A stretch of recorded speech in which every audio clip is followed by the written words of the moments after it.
What is going on, everybody? Destiny and I are joined today by Richard Israel. Richard, I got to say, I'm a big fan of Revenge of the Nerds 3, which is one of the reasons I reached out to you. Welcome to the show. Thank you very much for joining us. Always a pleasure to speak with a fan. So what made you want to be an actor? Oh my God, the questions begin. It's like I sort of typical story. My sister was in the school musical when she was in 6th grade and I was in 1st, and I saw it and I thought it was cool, and so I just started doing school plays, and it was fun and I enjoyed it and I found my people, and so I did that through all of primary school and secondary school, and then when I went to college, it was either theater or architecture. And I got cast as a freshman, which was at the time like not a thing that really happened. So I was like, oh my God, I must be amazing. So I majored in musical theater and got my my BFA in musical theater. Just kind of an early age, like the success of a public school education that I actually had an arts program. So that's where that all started. That's awesome. What was your first audition process like the auditioning process? Oh my God, who could even remember? I mean, I don't think anything out of the ordinary. I mean, like first meaning like in school? No, in general. Oh, yeah. I mean, a standard issue, I would say. I mean, when I was in college, university programs are just weird because they're very insular, and they're actually on some level, the competitive quality of them is much greater than actually in the world, because it's like this finite pool of people, and it's like in the world, it's like, okay, it's me, I'm up against hundreds of other people. But like in a university situation or any kind of system, it's like, what's that guy doing here? It's like I did pretty well, and I did find my way to musical theater, which I'm still doing now. So that's great. And then when I came to LA and I was doing more film and TV, it was, I mean, it's so different now because everything is virtual, but at the time it was like, I just remember so much of my life was on the freeway, and it was literally, you were just like, okay, I live in Mid-Wilshire. I have to go to my day job, which is in Culver City. And then I have this audition in Studio City at 11. And then I'm going to go back to my day job in Culver City. But then I have another thing in Santa Monica at 4. And anytime you're going to Santa Monica after like 2 o'clock in the afternoon, your day is just gone. So it like that audition process was really, it was more about like routing and time management than kind of anything else. And in retrospect, it was really fun, because the thing that I think we miss now with virtual auditioning is that you'd go to these in-person auditions, especially for commercials, and you'd see the same guys over and over again. Like there were just like 25 of us, like nerdy guys in glasses who were skinny, and you would see the same guys, and it really didn't feel competitive because it's like they were kind of friends. And so there was a real camaraderie to it. And then when I sort of morphed into doing more theater in LA, it was that times 10, because it's a much smaller world. And I actually loved auditioning for theater in LA, just because like the waiting rooms were like super duper fun. So I'm sure at the time I hated it, but I look back on it with real fondness, because it just felt like a party most of the time. And I also was like, I was never the person who was like, if I don't get this job, how will I pay my rent? Like I always hedged my bets, which means that it wasn't a life or death thing for me. I wanted it, but I wasn't like, oh my God, I'm so screwed if I don't get this, which I think made a difference in how I approached it. Definitely. It helps when it's you want it because you want it, not because you need it. For sure. Yeah, for sure. It's a great way of putting it. And theater kids are so much fun. So well, not all, but most.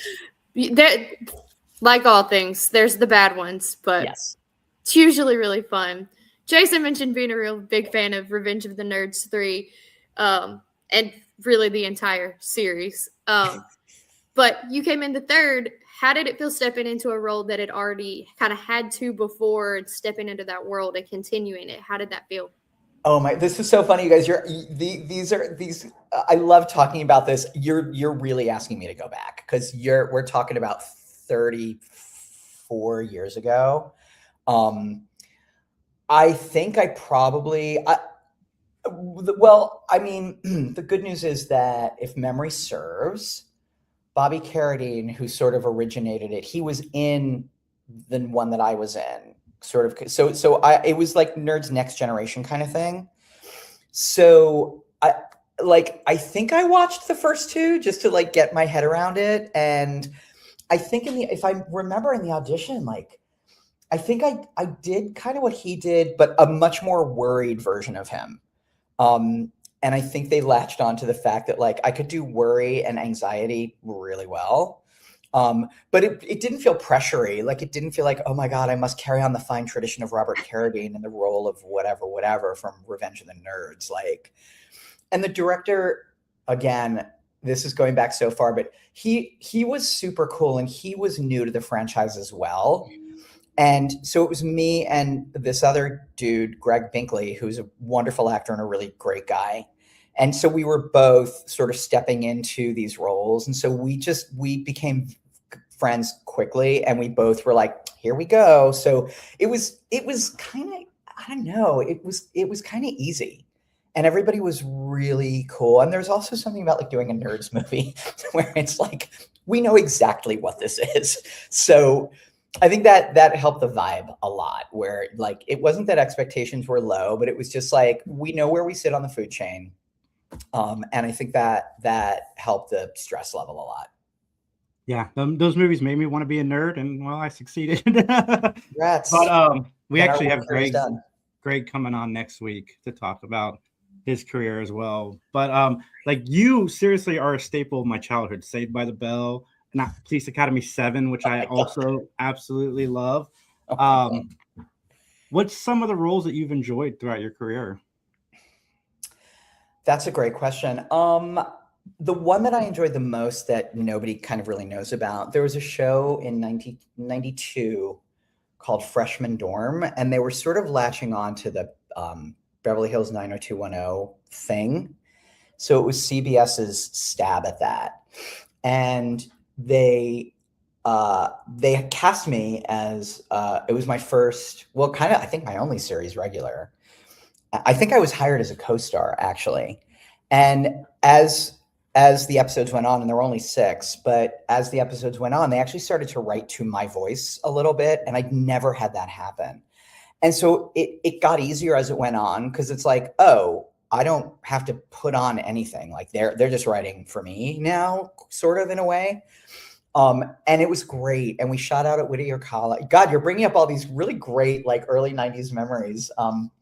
We shot at Whittier College, and it was like in the drama department of the college. And so like we shot all of our scenes like in the theater at Whittier, which is gorgeous. And it was such a blast, because it was just a group of friends kind of. And to know that the writers were like, hey, whatever you're selling, we're buying. And we really dig this. And we actually think that there's a place for you inside of this system, was really great. And then they programmed it against the both political conventions back in the day when people actually cared about political conventions and watched them. And the numbers just tanked, and CBS was like, thanks, bye. But that was my favorite, because it was just fun and easy, and it felt like being in a play, actually. I'm gonna need to look that up, because it's also got Matthew Fox, Robin Lively, Jenna Elfman. Like, it's fantastic. It was great, and Robin Lively, and my character like had a little crushy crush on Robin Lively, and we got really like it's so weird, because it's a time of my life where it's like, oh my God, there was a time when Robin Lively and I were very close, and it's just such a weird. It's just a weird thing, but I really dug it. It was great. That's great. Robin's a doll. Yeah. Met her last year. Absolutely adore her. Fun question. There's been a lot of changes in comedy between like the 80s and now comedy, but Nerds versus Jocks, that's kind of stayed. But what do you think's changed the most between the comedies? Oh wow, I would have to think about that. I don't know. I don't really know because, to be very honest with you, I just don't consume a lot of film and TV at the moment. I mean, we're obviously like, there's the biggies, but I actually, it's such a great question. And I don't know, because I do think that like the kind of comedy that was existent in like Revenge of the Nerds and Police Academy, like that's still there. There's still stuff that does that. So I don't know that comedy with a capital C has changed. I think there's just way more places to consume it. And I think I would say that, like, you know, and I don't even know if this is a change. It's just that, like, if you are looking for like a nerd style, sort of heightened, sort of a little bit less dimensional comedy, you can find it. And if you're looking for something that is more sophisticated, you can find it. And if you're looking for like a standard issue 3-camera sitcom, you can still find it. So I don't know that it's changed per se. I just think the way we consume it has changed. You mentioned theater, musical theater. Do you have a favorite production you've done over the course of the last few years or many years? Yeah, I do, which is weird because I think most people are like, I love all my children, and I do, but I directed a production of a musical called Floyd Collins in 2005, and I did it at a very small theater that I managed, and we did it in just like a really small space under a really low ceiling, but I was super duper proud of it, and it just got a lot of attention, and it's the thing that I think really kicked off my directing career. So that's my favorite. And then I got the opportunity, I was really lucky. I got the opportunity to bring, not that production, but I just did that show again in a much larger venue in 2014. And so to be able, and so it was cool to sort of mile mark. The first production was really the beginning of my directing career. The second one was like, oh, things are really going. Like, I am a director of musical theater in Los Angeles, California, and I'm making my living doing that. And so to be able to mile mark the arc of my career was actually really cool. That's awesome. What got you to come back for Big Little Lies? Because it looks like you took a little break from in front of the camera. Oh, I love this because you make it sound like it was so intentional, and like I wish it were that intentional. I wish that it was like, I'm going to take a break. I'm going to step away from this. And then I'm going to like grow, and then I'm going to come back to it when I'm ready. And like, I wish all of that were true, but it was much more accidental than that. But Big Little Lies was a total gift and completely out of the clear blue sky. I had directed a production of Avenue Q at a 99-seat theater in Hollywood that I was really proud of. And it did great. And I love Avenue Q. It's you can't not, and yeah. I was super proud of the production, and it extended a bunch of times, and it made them I don't know if it made them a bunch of money, but it did not lose money.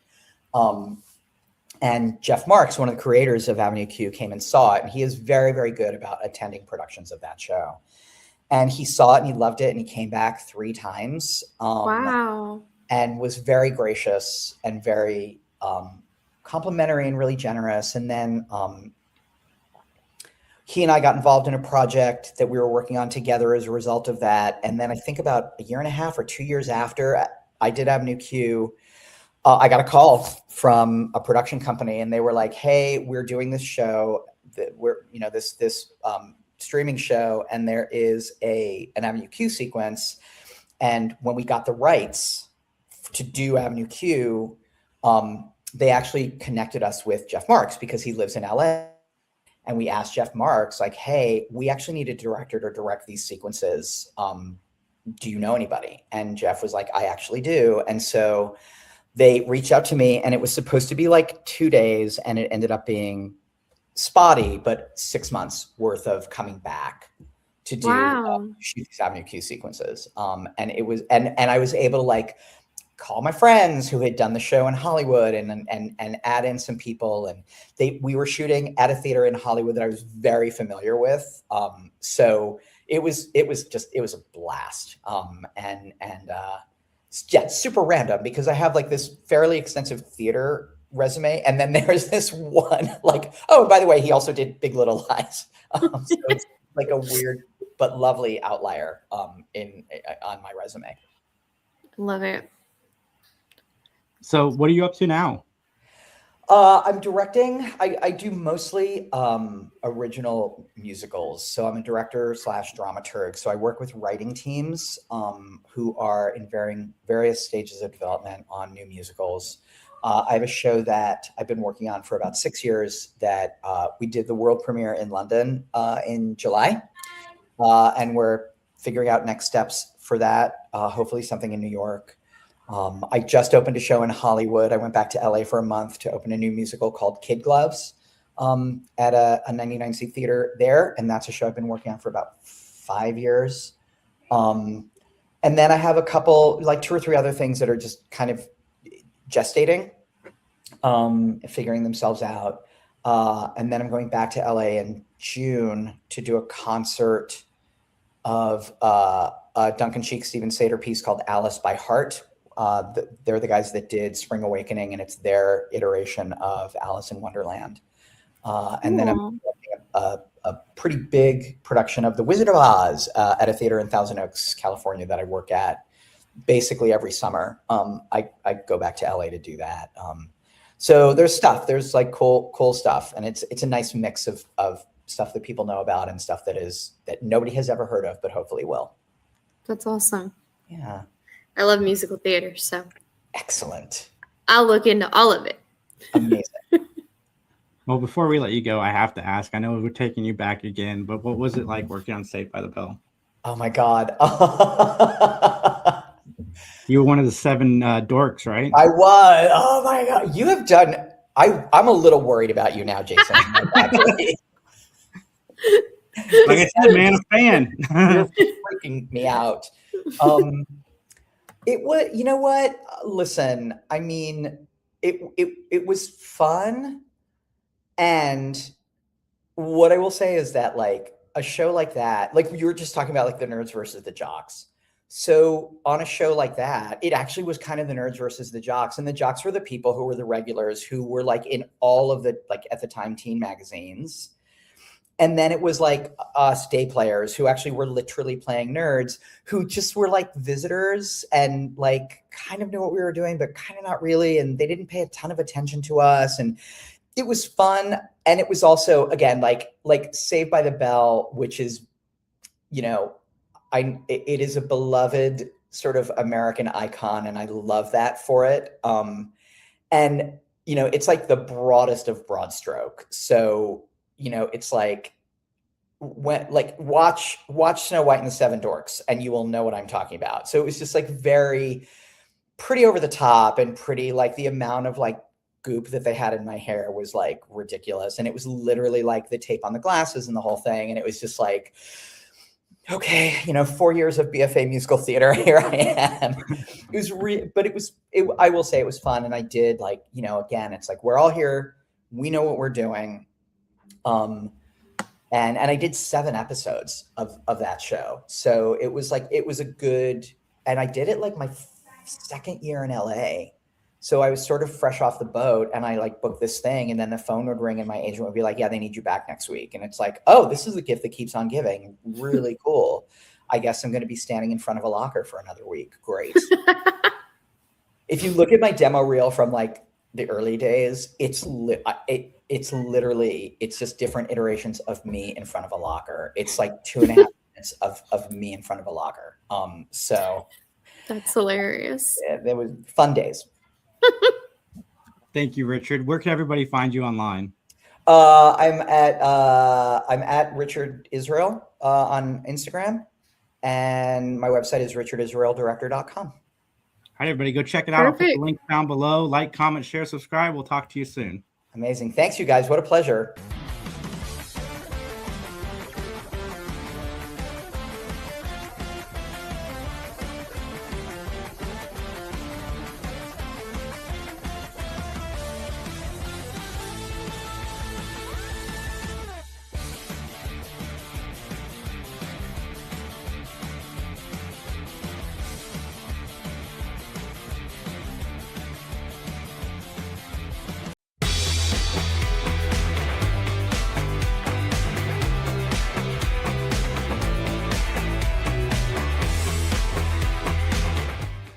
What is going on, everybody? We are joined today by Erik Jensen. I am really excited to talk to you, and we've been like scheduling back and forth, and I dropped the ball once, which sucked, but we're here. We get to talk about this. Before we get into talking about your career and everything, why don't you tell everybody what you're doing with your comic books right now? Yeah, it's cool. You know, I got diagnosed with stage 4 cancer just at the end of making a movie a couple of years ago. And it was pretty touch and go there for a minute. My family was very concerned. I was concerned. And I ended up going to a place called Memorial Sloan Kettering, and they saved my life. And, I went into no evidence of disease. Things are good so far. But not only did they save my life, they saved the lives of children every day. So what I'm doing is during my time that I was sick, I was acting a little bit and I was writing a lot, but I needed something else to do that was physical. So I decided to go through my 3,000 comic books and see which ones were worth boarding and bagging and which ones were worth slabbing, and put them all together with my associate James. And we spent a bit of cash getting them all slabbed. But now they're up about 1,200 of them all together. And then there's some runs of them too that are pretty cool for all ages. I've gotten a bunch of 9.8s, a bunch of 8.5s, a bunch of 7.0s for people who are just getting into collecting for the first time. And a portion of the proceeds from the sales of these comics will be going to Memorial Sloan Kettering's Children's Cancer Center. Because fighting villains is cool, but nothing beats fighting childhood cancer. Oh, 100%. That's amazing. My mom went through cancer a few years ago, and she's on the other side of it positively. But that's good. Yeah, it's good tough, and it's good that you turn that negative into something positive. Right on. Yeah. It's like really. I went by the Children's Center like last week. We just stumbled in there actually, almost by accident, but it was sort of planned. And the guy walked me down the hallway and he's like, "Oh, you're the guy who's doing that." And I was like, yeah. He's like, "You're so cool." So I got some cool points for helping out kids at Memorial Sloan Kettering. I'll take that. That's sure. Awesome. Yeah. How long have you collected comics? Say again? How long have you collected comic books? Well, I've collected comic books for a long time. I've actually written comic books for a little while too. My first job in New York as a cartoonist was at High Times magazine, as a staff cartoonist for a couple of comic books they did and for some other stuff. And then I was making cartoons for a hemp hat company, which was a lot of fun. My uncles all taught me to draw. I don't expect they thought I would be making drawings for High Times magazine, but I've been into comic books since I was like probably 9, 10, 11, 12. I was an early fan of Jack Kirby's stuff. His stuff showed up on the spinner rack and like really blew my mind right around 1972. So I don't know. I was seeing Fourth World stuff, I guess, early on. Pretty quickly there. So that was a pretty cool time to discover Kirby. Do you have a particular, like for me, I was into comic books casually, but then the Death of Superman came out and that's when it got me hooked. Do you have like one or two that you can remember that was what really pulled you in? Like, I want to keep these and collect these. Yeah, it was weird. It was a weird one. It was a Charlton comic. I don't know if I'm a little older than you guys, but there used to be a company called Charlton. And there was a character, and I'm not sure who he's created by, called the Phantom. Billy somebody made a movie about the Phantom many years ago. Billy Zane. I saw that in theaters. Yeah. And I quite liked the Phantom as a character. I thought it was pretty cool. And I thought they did a pretty good interpretation of the Phantom. I liked it. I thought it was very entertaining, sort of a superhero meets Indiana Jones type character, like world needs more of that. So I super got into the Phantom, but then I really, really got into Chris Claremont's run on the X-Men right around age 12. And got into a lot of the stuff that they were pulling off at Marvel in terms of at DC, and rather in terms of the Teen Titans. Teen Titans versus X-Men. That one shot issue they did was my holy grail, and I held on to those for 40 years, and now it's time to give them up to a greater cause. Yeah, that's incredible. And being a big comic book fan, were you pretty stoked to get into The Walking Dead? Had you been reading the comics for The Walking Dead prior to kind of jumping in the show? Oh Or yeah. not?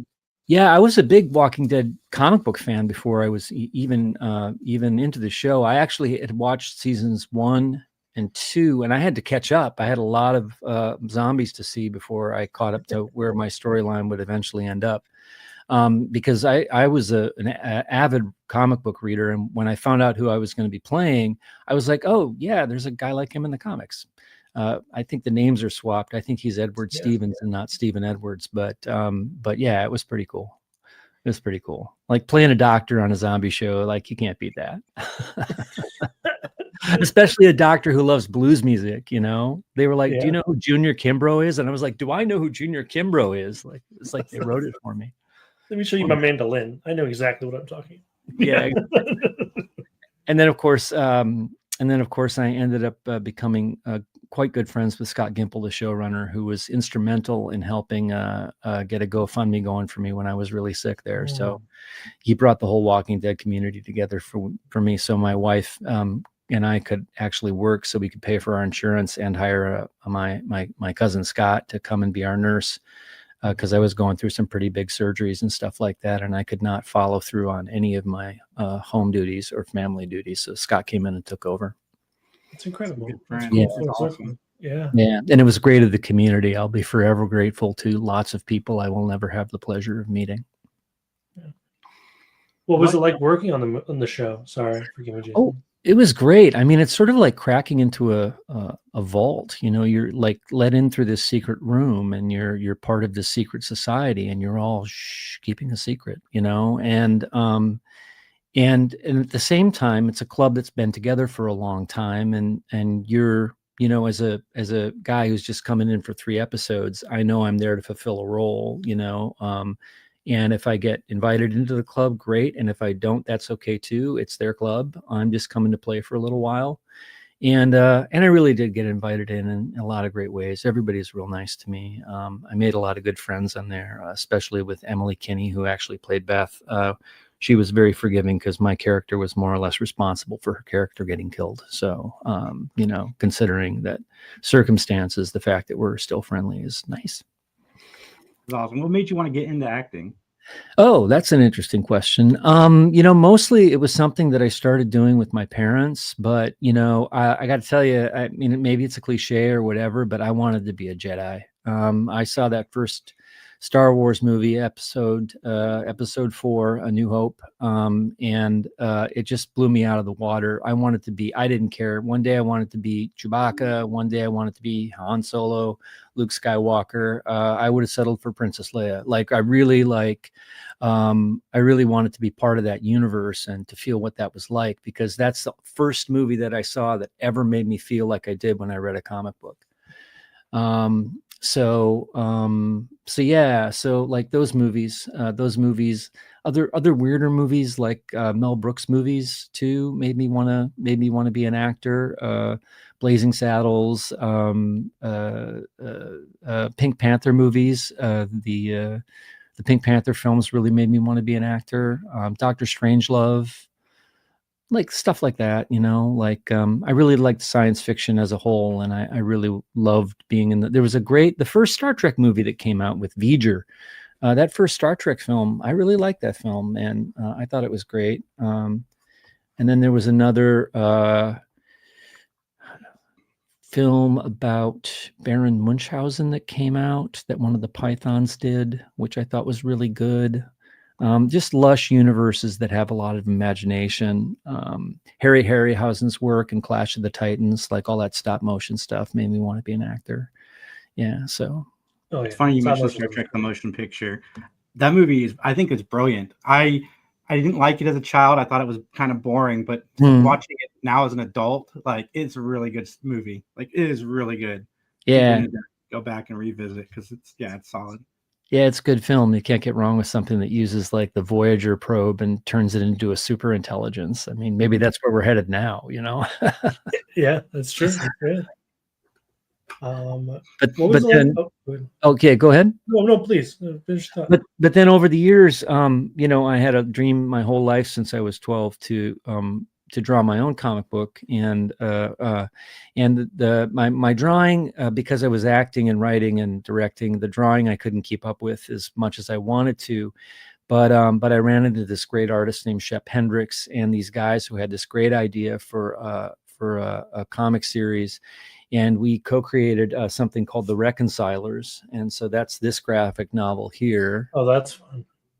Which is the covers by Neil Adams, the late, great Neil Adams, my friend, who walked me through and helped me edit a good chunk of this book. And, we got great reviews from Ain't It Cool News. We got great reviews from Jeanette Kahn, who ran DC Comics for 25 years. We got great reviews from Michael Taylor, who wrote Battlestar Galactica, Razor. Just a lot of good people in the media coming out and saying the comic book was worth reading. So, there's some movie people who are after us for it now, which would be good because then we could release more issues of the comic, which would be great. Yeah, that'd be awesome.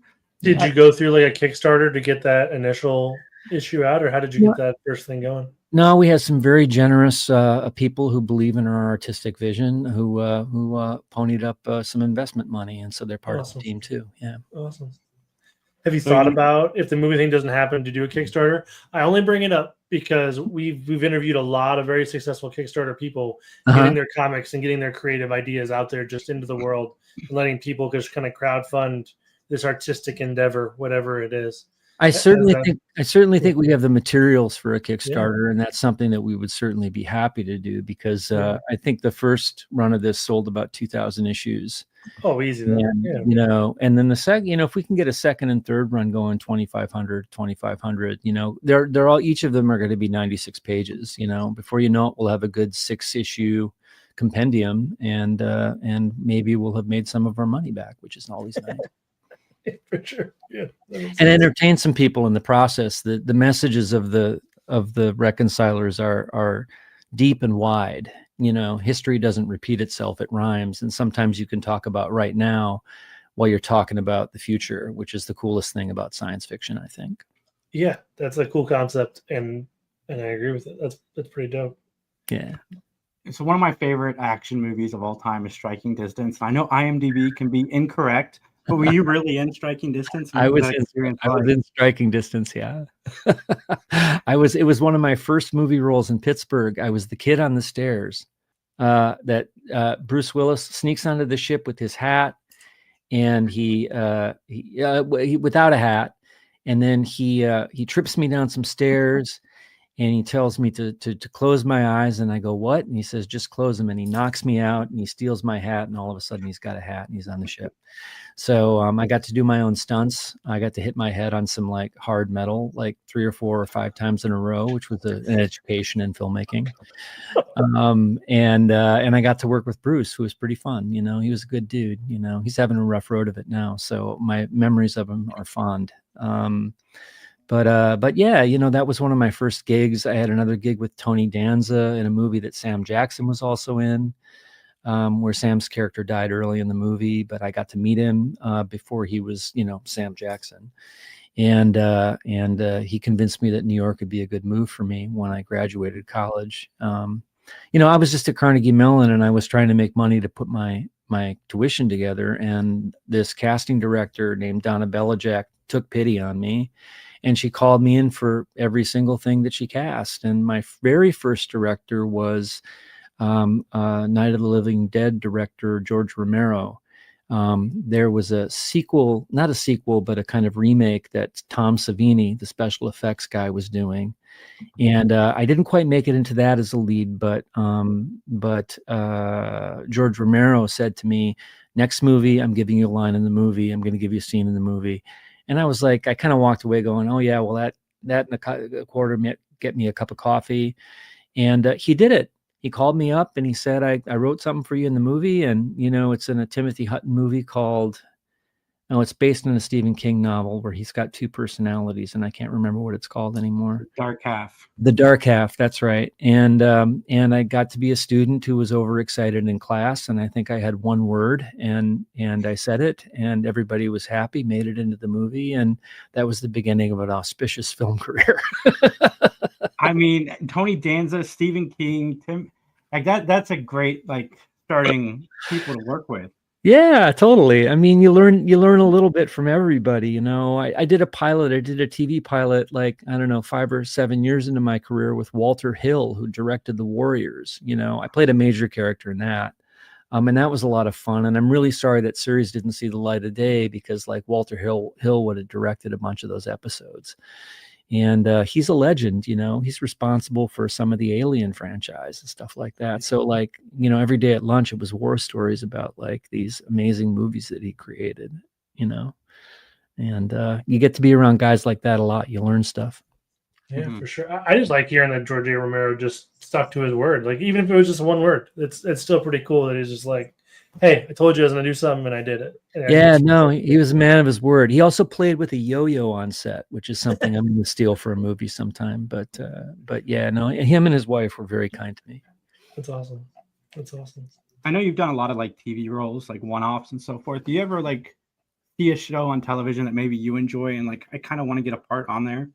Oh yeah, what's the border? Is it called Borderlands? What's the one with the Fallout? Fallout. Yeah. I really would love to do that. You know, I have not dipped my toe into post-apocalyptic worlds yet. You know, some dissolute scientist who doesn't believe in humans anymore would probably suit me. You know, some kind of a weird doctor or scientist or cloner or something like that. You know, if they ever make Blade Runner into a TV series, I'd like to do that too. What if you came back and followed as Edward Stevens, the Doctor? Yeah. Oh, that sounds nice too. That'd be fun. Yeah, sure. I don't mind that at all. Yeah. No, that'd be fun to come back as him. You know, The Walking Dead is an interesting universe. You're in, you're out, you're in, you're out. I got a lot of good friends on that show. It would just be nice to play with everybody again. Yeah. How was Mr. Robot? It's such a iconic show too. Well, Sam Esmail is an auteur and a genius. You know, I do not understand how succinct his mind is. He had the whole thing planned out in his head from the start, and I knew one of his writers who was on staff, who I'm very good friends with, and I know Sam a little bit. And you know, that whole cast I really adored, and to have spent some time in a sort of cold future that's a lot like the one we're living in right now was a prescient thing, you know. It's kind of cool to be in things that predict the future sometimes, you know. And it was my opportunity to kind of like live in and also take down those guys who yell at the television to upset people all the time, you know. You know, being the conspiracy theorist sort of pusher of lies, and then here, buy my new vitamins, you know, like with that whole connection was very interesting for me. It's an interesting square to circle, as they say. Mr. Robot, man, I'm so glad that it brought Christian Slater back, but I remember watching Rami Malek on a Michael Rappaport show called War at Home, and then 24, and then to watch that show and then see him later in Bohemian Rhapsody. What was it like working with him and Christian Slater specifically? Well, Christian and I had done a movie many years previously called The Tears of Julian Poe. It was an independent film that we shot in upstate New York somewhere. We had a scene in a bar where I talked about frog spearing. Hunting frogs and frog spearing. And I walked him through this whole weird story about frog spearing as he drank a beer with us, trying to connect with the locals. And it was pretty funny. And they kept most of it in the movie. It was really nice. But it's called The Tears of Julian Poe. So that was a formative experience for me as an indie film kid. You know, that ended up doing a bunch of film festivals. Might have gone to Sundance. So that was kind of cool. So this was my second time working with him. I don't think I had any scenes with him, but I ran into him a few times and reminded him where we'd first met, and he remembered me, and I remembered his baby dogs that he brought to set that day, which he still had. So that was pretty cool. You know, like you do this long enough, you know, you realize everybody's one of you, you know. His mom was a casting director. I'd been friends with his mom and worked for his mom for many years. You know, people are flawed and people make their mistakes and stuff like that, but you come around this business long enough, the ones of us who stick around are pretty good people, you know? Yeah. I believe that. I like to believe that. Yeah. I think that makes sense. So one of my current favorite shows is Doc. I gotta hear about it. My co-host on my TV podcast, Jamie, she'd be upset if I didn't ask what the show was like. Yeah, no. Well, another good friend of mine, Hank Steinberg, is the showrunner of that show. I was on a series of his previously on, I don't want to get the network wrong, on CBS called For Life, with Nicholas Pinnock and a couple of other wonderful actors. And so I'd been on a show with him for 2 years. And so when Doc happened, he came up and he said, "Hey, I got this part for you of a guy who's, you know, a little bit OCD, and he's a little bit nervous that he's got, maybe he's a hypochondriac too." And I was like, "Well, I can do that." I mean, you know, that's kind of me in a nutshell. So I was like, "Yeah, sure, I'll come up and do that." And so I went up to Canada, and they wrote a great script. We did a table read, and you know, within a day, we were all playing together again. It was fun. My friend Omar Matwali is on the show. He plays the husband from before that, and she doesn't know that they got divorced. You know, that guy, he's a beautiful, handsome guy with a beard. So Omar and I are old friends too. So it was an opportunity to like go up, make a little television, and then get dinner afterwards. So that's a good show too. Yeah. At the end of the day, for stuff like this, being in this business, at the end of the day, it's about the people you keep around you, you know? 100%. Yeah. I did want to talk to you about Brooklyn, Minnesota. What was it like working with, I believe her, right? Your daughter? That's pretty cool, right? Yeah. Yeah. Well, we had this before I got my cancer diagnosis and then was cured. We had this idea with our friends. COVID had just ended, and I'd had a man, my higher powers like tried to kill me a couple times. I had a brain aneurysm weirdly come up out of nowhere one time before COVID, and then we were doing a play with Steve Earle at our theater, and then that had to shut down because of COVID, and so. So yeah, COVID bad. And then Dad got sick twice. And we decided that with my daughter that it would be a good idea to travel the world a little bit and go to France and then possibly Italy. And our friends happened to have a place in Italy near Lake Como, where George Clooney lives along the lake. He's not a close neighbor, but we could see where his boat was. You know, and we hung out at Lake Como for a week. And as we were there, all of us realized we'd had a connection to Minnesota. All of us realized that we really wanted to make a film. It was high time that we make something.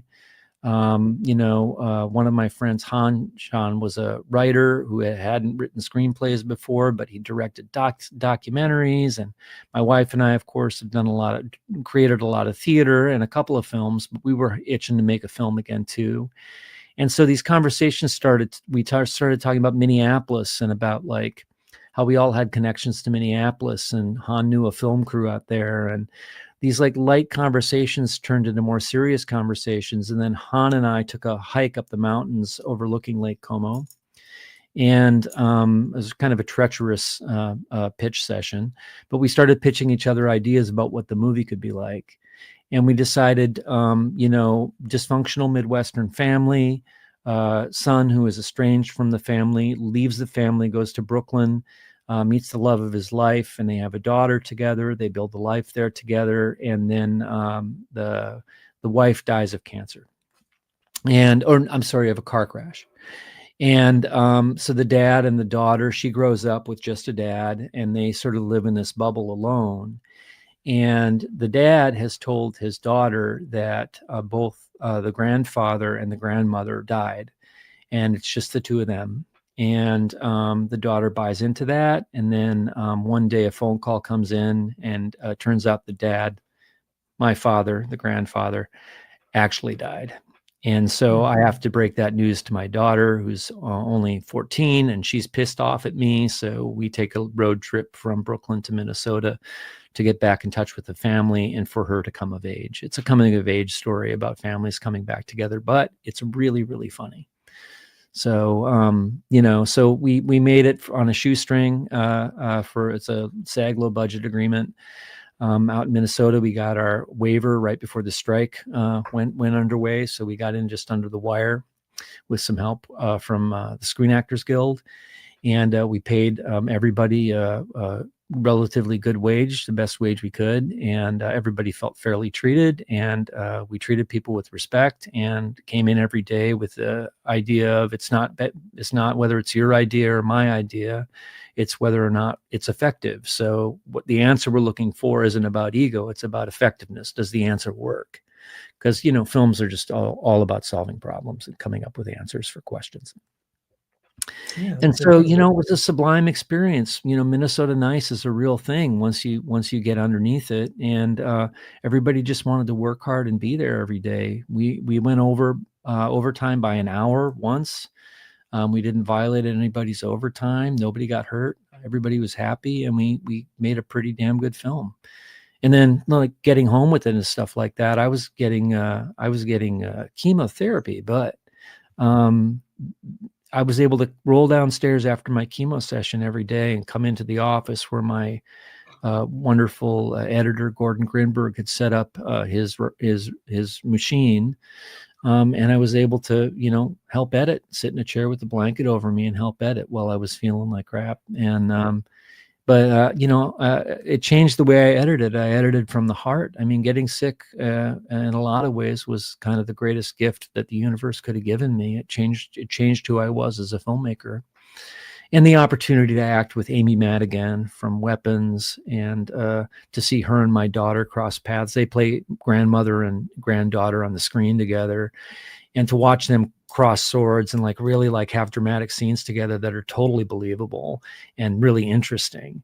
And then to have them call cut and Amy, lean into my daughter Sadie and say, hey, if you hit the mark this way from this angle, you're going to get a better angle on your face. Or if you come in this way really hard, and just come short of the mark, then you can step forward later in the scene and they'll move with you. The camera will move with you. And she's like, let the camera find you. Like, all this great acting advice. She was training my daughter to be an on-camera actor from one of the greatest who's ever done it. So that was a big asset. Yeah, that's for sure. That's incredible. Yeah. Is Brooklyn, Minnesota out already? No, we just finished our last film festival, which we won the audience award for, the Soho International Film Festival. We won the audience award. So that was our last award. That happened just about a month and a half ago. And we are in talks with 3 different entities about distribution, and we'll see how that goes. That'll be coming up probably within the next few months of the new year.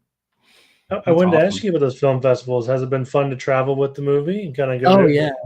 Yeah, totally. Especially seeing it in Minneapolis. When I saw it in Minneapolis, there were all these little details I had to make sure that were right as a former Minnesotan. Like the card game they're playing is not bridge, it's cribbage. You play cribbage in the Midwest. And there had to be a You Betcha t-shirt in there. And let's see, what else? There are certain root beers that we got funding from to have their root beer in the movie that are Minnesota born and raised. That was very important. That's cool.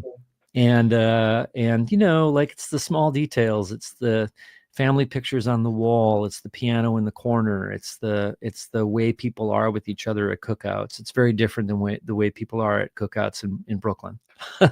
Sure. Yeah, sure. You got to get the Jell-O just right. Midwestern Jell-O, there's nothing like it. If the shake is off, people can tell. It's a tell, It's a sign that you didn't do your research, So, yeah. That's awesome. So what do you got coming up, Erik? Oh, coming up. Well, we just got made writers in residence at the Public Theater here in New York. Nice. And I got another science fiction idea in me to write as a movie. And then we got a movie coming up with, I'm going to say with Jason Alexander starring in it, and a couple of other really cool people that are sort of international superstars, but I can't tell you their names yet. And that's a comedy that we're going to shoot here in New York. It's all one location. It's a murder mystery. So it's going to be a lot of fun. A lot of action, physical comedy, a lot like Clue. I don't know if you guys remember the movie Clue, but I like that movie. Oh, very much. Yeah. So good. And then Ed Burns from The Wire and my wife and I are creating a TV show together set in 1933 Germany. Oh, nice. Okay. Yeah.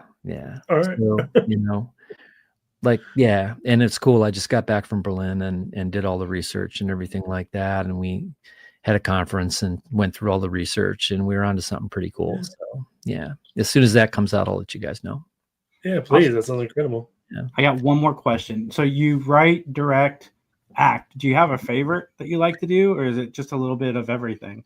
Oh, at the end of the day, I really love coming home and reading my comic books and listening to Grateful Dead records. And I like playing music with my friends. But in terms of the things that I do professionally, lately I've really liked the writing, because I'm writing for my friends now. I'm making work for them in a world where work is a little more hard to come by than it used to be. And so I find that very satisfying, knowing exactly who I'm going to cast in a thing, whether it's a micro budget film or a $500,000 film or a $5 million film. I know that I'm going to be of some service to the rest of my artistic community and we'll have a chance to make beautiful things together, That's awesome. Everybody, sure. I will have the links to Erik's comic book shops down below. Justin, did you have anything else?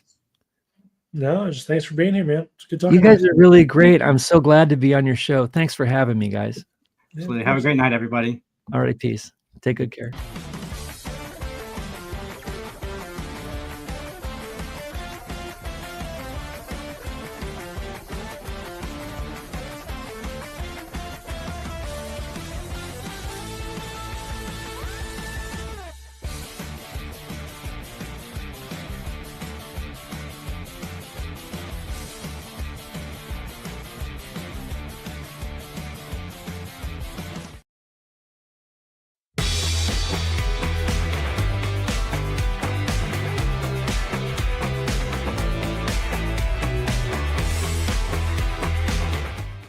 Welcome back, everybody. This is Three Geeks Interview. Today we're joined by Rebekah Kennedy. How are you? I'm good. How are you guys doing? We're doing great. So Jason's not here, but he always likes to start off with, what got you into acting? Oh, yeah. She's like, that's a tough one. Right. It always is. Why am I doing this? That's a good question. I started when I was 12. I wanted to act since I was 4. My mom took me to see my first children's musical when I was 4. And I don't remember the show, but I remember looking at her afterwards saying, I want to do that. And she was like, you're 4. Cool. Like, we'll see. We'll see how you feel in a few years. And, I had an older sister, and we were already involved in stuff. So it was like another thing to add to the, pile.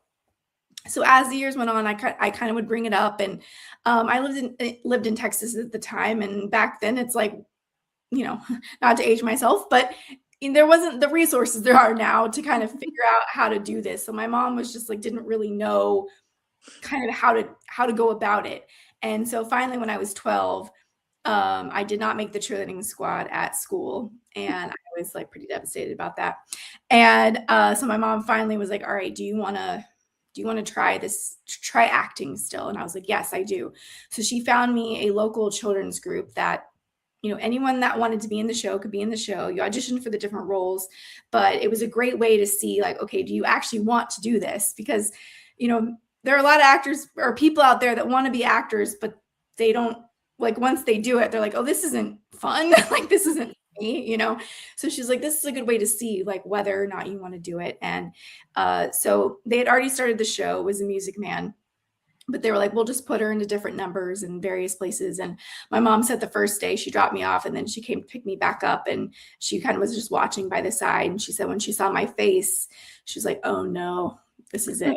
Like, this is it. And it was. And so I acted all through junior high, through high school. I went to school for theater, and then had every intention of moving to New York and doing that whole thing. And life kind of gave me some different curveballs, and I ended up going into film and TV instead. But I started acting then, and I haven't stopped since.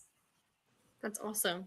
Yeah, I love so many people get hooked with theater. It's just like, it's a gateway. Yeah, it is. I highly recommend any actor that wants to do this or has been doing this to do theater at least once in your life, because it is just such a different animal, and it has helped me so much with skills I didn't know I needed that have helped me a lot in film and TV that I'm thankful I have based on doing theater. So I highly recommend it to anybody that wants to do this. Absolutely. So I want to start. IMDb lists you as being known for Law and Order, Criminal Minds, Two Witches in the Veil as being your leading, like your most known. Is there something that you've done that you feel as though you wish got more credit than those? Or do you agree with that? Oh, interesting. That's a great question. Ooh, that's a tough one. I mean, I don't know. I had a great time on Station 19. I was on that as well. I love that. So yeah, so probably or did you list that? I can't remember what you listed. No, it was Law and Order, Criminal Minds, Two Witches in the Veil. Yeah, so like I'd say like Station 19 was really fun. I'd say it's pretty accurate as far as like, I mean, I get a lot of recognition for SVU, obviously, because there's such a huge fan base on that. And so that one, and then like recently somebody was like, oh, that's the Two Witches chick. So like, I'll take it. I mean, that's pretty accurate, but there's definitely like, I have other projects that I feel very proud to be a part of, but as you kind of, do more things kind of more things become more, important, and things kind of fall off, if that makes sense. Not in a bad way. It's just like, as you work, you're known for different things. So that's a good question though. I've never been asked that or thought about it. So like questions that make you think. Yeah, right. Starting off with the tough ones, I see. Yeah.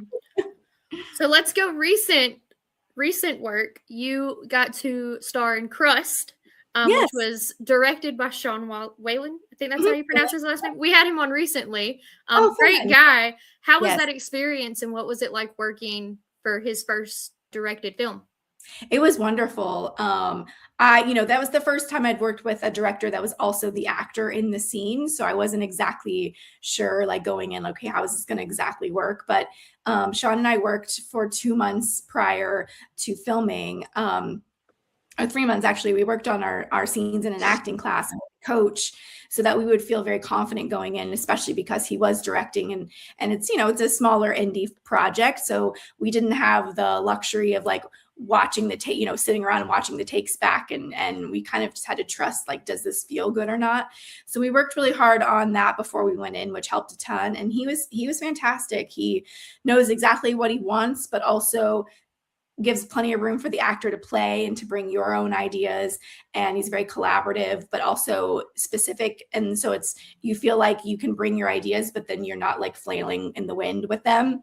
And he's open to, anyone's ideas. I think he may have said like the funniest line in Crust, or one of the funnier lines in Crust, was our gaffer, like, not wrote, but like suggested the line. So, he's great in that way. And it was just a fun time. It was all overnights because we shot in a real laundromat. And so, we could only shoot when it was closed. So it was like, 10 p.m. to like 10 a.m. And so it felt kind of like a summer camp. Like we would just kind of, tuck away for 2 weeks and kind of emerge at the end, like what's happening? Because I'm like sleeping during the day and working at night. But it was a wonderful time, and I had such a great experience. And I'm feeling very lucky and blessed to continue working with him on Swipe and in the future. So you have played a lot of demanding roles. How do you prepare for some of those? Yeah, that's a great Especially question. the horror films. Yeah, that's a great question. I do a lot of I do as much as I can at home, prep work. You know, I do my actor homework, the boring stuff that no one wants to hear about, but, you know, doing my breakdown of my character and the scenes and the script and as much as I can. And I try to, you know, as much time as I have, whether it be weeks or months going in ahead of time, I try to be open to kind of the world around me and what's happening to me now, like right now, and how that could affect the character, and like, you know, just start, you know, dreaming about her and thinking about her. And sometimes I have, you know, more prep, sometimes I have a day. So, you know, I have to squeeze a lot in a very short time, but if I have time, that's always lovely. And then that way, when I get to set, I am not worried about that part of it, and I can really respond and be hopefully in the moment as much as possible in terms of like what's actually happening, and it being darker material, and kind of not having to worry about my homework and like kind of letting that go and hoping that it comes through and it translates well. And also just kind of protecting myself in those times. Like for SVU, for instance, like I was in New York, so I shot for 2 weeks in New York, and that was the character she was neglected and abused by her parents. And so her whole, you know, all of her siblings were. And so it was an interesting kind of thing because I found out on a Thursday and I flew out on a Sunday. So I had very little time. So I prepped as much as I could before I left. And then when I was there, I was, you know, alone in a hotel in New York. And I'm not a great adventure when I'm by myself. I'm not one that's going to go around the city and like do my own thing by myself. That's just not me. I did do a few things with some people I knew there, but I'm not great at like, oh, I'll go take the subway by myself and see what happens. Like, so I'm more isolated, but it worked for the character because then, you know, going home after a long 12-hour day, I was like, you know, taking a shower was a luxury for her because that character didn't get to bathe, and having a hot meal was a luxury because that character, you know, only got to eat once a day, if that. And so those kind of things help kind of infuse into the character. So I try to stay open as much as I can while I'm on the set, and that kind of worked out because I was alone away from my husband. So I didn't have the home responsibilities. I could just, you know, kind of hunker down for the 2 weeks. So that's kind of how I prep, and then, you know, hope for the best. It's tough sometimes when you're doing hard stuff, and you hope that your work has seeped in, and that you're working with, I've been really blessed to work with some amazing scene partners that are so generous and kind, giving back to me and allowing and directors and allowing me to find things in the moment and not feel rushed or pressured when the scene is difficult, if that makes sense. I don't know if I explained it well, but no, I think, no. I think that's perfect. And it actually brings me to my next question. So I'm glad you led up to that. Yeah. So speaking about these deep, darker roles, obviously they push you out of your comfort zone a little bit. How do you leave behind that character when filming wraps and you've come to a close and it's come to an end? How do you separate yourself from that? Yeah, that's a great question. So it definitely lingers for a day or two for sure. I feel it kind of, you know, and it's funny because I don't feel like I'm consciously different, but my husband sometimes will say, like, before a shoot or while I'm shooting, he's like, yeah, you're a little different. And I was like, that's so fascinating to me. I wish I could see like what are you seeing? Like, I don't feel like I'm getting up to it, but apparently I am.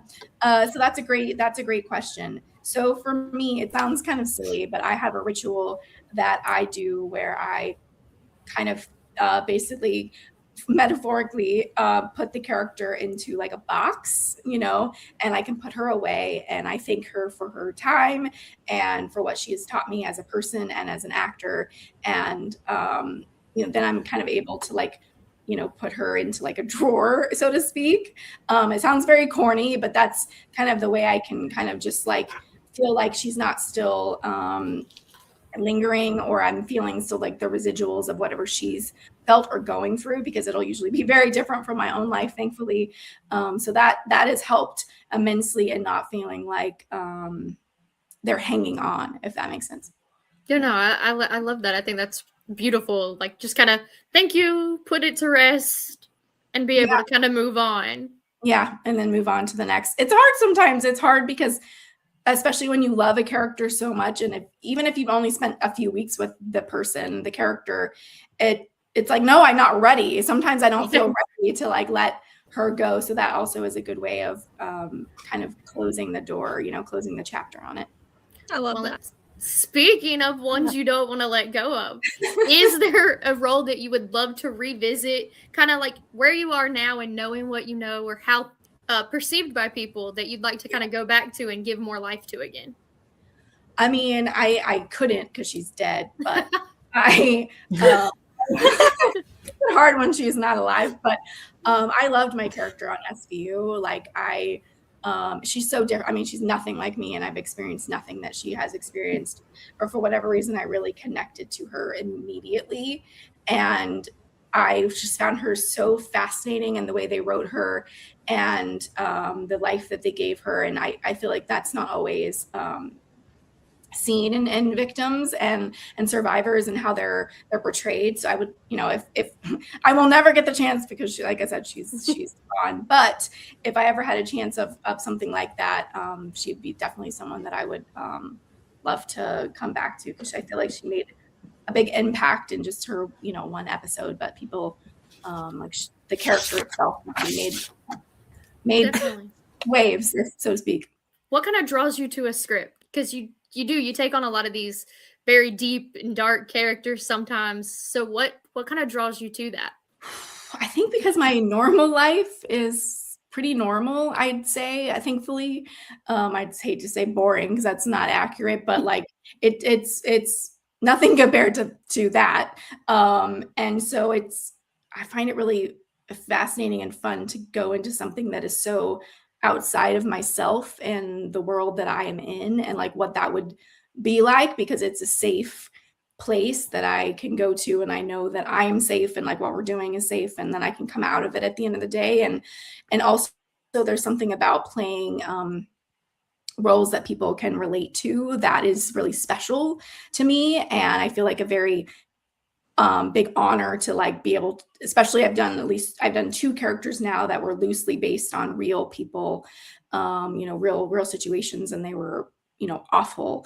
And to be able to give a voice to that is, I think, really important. And for people to be able to see on screen somewhat of their experience. After I did Criminal Minds and after I did SVU, I've had many messages of people that could relate in some way to the characters and the situations that were going on, and messages of hope and the fact that they reached out meant so much. And like, also, it's a little bit of a weight, because I know going in, okay, there's people out there, even if I'm doing a horror film, it's like, and there's the dark circumstances, there's somebody out there that knows this, right? And so there's that I love giving a voice to. And I feel like if one person watching is like, that's me, that's my life, like, and they feel something about it, then I'm proud of that, if that makes sense.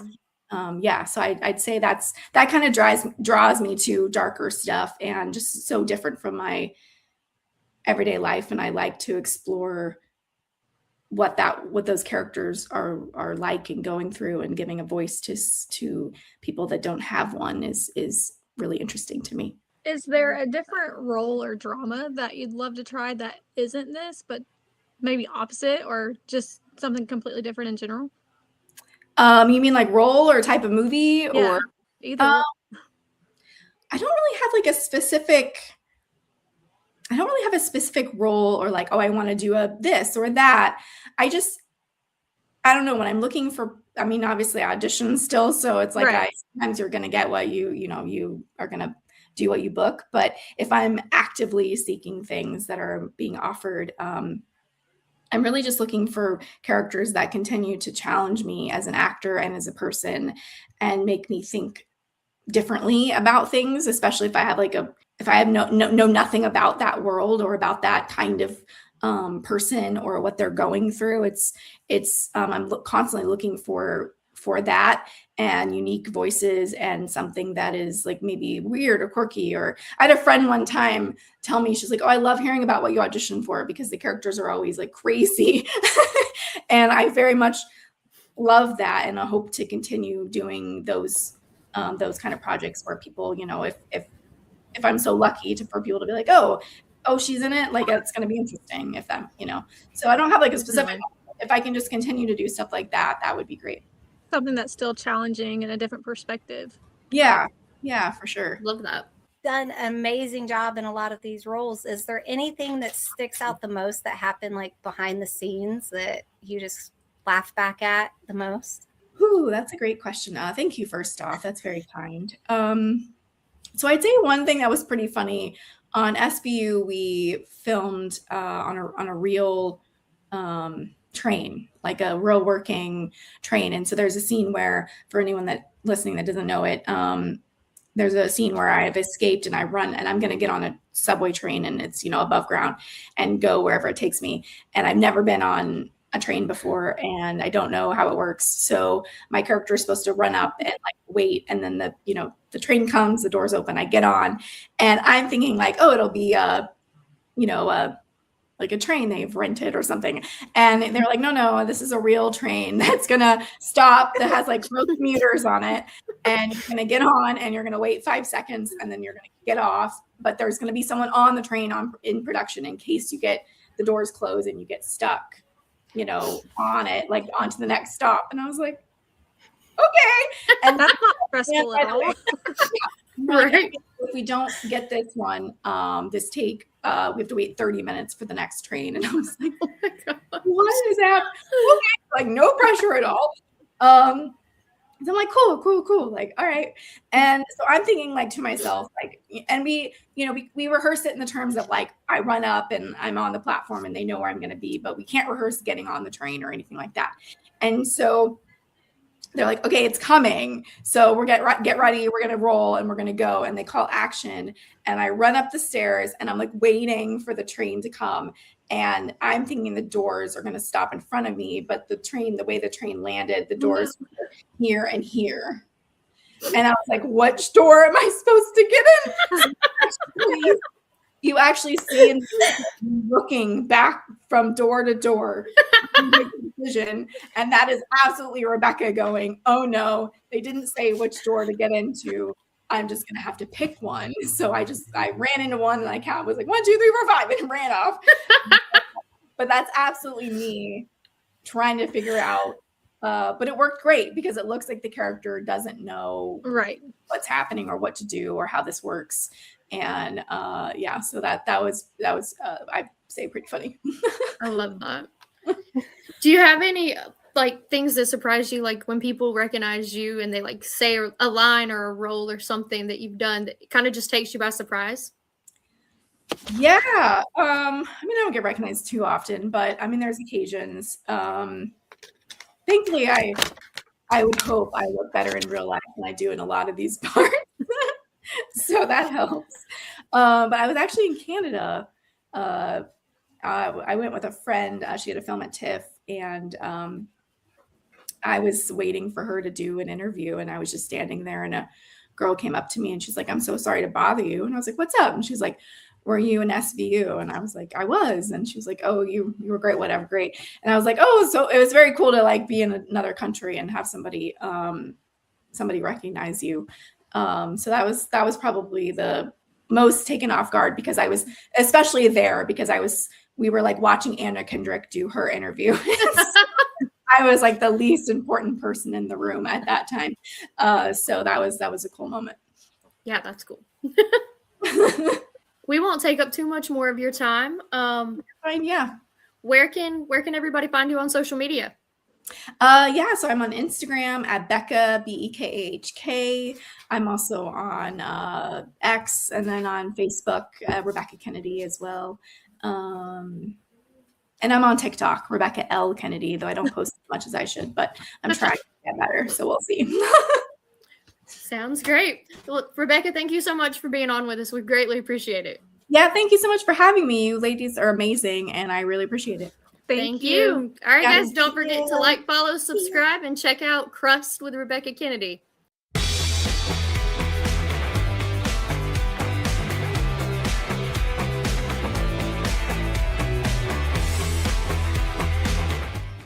Hello, everybody. Welcome to another Three Geeks Conversation. We are joined by royalty today, Patricia Summersett. Patricia, the voice of Princess Zelda. How are you doing today? I am fine. Hi, Jason. Nice to meet you all and shoot the shoot. I was like, I can't say that. I'm not gonna say that.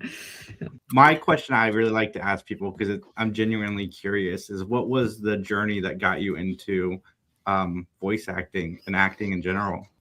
Yeah. I bet you get a big variety of answers there with different actors for sure. Mine actually started, so I grew up in Upper Michigan, and I have 3 sisters. We all did a lot of sort of singing and dancing when we were younger, a lot of playing in the woods. I attribute that actually to having, I use nature a lot in terms of inspiration for my work, Lake Superior and the sort of places that I used to play in the woods as a child. But also we had some practice singing and dancing. We were supported in that. So I'd say my journey kind of started there. We would perform in the local jamborees. Back when I went to church, back when I was very young, we'd perform in church. And then eventually I started ice skating. And so I was doing a lot of training and performing in that regard when I was about sort of 6 to like 13 years old. I was pretty intense into it. That's a very performative thing as well. And then the theater started when I was like 17 or 18, like, sort of junior, senior in high school, where I realized that you could do that too. I'd switched high schools to a slightly bigger high school, and I was like, oh, this one actually has a kind of theater troupe. And so instantly I was attracted to all the stuff that I'd initially skated to, the music that Fiddler on the Roof and these Broadway shows. I knew the music of everything, and then I was actually seeing the shows themselves. So I started to participate in and then I'd say professionally, where acting started for me and where voice acting really came into play was in university when I was going to Concordia University in Montreal for my undergrad. Figure skating, I had done that professionally, but it had sort of it'd fallen to the wayside. Political things, paperwork, stuff like that. I'd moved to Canada, and it didn't work out for me to continue at a national level there. But I found theater back. I got back to theater, was super excited about it, and then learned about voice acting in video games while I was at theater school. There was a class that I took, and one of my teachers had worked in video games and done this work, and I was totally riveted. So I started to pursue those both at the same time, around the age of like kind of 21, 22. And I kind of never looked back. I knew if I wanted to make a career out of it, I would have to just kind of say yes to a lot of different things and diversify. That was the advice that I'd been given. So I was like, well, voice acting is definitely going to be, in that territory for me, because I love transforming my voice and just being on a microphone. It was something that made a lot of sense. Yeah, it's a very different road now for people, because that's actually a viable career path for people training for it. But back when I was doing it, it was pretty new. It was less known, unless you're like right in the hub of LA with animation, or, in Texas for anime, and you're online, which we didn't have. We didn't have social media at that time. So it was all just kind of, you're in your little bubble going from there. But yeah, so that was, I've been doing this for like 20 years, and it's been a journey. Yeah. Would you say that your background in kind of like music and ice skating and stuff helped contribute to like your kind of breaking in? Absolutely. I think they're very directly correlated. I definitely had the desire to train for things, because I was, I've skipped over the ice dancing of it. I mean, that really was a major part of my journey. I was a competitive ice dancer for some years, which actually brought me to Canada. And there was something about, like with that sort of form of performance, you're training very, very hard. You're waking up at 4:30 a.m. and you're going to the rink, and then you're going to school, and then you're working, and then you're coming back, and you're sort of wash, rinse, repeat, that kind of thing. And you only might have a few performances in the year, but you're training a lot for that, sort of those big performances. So there's a lot of process involved in the training. That's actually what I really liked about it. So when I got into theater, and you get into places like reading scripts, analyzing scripts, going into them, breaking them down and having to train at them, that was something that I knew that it really spoke to me as a kind of daily thing. And yeah, I think for things like performance capture, when you get into video game work in that way, you've probably heard this, I'm sure, but it is really like a black box theater.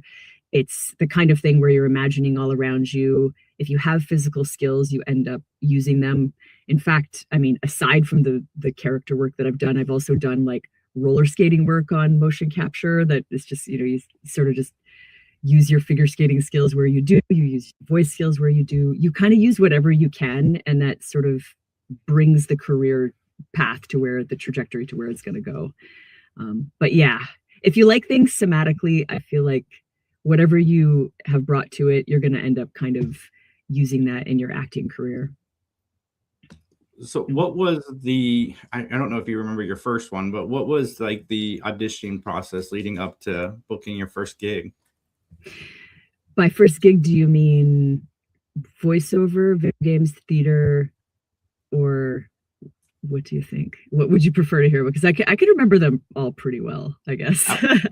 Whatever you want to share. Either one's fine. I like the journey. Maybe a little bit of all of them. That kind of gives us a variation of the differences in the preparation for all of those. Yeah, that's a great point. For theater, I landed my first roles in high school, which is when I realized that I could, because I'm not a musical theater person. I do sing, I have a band, I've released music, but I'm not a musical theater belter. I don't do that kind of work. I use a lot of voice work, but not like that. That's like a different kind of skill. I watched, the first roles I landed were Cha-Cha in Grease and Lola in Damn Yankees. Those were the two performances. And I kind of knew, I was like, I think I'm going to get these because I have enough experience with dance. And also I would watch the movies and just imitate what they did. And I was like, okay, there's some accent work.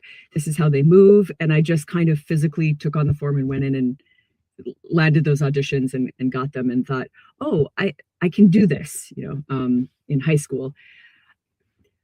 Getting into theater school was not so easy. I had to audition twice. I went in with maybe too much confidence and just completely flubbed the first time. And it led to a lot of disillusionment for a good year until I tried again.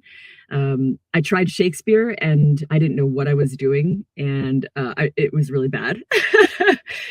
So I went back and I got some coaching on it. And then a year later, kind of went back in and had to sort of rein it in and learn to not do everything externally, but sort of go in more naturalistically because I'd done a lot of formal body training. So that was an interesting thing for Shakespeare and for theater. My first voiceover gig was when I was already in school, and it was like, I think it was a bath, like a spa commercial. And back then it was like, you have a little piece of paper, it's on the wall at the local sort of theater hub community space. You peel it, you take the number, you go, you audition, you take a bus somewhere, you audition for this thing. And then I got this thing and it was like Bain Ultra or something like that. And I was over the moon and I drove 3 hours to go to do this gig in like some random part of Quebec. And I just sort of put on a voice, like, you kind of fake it till you make it. But it was like, live the Bain Ultra experience, something like that. And I was like, oh my God, I've made it. This is so cool. And then video games, a similar thing. It was like answering a casting call in my theater school on the wall. And I think it was like, I believe the company was called Game Loft, which still exists. They were doing a lot of indie games at the time. And I ended up getting in with them, and then they saw that I could sort of transform my voice, and so they give me a lot of small roles. So I started that way. It was several years before I got my first AAA game, which ended up being Beowulf, and that was while I was doing a voice demo, and the sound engineer passed on my demo to somebody, I believe it was Simon Peacock, somebody who's quite established in Canada now as a director, and he works for ACTRA Montreal and stuff like that. But they needed an Angelina Jolie sound-alike for the video game because she'd opted out. But that was after sort of being at it for several years. yeah, and it's true because each form is very different when you're auditioning that way. Theater helps though. Theater helps all of those things, or any kind of acting training, which I always suggest to people when they're like, how do I get into voice acting? I'm like, acting, because voice acting these days can be anime, it can be performance capture, it can suddenly be you needing to have live skills to be online, in front of cameras. There's so many different facets of how you brand yourself and become a performer that acting training is really good for all of it in terms of like physical storytelling. So yeah, that's sort of, I feel like I'm just blabbing my brains out right now, but trying to think if there's anything else useful about that. Maybe first performance capture audition, which came significantly later than that. That was, I think, 2000, I want to say 6 or 7. Was for Assassin's Creed. And this was after bugging Ubisoft for a while. I was like submitting demos, pitching demos to Ubisoft Montreal. And finally I got an audition. You go into a big mocap room, you have live cameras, and you do a sort of version of almost like a film acting audition. That's changed a lot now. These days, you actually go oftentimes into a casting house, or now you just submit remotely. But it is very much like film acting auditions, more and more for the performance capture. Before, it was a little more hybrid, where they wanted to see you like walk across a space a lot, and then do like a little bit close up, a lot far away. And nowadays, yeah, it's kind of different with every studio, but obviously the technology's boomed, and it's an entirely different universe at this point. But were you a big gamer going into voice acting? I was not a big gamer. No, I've definitely gamed a lot as a child, gamed in high school a bit, but I was more, no, it just wasn't it wasn't on my radar at that point. It was like, I was more, when I entered acting school, I had so much to catch up on. I was like a late bloomer already. And so I dove straight into theater, and I tried to learn what Shakespeare was and Chekhov and Ibsen. I went that route. There wasn't a lot of time for me in that regard. And I was also living with people that were not gamers as well. Had they been, that would have changed things. I was more interested in the acting work. I've come back around now, obviously, like I have a grand appreciation for a lot of different styles of games. And if I don't have time to play them, I try to watch cinematics and just sort of get the beat on what the game's about and what the play styles are and stuff like that. There's so much out there now. It's crazy. So no, I wasn't, but I was very familiar with the games that I had landed, like Zelda, for example. I had played that growing up, and I had a NES in the house and played a lot more Mario than Zelda. I was almost too young for the beginning Zeldas. They were way too hard for me when I was growing up. Well, speaking of that, you are widely recognized for voicing Princess Zelda. What was your initial reaction when you got that role? Destiny, it was crazy. My initial reaction was, I had just made a big move to LA from Montreal after doing my master's of classical acting in London. Got back, spent some time back in Montreal, Toronto, and then I made this big leap to go to LA to like perform in more voice. So I ended up getting this wonderful connection through my sister, who'd been there as a singer-songwriter, and she knew a casting director, and she submitted my materials, which were pretty strong by that point. It was enough to like get me in for that audition. I didn't know what it was. I didn't know what I was auditioning for. It was just, it was a bleached script. So I just had no idea. I was like, it's a fantasy game. They have these like archetype characters. And I was like, I usually go out for the warrior, which ended up being Urbosa. So by that point, I was like, I probably have a better chance of landing this, if anything, but I'm going to try for a few different ones. And so I tried the sort of young princess character, which had a description of like weight of the world on her shoulders, kind of old beyond her years, even though she's like 19-ish, but it was like a bit fluid. And I was like, I was trying to figure out where it sat in my voice. Went in for that audition, got a call back, and then I felt like they were sort of directing me into the princess role a little more, like they were checking out my range, and I was like, ooh, I feel like I might land something. Oh, this sounds good. And then I found out I got a role, and I was like, oh my God, first role in LA. After acting for nearly 10 years, this has happened. I'm in the right place. And then when I finally went in to record the trailer, my first session, I signed the NDAs and they're like, by the way, this is Zelda and you are Princess Zelda. And I was just like, okay, that's a game changer. And That's huge. I felt like you have like an adrenaline rush that you can't quite repeat for much of anything else. It's so big. And then you're like, you feel like you're falling. And or flying, but falling too. And you don't want to hit the ground and get it wrong. So Right. yeah, it's very exciting. Very, very exciting. Have you heard any of like the previous Zelda voice actors? Because there's like the cartoon and then those Philips games. Like, had you heard any of those prior to? Not really. landing the role? I've heard like the the emotes that the Japanese version has done. But I've heard a lot since, because once you start doing conventions, people start kind of thrusting that at you, throwing it back at you, doing imitations of you and of that character. And I get a lot of like, well, excuse me, princess, like all the time. And so, yeah, I've kind of gone back into the voice aspect of that. I was pretty familiar, like once I booked the role, I went back in and I learned about the Hyrule Historia, and I started pouring through the material to see what I could use to support the interpretation of the character. But at one point, you just have to trust what they're giving you in the room, and you got to go with what the team wants, and you got to go with the script that's there. And obviously, it's a first interpretation of something and a new team, and they have a pretty set decision of what they're going to be going for, and like the kind of general essence and tone of it, which you've already been cast for. So you have to trust that. It's hard, but you do. Yeah. Oh, my microphone has hit my head. Boom. Okay. So I'm curious, what was it like working on Star Trek Discovery? Ooh, really exciting, like a big sort of checkbox there. I can say, I got it right at the tail end, and I think that part is so funny. Olatunde, the director, Onsu Sanmi, he is wonderful.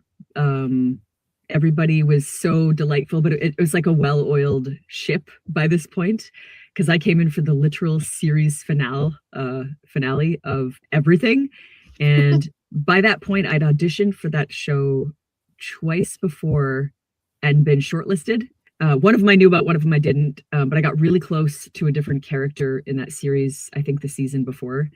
And I was like, this might be like it was my last opportunity to get on that show. And then finally I did. And it involved me sort of flying to Toronto for costume fittings, coming back, more costume fittings, coming back, and then going, and then just basically having to learn the monologues and go straight into it on set pretty quickly. It was kind of high pressure, as those things are, in that full, huge armored costume. On a platform with the director and a bunch of cameras and me just sort of like speaking to the void. That's what it was, because I was on set, and I was on the set of the ship around, like it was all shot in Toronto, but obviously I didn't get to act opposite Doug Jones during that. They sort of filled that in later. I've met him since. We met in New Zealand last year, and it was so lovely to meet him and be like, because he's a legend, man. He's extraordinary. So it was like, yeah, it was a dream come true. It was another one of those, like, how did I get myself into this situation? Now I'm on on the Enterprise or whatever, It's just brilliant. It's funny because Star Trek Discovery, it's one of those rare shows, and I liked it from the beginning, but it's one of those rare shows that like halfway through the series, it gets exponentially better than it was in the beginning. Because, once they jump to the future, it's so good. I'm so glad you got to be a part of that. Oh, thanks, Jason. Yeah, me too. Yeah, I hope there's still room for more Star Trek material as it comes. I've played a Breen. I wonder what else there is out there. It'd be really nice. Yeah.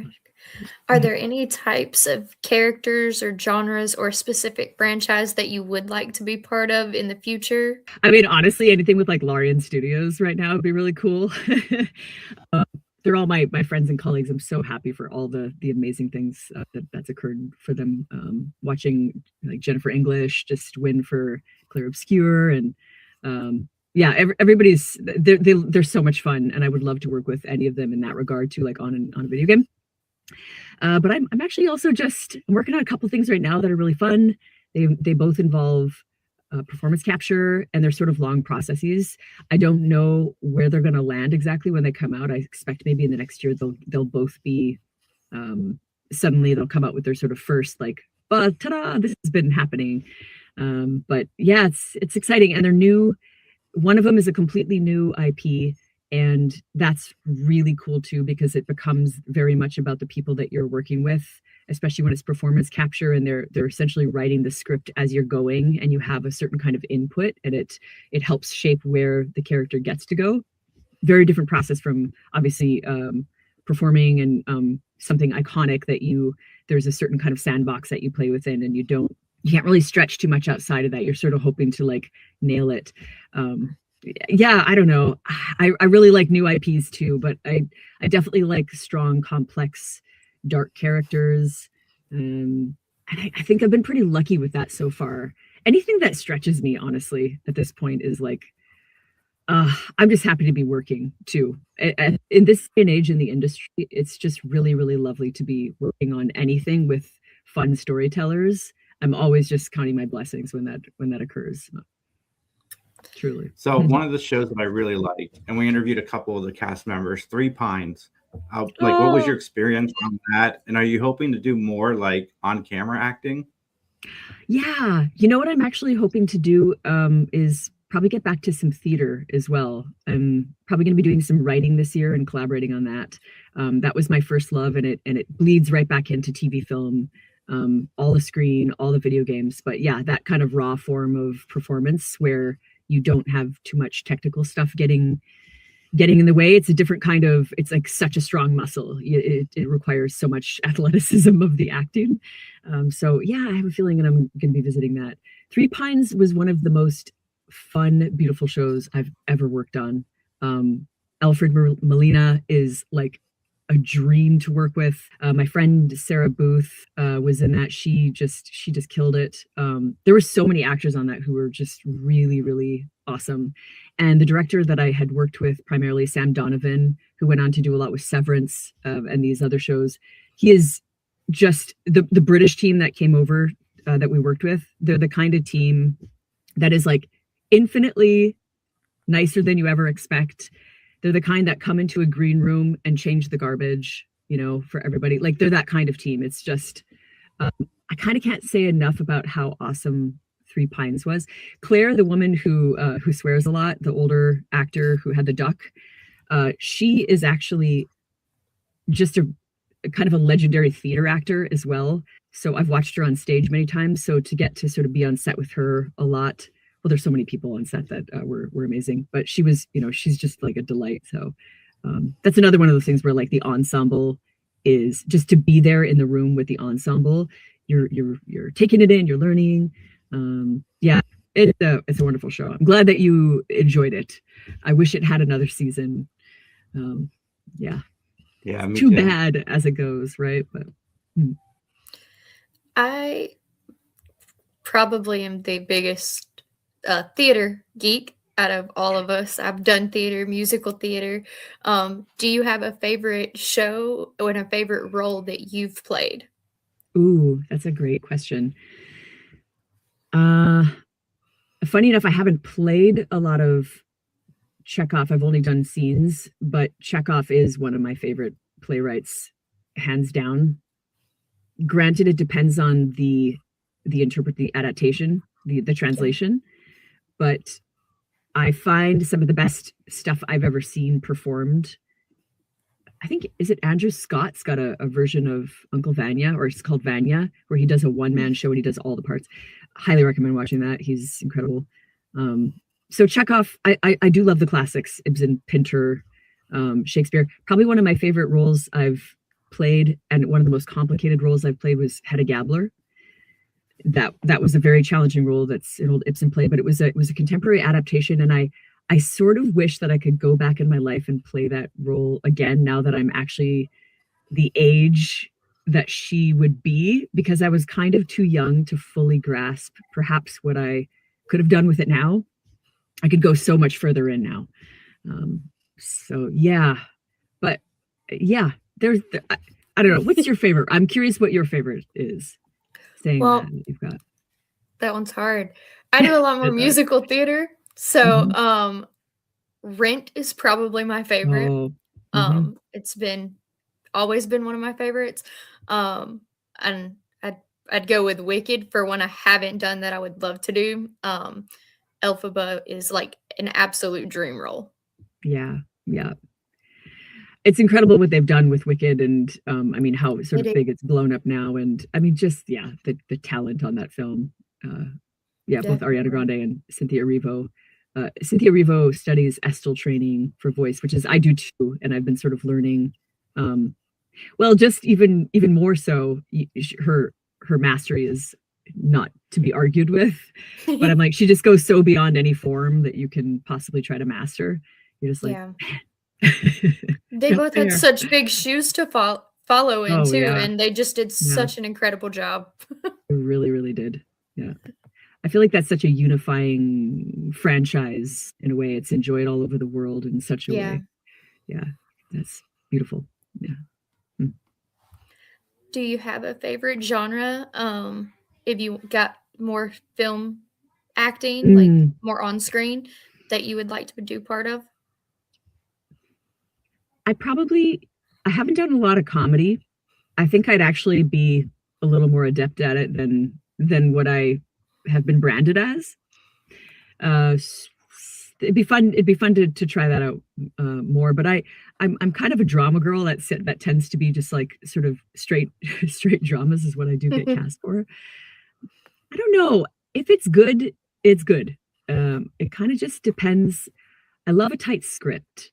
I'm trying to think of things I've enjoyed recently. In the TV film world, I would say, well, actually, we just watched One Battle After Another. I don't know if you've seen that film. I wasn't expecting it to love it as much as I did, but I found it so beautiful and heartening and timely. And I love that you can kind of invest in those characters in a way that we're so numbed by the news now. It's so desperate that you just don't, you sort of almost can't connect with the real substance of what the news is telling you. You don't know who to trust, but you can weirdly trust a fictional tale that's told that well with like that quality of script, directing, acting. You're like, dang.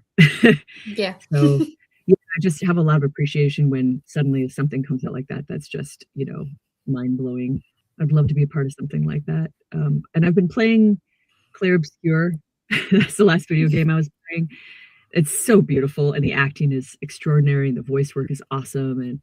And probably like for games it would be just some version of an RPG, one of the versions of an RPG. And I'm not really much into FPS. Like I don't sort of sit down and do shooter games or MMOs.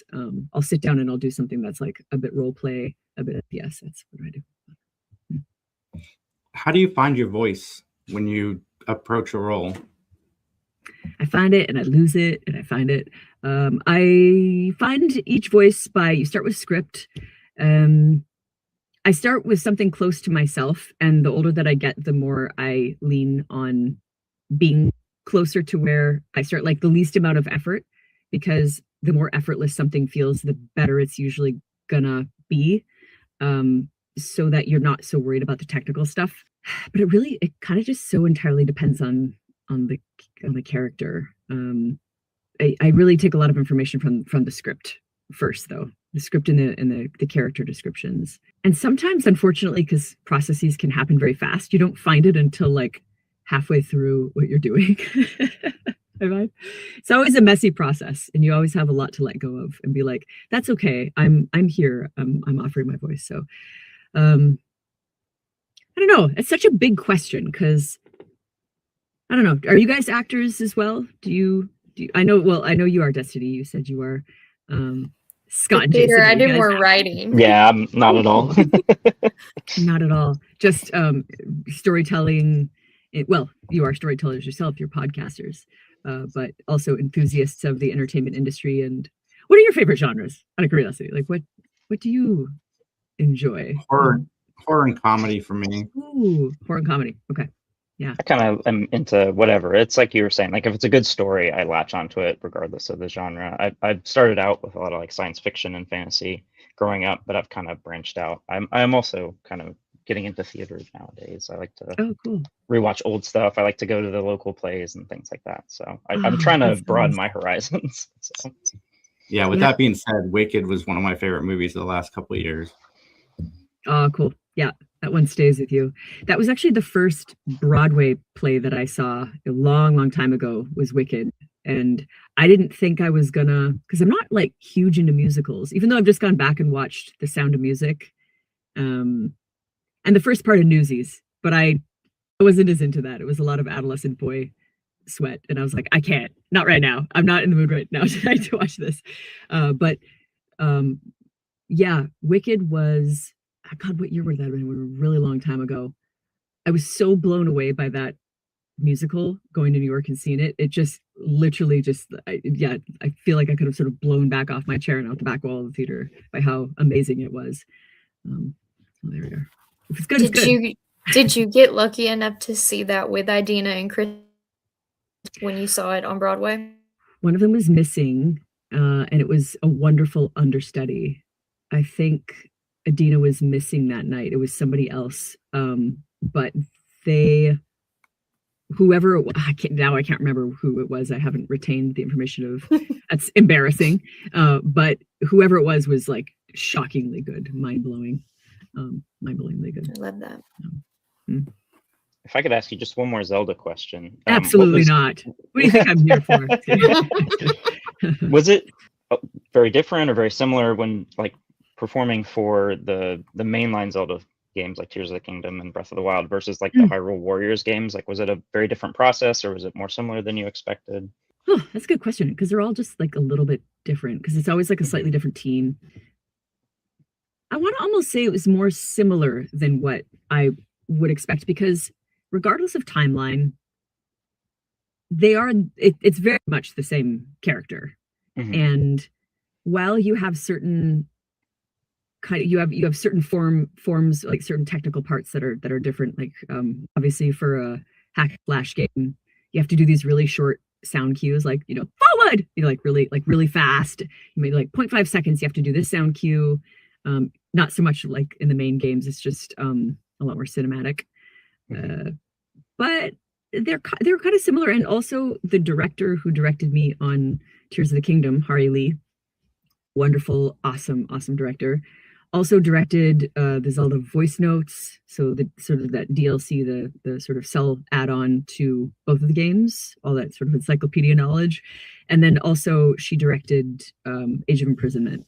So while you do have different teams, you still have a core director that they are trusting to sort of keep that sort of essence and vision alive. And she is very much into, I guess, an empowered Zelda performance, a girthy, grounded Zelda. And we really resonated on that. It was really, they've all been awesome. I love where it went. I love that she brought it there. Obviously with Nintendo, like it's a whole team of people who are approving it. So in that regard, you have one director who's worked on 3 different projects with you, the last 3. So they don't feel that different, yeah. Okay, well that's cool to know. I'm a big Zelda fan, and I really, really appreciate your performance across all of them. And it is interesting to see like how you it's very nuanced in each individual title. So it was interesting to see how it like would change between the different ones. And I'm a big fan of what you did and how you portrayed the character. So thank you so much. Thank you. I was happy to get a chance to go back and do it 4 different times and over a series of like 8 years or whatever. It's like you're like, it's going to change inevitably. But the fact that they allowed and they let the breath of evolution happen with the breath of evolution, I really but you feel that evolution too. You feel the age kind of coming into the characters. I was a fan of that ability to kind of move the performance a little bit too. Well, Patricia, where can everybody find you online? Well, right here, right now. Just kidding. Instagram at Summersett _ on there. I've backed off a little bit. Like I post a little bit on, Twitter. I'm not even going to call it X. Screw that platform, really, honestly. But Instagram's the main one, and then my website. If you want updates on appearances, I do that on Instagram, and then also patriciasummersett.com. That's where I'm going to be. So, but I'm better in person, honestly. Well, is there a message you would like to leave for fans who've grown up watching the games and with your characters before we go? Oh man. I guess just to sort of reiterate that playing Zelda, I mean, being an actor in general is an amazing gift, but playing Zelda has been an absolutely extraordinary gift that keeps giving. And one of the best parts about it is being able to meet fans, traveling the world and meeting all the people who've connected with those stories over and over again, in so many fascinating ways, seeing the art that comes, the art spin-offs, all the things, the cosplay that comes from it. And yeah, I kind of think it's never really been a better time to be a Zelda fan. You have so many amazing things coming out. Who knows what they've got in store for the future. I'm really happy to be part of the Zelda family. I wish everybody, if they're pursuing acting right now, I know there's a lot of like AI chat and a lot of, it seems like a very bleak environment for a lot of people for a lot of different kinds of careers, but good storytelling speaks for itself, and you start somewhere and you got to focus on the work. If you're thinking of doing that as a career, that always comes first. And when you have that, the other things become easier and possible, and technically possible. The doors open if you focus on that work first. So I guess that's what I would say to people in that regard. And hugs to fans, hugs to people who love Zelda series, right? Like we're all just one big old happy worldwide family, really. That was really well put. Thank you so much. Yeah, Oh, especially the stuff about AI, it can feel very, very bleak. So it does feel so bleak. Yeah. But I'm continuously reminded, and that's why like live theater and stuff like that is a really fun thing to go back to as well. You just have to keep flexing your muscles, and you have to keep connecting and networking with people, and being inspired by stories. So wherever you're finding that, it doesn't need to be in the genre that you're even in.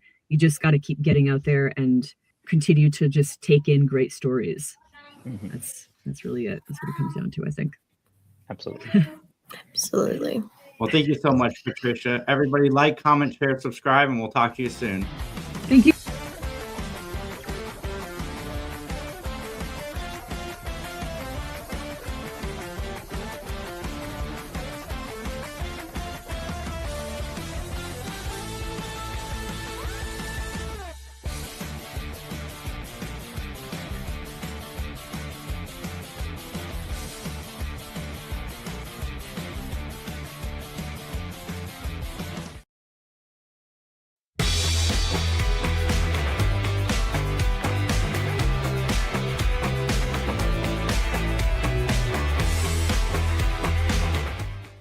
Hello, everybody. Welcome to a Three Geeks Conversation. Today, we are joined by Lane Wilson. Lane, nice to meet you. And how are you doing today?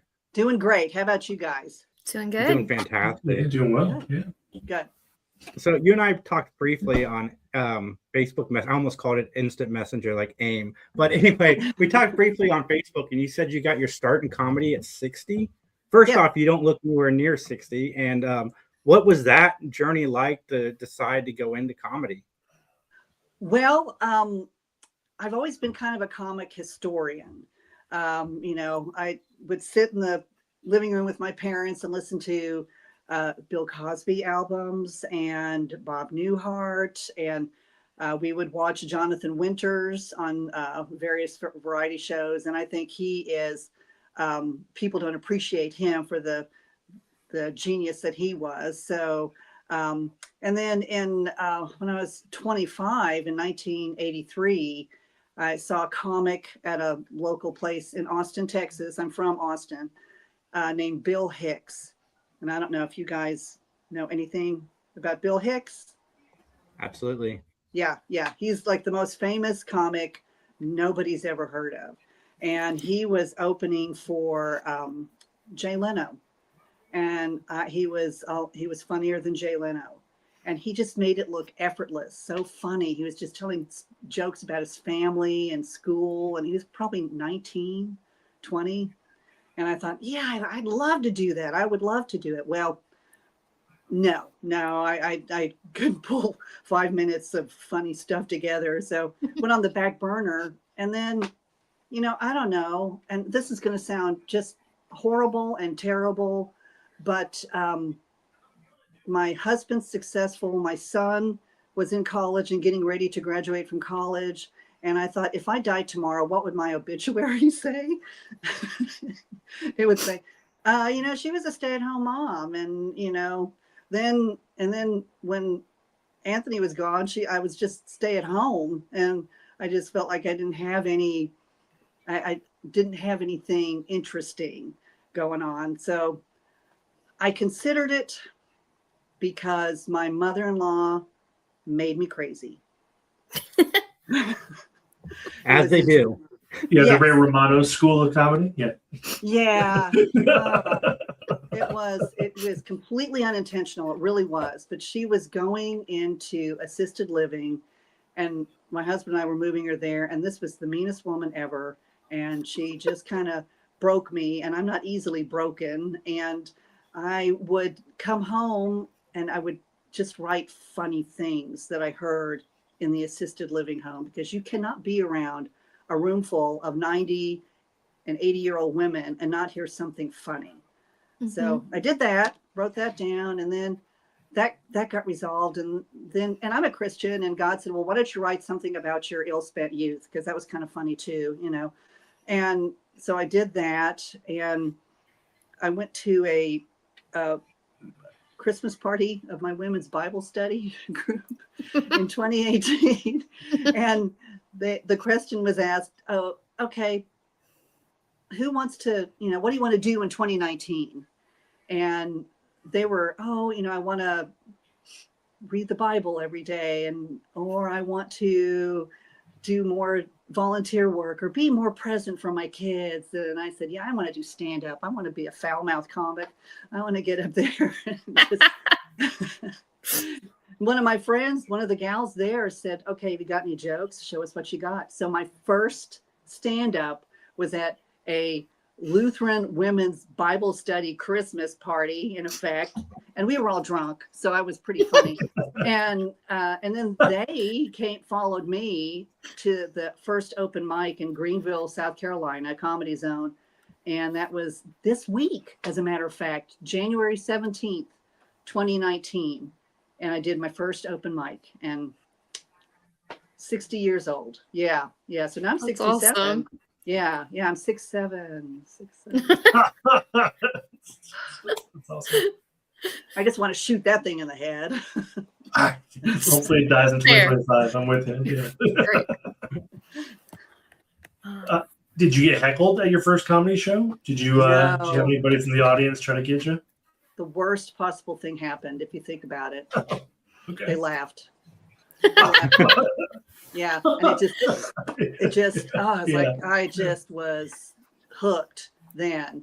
And I went to a bunch of open mics, and you know, and this, I'll just tell this to anybody listening. If you're starting out in comedy and you're doing open mics, you don't have to do new jokes every week, because I've talked to a lot of comics and they all thought, well, we just have to do something new every week. No, you find jokes at work, you find jokes that people laugh at your open mics, and then you repeat them and just hone them and refine them and make them hilarious and funny. So my first few times at it, I've learned to bomb. I'm very good at bombing. I've learned to accept that, and that's just part of it too. But yeah, they laughed, and that was it. Awesome. So through that creative process, right, like kind of creating a joke, how do you know you're done? How do you know, like, okay, this is the biggest pop I'm ever going to get, or is it never done? Never. I know a guy named David Zasloff here. He was in LA comedy for many years, and he's 80 years old. Fine looking. He's this silver fox, and his wife, one of his jokes is, Yeah, there's an age difference. I'm 12 years older than my mother-in-law because his wife is 40, he's 80, and he's got a 12-year-old daughter. And he's been doing comedy forever. And he moved here to Greenville, in the Greenville area. I live in Clemson. And so I drive to Greenville, 30 miles east of here. He says he still tells jokes that he told 40 years ago. And you can kind of tell it, but he just refines it and makes it funnier and works it in. But he still comes up with new stuff. How he can do that is just amazing, being 80 years old, and he's just on top of his game.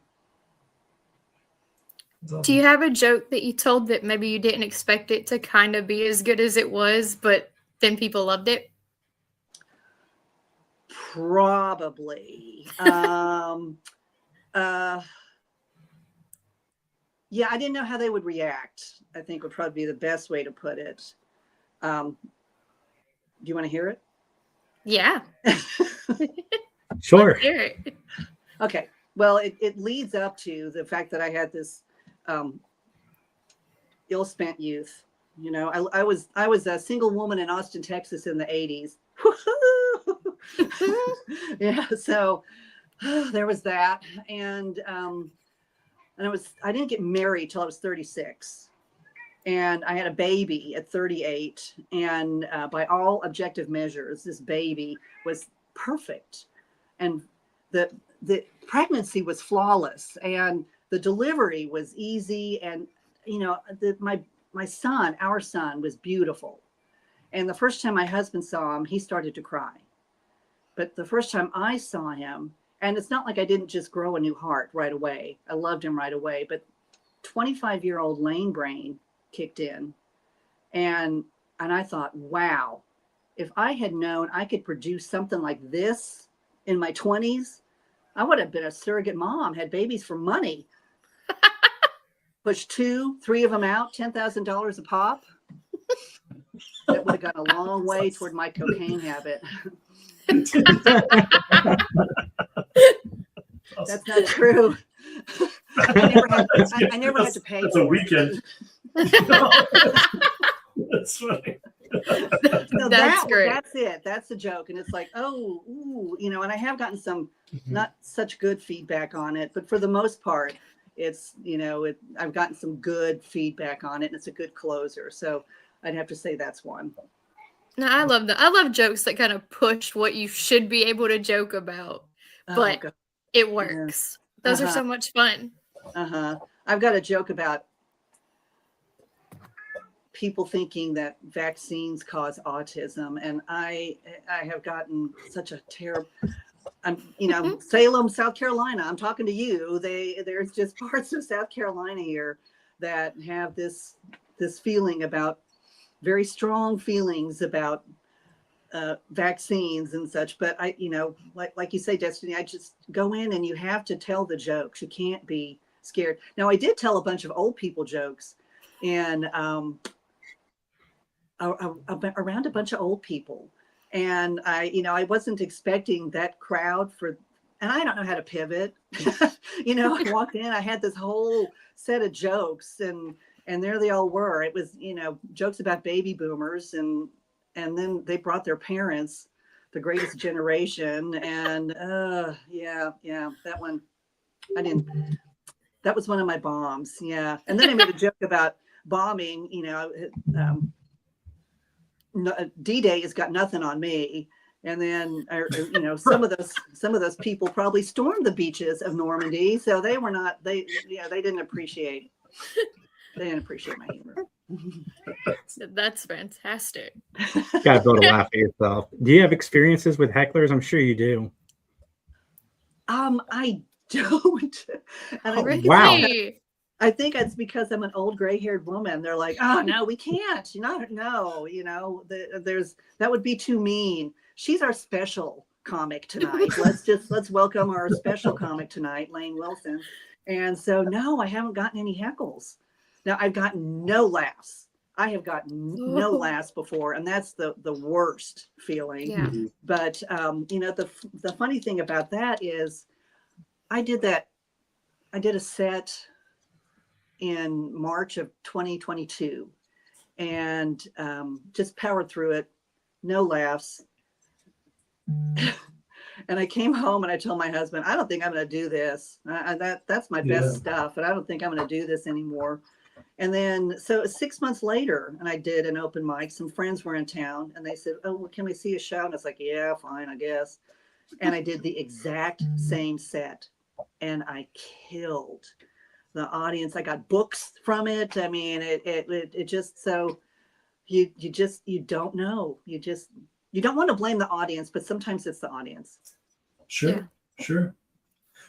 When you decided to like go full bore into being a comedian, when you kind of tell that to people, is there an expectation of like you're going to make them laugh, like in a social setting? I mean, like you're at a party, you're at like, I don't know, a bar mitzvah, it doesn't matter. Like, just like, do you like, is there an expectation that you're going to make them laugh? You know what I mean? Like, is it a weird like social pressure? It is. There is. Or once people find out that I like to, that I'm a comic, they bring me jokes, and they're not very. That's got to be worse. It's got to be. It is worse. It is worse. Yeah, because a lot of times it's jokes that they've stolen, you know, and they're like, sure. "You can use that. Go ahead. You can use that one." And it's like, okay, yeah. And in social settings too, like at a party or something, and you know, it came up that I do comedy. And one of my friends said, hey, everybody, Lane does comedy. Why don't we let her stand up here and do some of her set? And I was like, no. This is a party and it's not organic. It's got to be, and you know, people came here to talk to each other and enjoy each other. And they didn't come here for a comedy show. And that's, and some of the comedy shows, they're not necessarily in, and you guys know this, they're not necessarily in clubs, they're in bars and pizza parlors. And people come into the bars and pizza parlors not knowing there's going to be a comic up there. Sure. And, you know, they just want to sit down and have a drink and talk to their friends and watch, you know, whatever games are on. So you just have to kind of plow through that one too. And if you don't get any laughs, just know, well, they didn't come here to laugh anyway. So that'd be a tough place to perform. Place that's not expecting you to perform. Like when you go to a funeral and they ask you to get up there, Lane, and do your tight five. Yeah, get up next to Grandpa. Be great. If you want to know the truth, funerals are the best place to laugh and have a good time. If you know, you get with your family and you're around cousins that you haven't seen in forever, and you know, someone really special just passed, but we're all, maybe it's just my family, I don't know, but I just remember being in one of those rooms at a funeral home, and we were all just laughing and cutting up, and you know, there's all these other rooms with people with their loved ones. They're not, there's no laughing, they're crying, you know, it's kind of sad, and they're going, what the heck is going on in there? And it's like, so clearly it's, you know, my humor is hereditary. Sure. I like it. It's a good time to laugh. I know. Yeah, I think so too. I have a dark sense of humor though, so maybe that has something to do with it. Yeah, I do too. And again, sometimes the dark humor just goes over people's head. Like 6 feet under, you know, it's good. Yeah, like that. Or 6 feet under. Yes. But as you travel, do you have a favorite venue, or more so, is there a venue you really want to go to, like the Comedy Store or whatever? You know what I mean? Let's pick a famous comedy club. Is there one you'd really want to partake in? My dear, sweet young children, when you say travel is a relative word, it's dear, sweet. I'm in the upstate. I do upstate South Carolina. So that's Greenville. That's a whole bunch of little towns to the south of Greenville. It's in the Seneca west of here. You know, I don't like going too far away because I feel like I did a show in Fort Mill, South Carolina, which was 3 hours away. So you drive 3 hours, you do your set, you drive 3 hours back. And I thought, why am I doing shows 3 hours away? I if I can't get a show here. So it's been a little dry recently for me. I've had writer's block for the last 2 years, I would say. And that's been very frustrating. And so it's been a bit dry for me. You were talking about any clubs I would love to go to? Well, yeah, I imagine there's a lot of like historic or like famous comedy clubs in the world. Like maybe there's one you really want to do a show at. That's all. Yeah. I think quite highly of myself. Clearly, it'll never happen. But the Mothership in Austin, Texas. Oh, the Joe Rogan one, yeah. Since I'm from Austin, it's and again, I was a single woman in the '80s, and that place where that comedy room is now was quite the dance club in 1986. So I have a lot of happy memories there, or maybe I don't. I don't know, but the ones you can remember. Yeah, the ones I can remember. Yeah. And maybe there's a no trespass sign. That's why they won't ask me to come in. Not her. She's still alive. My God. Oh, yeah. And I've gone back to Austin several times. I've got family there, and I've tried to. Hey, can I do an open mic? Can I? Here's my some of my stuff, and nothing. Comedy in Austin, just what they need. One more comic, right?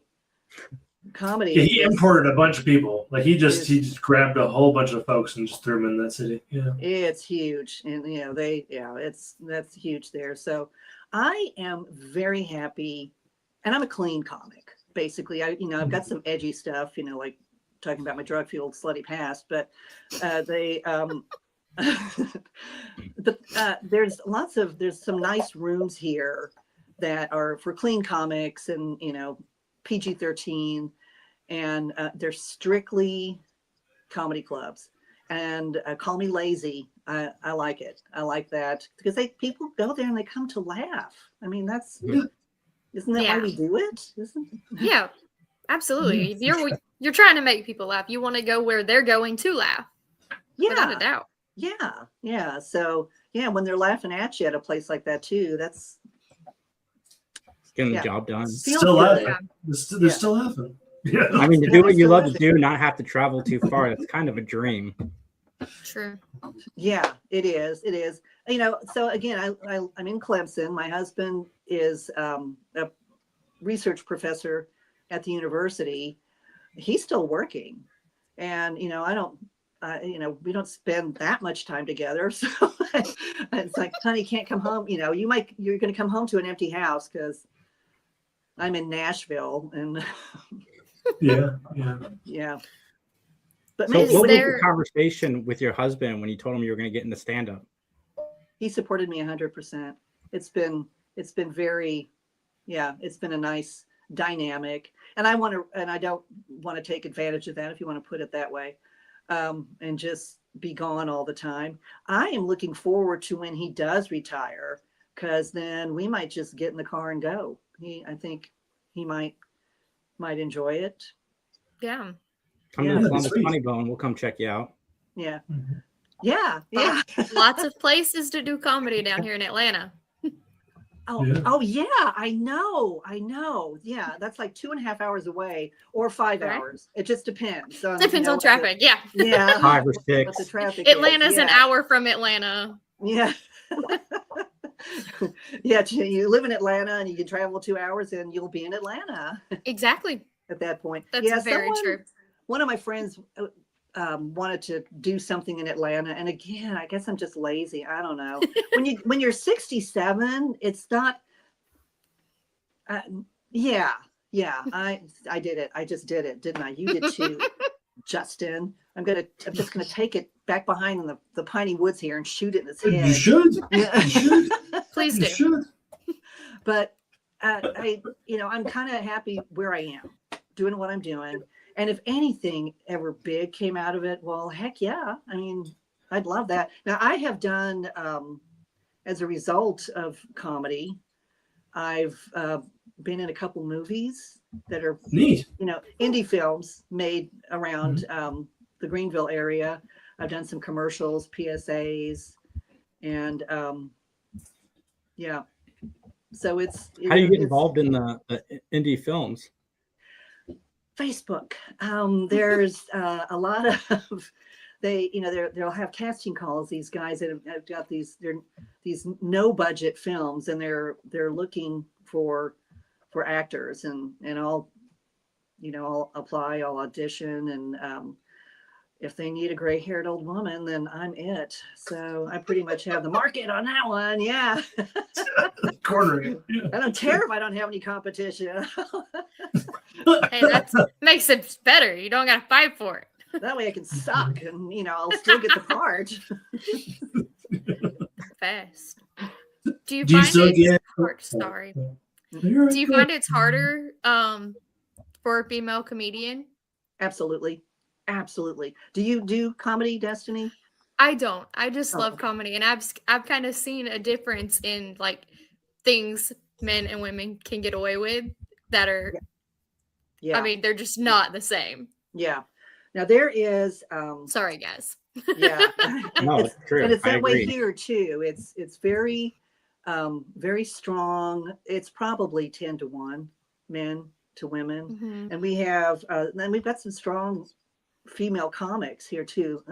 One named Jazz Gill. Now Jazz this week is at the Laugh Factory in Los Angeles. She won a competition, and keep your eyes and ears open for her, because she's I don't know, if I'm 67, she's 36 or so, and just hilarious, just a natural talent, naturally funny.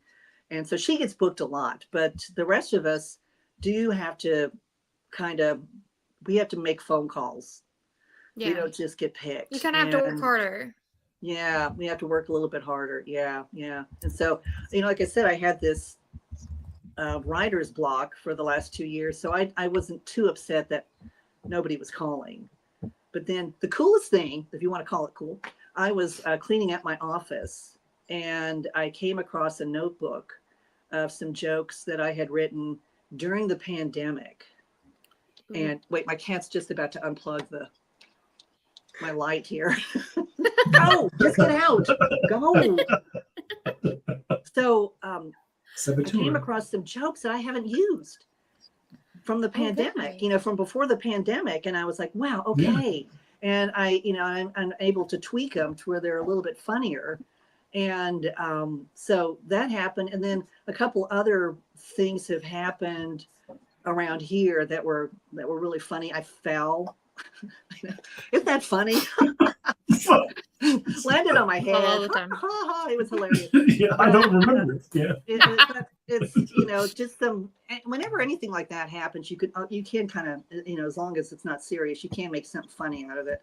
So I've got like 5 or 6 new jokes that just boom have started since November. So I was glad I wasn't getting booked. I wasn't going to open mics, which you're supposed to do, and I wasn't doing it because now here at the one open mic, really consistent open mic they have here is at Comedy Zone in Greenville. Sure. And you go in and there's like 22 openings. And if you're not active, if you're not there every week, you're considered not serious. So you get slot number 21, number 22, people are tired. They've been through this gamut of quite, it's really nice comics and some that it's their first time, or maybe some are just not funny. So I was not excited about showing up and being the last comic of the night with old stuff, old jokes. Yeah. So, because my energy would be down. It's like, okay, you've heard this one, but okay, I'll start it. And, Sorry. Bless you. Thank you. And, so, but now I've had this resurgence, and it feels good, and it's fun to talk to people about it. That I feel like I'm back. I'm back. Great. Yeah. I did have a question, just sets in general. How do you know, like, I have a friend this question. 2-minute set, 5 minute, like, how do you know how long you're up on the stage? Like, does it vary by place you go? Do you get to say, hey, I want to do 5 minutes or 10 minutes or whatever length of time? Like, well, at Comedy Zone, it's a tight 5, and they'll shine the light when you have a minute left, and you better and really, if you're a nice comic, then you'll get off in 5 minutes because it is very tight. There's 22 comics there. Other places they'll say, okay, can you do 15 minutes? Can you do 20 minutes? And they don't necessarily shine a light. They just trust you to know that you're gonna stay within the time frame. And again, if you're a respectful comic, there's 2 or 3 other comics waiting to get up there. So on the book. So yeah. I have a terrible concept of time. I'd be terrible at that. I'd be polite. I practice. I practice for like 2 weeks for these 5-minute sets. And what kills me is I'll go to the open mics, and my young gal pals are there, and they're saying, we're sitting down waiting to go on, and one of them will say, oh, I don't have anything new. I just thought about some jokes walking up the steps. And I was like, what? I've been working on this for 8 months, and you just, and then she gets up there and she kills, and it's like, what am I doing? But again, if it's, the light shines, they're able to pivot or stop, and they know, they're professional. What's the longest set you've done? 20 minutes. I'm an opener. I would be what would be considered an opener. You've got opener, featured, and headliner, and I'm an opener, and I'm happy with that. Yeah. Do you still get nervous? Is there still butterflies every time you go up, regardless of how long you've been doing it? Or I would say there'd have to be. There just has to be. Yeah. Yeah, and again, I've got nothing to lose. So you're not going to laugh? Well, okay. I get it. So I do walk up just with the idea of get up there and have some fun and wanting to make people laugh. Yeah. So that's my goal, really. Yeah, that makes sense. Awesome. Well, Lane, I want to thank you so much for joining us. Where can everybody find you online? Okay, on Facebook, it's comedian Lane Wilson. On Instagram, it's Lane_Wilson_comic. On TikTok, it's Lane Wilson 58, all one word. Yeah, not too much new stuff. Not too much new. But I'm there, guys. I'm there. Just just wait and see. I believe in you. It's been great, for sure. Like, comment, share, subscribe, and we'll talk to you all soon. Thank you. Thank you.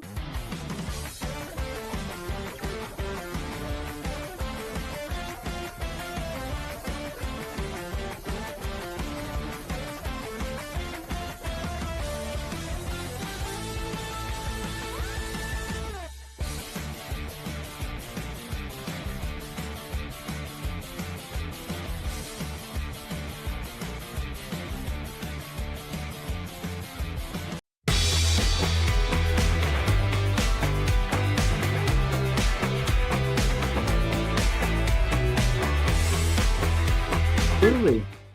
What is going on, everybody? Welcome to another Three Geeks Conversation. I am joined he is from the best show of 2025. Actually, the best thing I watched in 2025. Welcome to Dairy.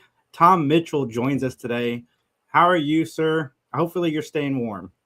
Yeah, I'm very well. Thank you. Up here in Toronto, we've had the biggest snow event apparently in recorded history. The greatest one-day accumulation. So the city is kind of come to a stop, and there's a lot of snow to dig out. So, how much did you guys get? Well, the drifts are 4.5 feet, probably at least 2 feet, solid, at least 2 feet that we got in one day. Quite an accumulation. And we're here in a big city. There's nowhere to put it. I mean, it's not like there's nowhere to put it. There's cars everywhere. There's, we're all living on postage stamps. So logistically, it's going to be a bit of a challenge moving forward. But wait, my fridge is full and there's lots of telly to watch, so I'll just hunker down and get comfortable. Yeah. There you go. That's right. So what made you want to be an actor? Well, I was I grew up in the business. My mother is an actress of some renown. Spent over 20 seasons at the Stratford Festival in Stratford, the Shakespearean Festival. So I grew up in the business, going on tour with my mom as a youngster, 8, 9, 10 years old, going to New York and Philadelphia and all kinds of theaters around Canada, Calgary, out east. And frankly, I grew up playing sports. I was a swimmer and a football player. And then it wasn't until I got to university that I thought, hey, I'll take a drama course. It'd be an easy credit. It's something I have some experience with. And well, then the next thing you know, I got bit by the bug and I haven't looked back since. So I decided that I wasn't going to pursue football. I was going to become an actor. And I studied drama at university, and then I moved out to Vancouver right after I graduated and worked out there for the first 4 years of my career. So, yeah. The theater will get you. It'll hook you to it. Indeed, and the collaborative nature of being with people and the infinity of being able to create. The great thing about a stage production is you can make discoveries every day and then have an opportunity to go back and try it that night. You could be standing in the checkout line at the grocery store running the play over in your head, and then you're like, oh my goodness, a line reading will pop into your head that finally it makes sense, and then you can go out and try it that night. Film and TV, of course, is much different. You have to have your bag of tricks ready. You have to have done the preparation, and you don't really get as much opportunity to perhaps flesh things out, and you don't have an opportunity to go back and try something, not typically. Yeah. So it's a different discipline, and you have to kind of be ready to throw things away too. You do your part, you do the scene the best way that you think you can, and you have to essentially be satisfied with that, because in 2 days' time, when all of a sudden it pops into your head and the algorithm actually finally clicks, and you go, oh my goodness, I could have done it better. I could have done it differently, or I could have done something that may have served the purpose of the scene better. But that's a rarity. Hopefully, for the most part, you're ready to go and you've got your opportunity. And that's also what a director is for. He knows what he wants. Right. He knows where he wants things to cut together, and the tone that he wants to achieve. So that helps enormously as well. Yeah. Well, do you remember what your first audition process was like? What was that journey like getting there? Well, I do remember reading. I did some theater at the Stratford Festival as a young kid, and David Williams, who is a legendary director at the Stratford Festival. I was 11 years old, and I read for Romeo and Juliet to play a page, and he got me to come up on stage and admit to doing something bad, and I had to cry, and so he put me through my paces. I was very inexperienced, probably prone to some drama in my own regard. So I was able to pull it off and got the part. So that was, I was a youngster at that point. When I was in Vancouver, my very first audition as a professional was for a television show called Neon Rider. It was a show about some troubled youths, and I was playing a bit of a thug, and I booked that. I went in for the audition, and my agent called me and said, hey, first time lucky, you booked the part. So gotta love that. That's good for the confidence. Indeed. And also, certain parts you just kind of fit into fairly effortlessly. Doesn't require a lot of excavation necessarily, but it's just like a pair of comfortable shoes that you can put on and away you go, right? Yeah. So you were in one of my favorite comedies, and it's probably not the one you're thinking of, Another Stakeout. What was that experience like? working on that film. I will tell you when I heard that, Jason, that really, I thought, oh my goodness, there's a sequel that flew under the radar. It's a very long time ago, but I can remember instances of it so clearly.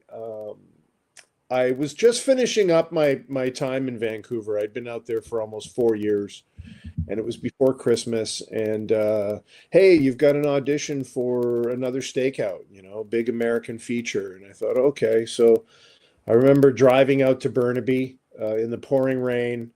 It was dark. I got out there. I went into a big, massive room. I remember reading something and then walking out kind of going, well, I don't think I'm going to get that part. And several months went by. By this time, I had already moved back to Toronto from Vancouver, and I got a really pleasant surprise one chilly February afternoon from my agent saying, hey, you got to get back out to Vancouver. You just booked this gig for another stakeout, playing a detective. And it was going to be about a month's work. So they flew me out for a week just to have a read through and a wardrobe fitting. I got to meet Rosie O'Donnell and Kathy Moriarty. And I mean, boy, when you think of the cast from that project, I mean, you had Dennis Farina, Richard Dreyfuss, Emilio Estevez, Jose Ferrer, my God, like it was just Kathy Moriarty, Marcia Strassman, just a phenomenal cast, and it was a really great gig. I was a young actor, and funnily enough, we were filming. This is going back a long way, so I'm kind of drawing the memory banks here. But we were filming on an island, so every morning I'd get picked up. The days I was filming, and get taken to a helipad, and then jump in a helicopter, like a big corporate Bell helicopter with Rosie O'Donnell and Kathy Moriarty or whoever it might be that morning, Richard Dreyfuss maybe, and then this 20-minute flight out to some remote location out on the islands, and then film all day, and then take a helicopter. That's so take crazy. A helicopter home. I mean, it was really, really an exceptional experience. I also remember Rosie O'Donnell coming up to me in the read-through. She was wearing overalls and a ball cap on sideways, and she was so cheery. She just went, "Hey, how you doing? I'm Rosie O'Donnell." And yeah, and everyone was so warm. I mean, Dennis Farina, big star, retired cop, played some real hard-boiled type characters. And you couldn't have asked for a more warm and engaging fella to spend time with. Just really exceptional people. One day, the helicopter pilot, we had a bit of time to kill, and instead of just taking us on a direct flight, he went up above the mountaintops and took us for a little cruise above, by Squamish and the Sea to Sky Highway, and just checking out the mountain range, and just one of those moments you have to pinch yourself and say, hey, my goodness, I mean, this is really happening. This is life right now. This is pretty good. Also, when I was out there, that year was 93, and booking another stakeout was the catalyst for what was a rather good year for me. I also did a film that summer called Dieppe, which was a CBC war film, miniseries. And I did another film that summer called PCU. So if you like your comedies, and each project kind of overlapped or rolled into the other. And so it was a really great year to be busy as a young actor. And another stakeout certainly got things, off to a great start. Had you seen the original? I don't think I had seen the original, to be honest. When that came out, I was at university. Mm-hmm. I know that it was incredibly popular. I think at some point had probably rented the VHS. It was before even DVD came out, so I probably had rented the VHS and checked it out. Funnily enough, of course, that was also shot in Vancouver, and a lot of the people that were in the film became friends of mine, people that were in the film and got a chance to work and spend time with them as well. So, it's funny because I'm a fan too. So to get in a space and like, oh my goodness, I saw you. Oh my God, you were in this, and then we're all just regular people, right? Right. But the warmth and the openness of a lot of the performers that I've been lucky enough to spend time with, always, it's remarkable, Some people can be very, very, veteran actors and just, here's the young guy coming in and, let's make life easy for him or make them feel welcome. That was one of those sets. Everyone was just so kind and decent. Yeah. That makes it feel good. It's a project you remember. It's not when you're like, I don't want to talk about that. That was a miserable experience. Yeah. And it wasn't without its challenges. We would go to this island and we'd be there all day and maybe we didn't get used that day. So there was a lot of time spent around kibitzing and chatting and getting to know each other. Of course, John Badham, Hollywood legend, directing this film. And there was one scene where the shootout is on the go now. And we had to come running out, the actor that played my partner, Blue Man Kuma, and the two of us had to come out and engage in this firefight. And then somebody yells from inside, and I'm supposed to turn a certain way. Now we're losing the light. I'm supposed to turn a certain way because that's where the camera is.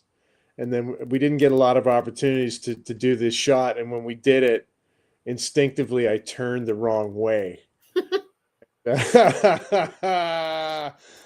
I was, oh man, I hope I didn't ruin that shot. And I was like, could we go again? And I could tell that Mr. Badham was just a little disappointed that he didn't get it exactly the way he wanted it, right? So, but hey, it worked out. I mean, just to show you, it's not always gravy. You're not always walking away thinking, hey, I did a great job. There was that day I walked away thinking, damn it, I kind of screwed up and I wish we could go again, but we couldn't. Like I said, we were losing the light and it was a big setup and just one little thing, Just one little thing can make a difference in getting it right and getting it wrong. But I think overall it was pretty good. Pretty good. That's a good thing. So, welcome to Derry. It's probably arguably the best show of 2025. What was that process like for you to obtain that role and how, how was it on set? Funnily enough, there were a lot of synchronicities that took place. Coming out of COVID was a pretty difficult time. I've been very lucky working here in Toronto. It's a nucleus of film and television. The industry is massive here in this city. It's a great city. It's my home. And to be able to continue to work in it is amazing. That being said, it was a bit of a downturn. Like I said, we were coming out of COVID. I was working out at a buddy of mine. He builds log homes. And so I was out there doing some pretty heavy, hard work, right? Skinning logs and, just heavy, hard work and the driving snow. And I'm thinking, man, something's got to come. Something's coming down the pipe. I can feel it. And funnily enough, I get this audition to read for the working title at that point was called Fairview. Okay. It wasn't called Welcome to Derry. It was called Fairview. Well, what's the name of the town that I'm actually working in? My little part-time job outside of my hometown of Stratford? Fairview. Fairview. Oh my God. Like, what is happening here? Right? Like, there's your sign immediately. Right. I got the dialogue and it was a military fella and it was very wordy, but it didn't seem difficult. It, maybe challenging, but it didn't seem difficult. It all had a cadence and a rhythm to it. And it just felt so natural. Funnily enough, the piece that I had to audition for was the very first scene that you see me in, where I'm in the Jeep. I meet Captain Russo, Major Hanlon, welcome to Derry. We jump in the Jeep and we're driving around. that was the scene, one of the scenes that I had to prepare for my audition. So like anything, it's a self-tape these days. So you lay it down, you send it out, you hope that it's going to land somewhere. And within a couple of weeks, I'd gotten a call back to read for the casting director, Stephanie Gorin, who's been a champion of my career here in Toronto. And so she liked that. She worked with me a little bit. And then within a few days, I was reading for Andy and on a Zoom. And I have to admit, the It world and Pennywise and a lot of that wasn't really on my radar. I wasn't really familiar with the material to that point. And luckily for me, I mean, it was fairly dry. I'm playing a military guy. There wasn't a lot of indication at that point, where it was going to land. Anyway, so I did the Zoom audition with Andy. It was like on a Friday afternoon. And I just remember thinking, I think I got a really good shot at this. And that went really, really well. Andy is just an amazing fella, really positive, really warm. I just remember doing the audition and thinking, and there was an enormous amount of dialogue. And it just went, I had it. I mean, I had done the prep work and I was ready. And when it came time to deliver, I was afforded the opportunity to do so. And so that was great. I had a really good rapport with him. And I think probably within a couple of weeks, my agent called me and said, I think this is going to happen. And it did. And it did happen. And it was just, I went out to the log home yard. Sorry, boys, I booked a massive gig, and looks like I'm going to be. I'm done with this logging. Yeah, and they look at Danny and those boys. They've been super supportive, and I'd been working with him since 2019, off and on, going out there and helping out. So they understood. They said, "Hey, man, this is your deal. This is what you're all about, and we're happy for you." So that's good.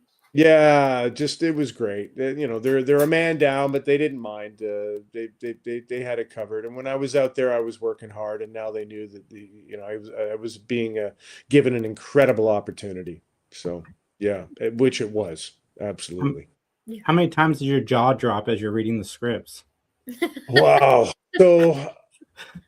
So funnily enough, it was interesting because. Well, we're shooting out a sequence, but boy, did we ever have some hurdles to overcome.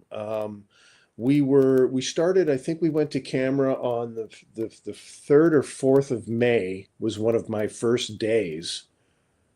And then the 5th of May was the writer's strike. Oh, my goodness.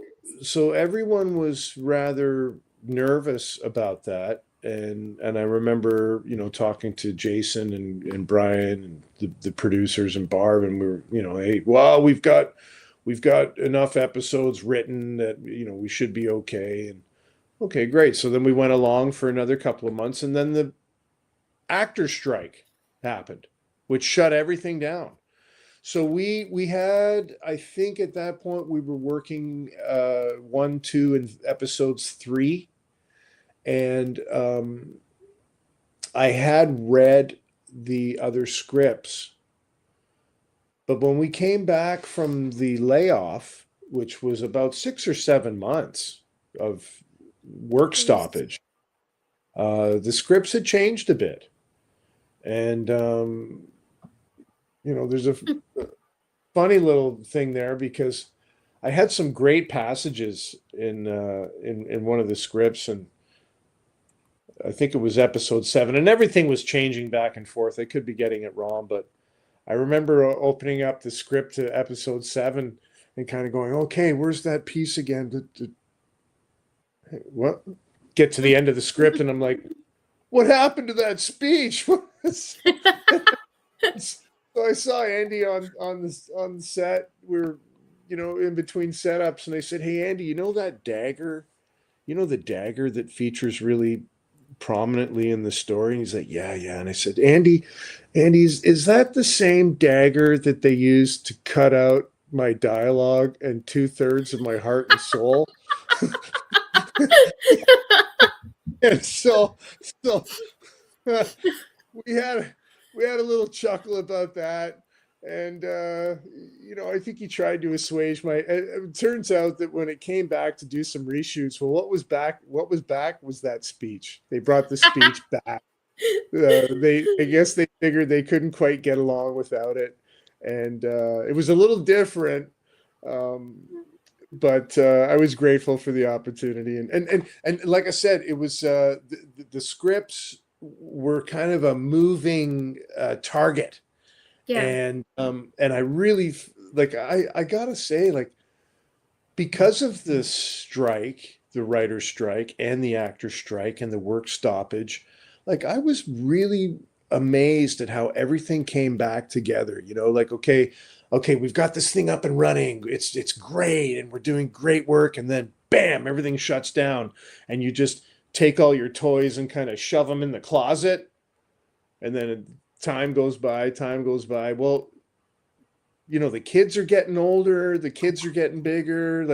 Maybe there's an actor that's got a new project on the go. There was a lot of logistic elements that had to come back when we came back ready to film again. And I was in awe because nobody skipped a beat. We were all ready to get right back at it, get right back into the swing of it. Sorry, Jason, I don't know if I answered your question there. I might have gone the long way around the barn, but yeah, the scripts were awesome. I mean, it just, and I gotta say, it was a little hard to kind of keep track sometimes, especially when we're shooting out a sequence, which, when you've got a director like Andy, he's so clear about what he needs in his head, and he is so on top of the material that he's able to help us if we're a little bit out of our element. He's able to help us. So I could show up every day and confidently go, listen, if I'm not quite getting it, I know Andy's going to steer me in the right direction, right? So there were a couple of times where maybe, and I used this expression a few times, where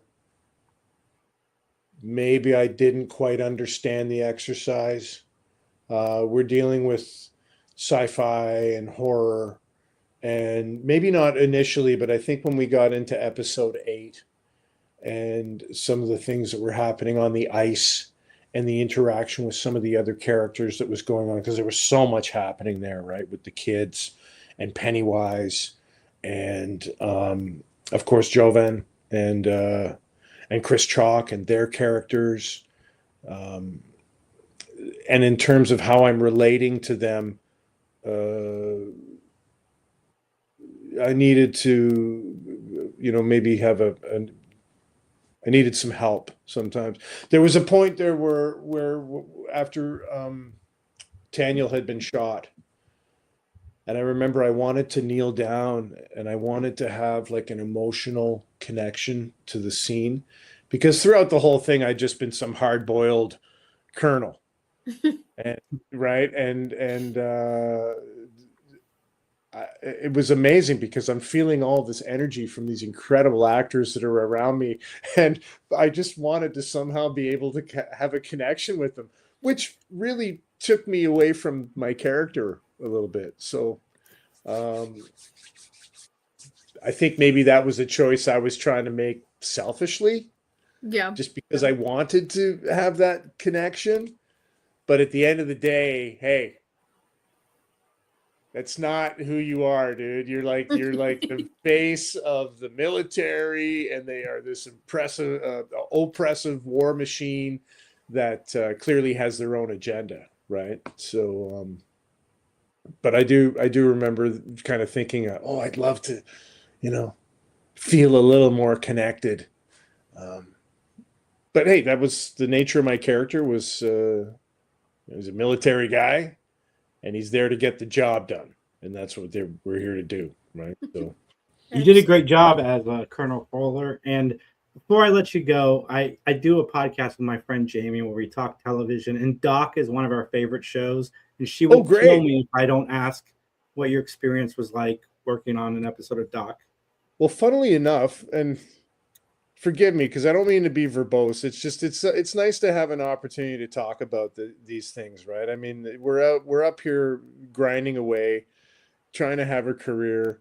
And when we get an opportunity to connect the dots and maybe talk about things a little bit, I really appreciate it. So funnily enough, my very last day on Derry, I think it was a Wednesday or something. And then the very next day, I was on Doc. So I went from wearing military fatigues to wearing a nice suit and playing a detective. It was great. I know Molly Parker from my early days in Vancouver. And so I hadn't seen her for almost 30 years.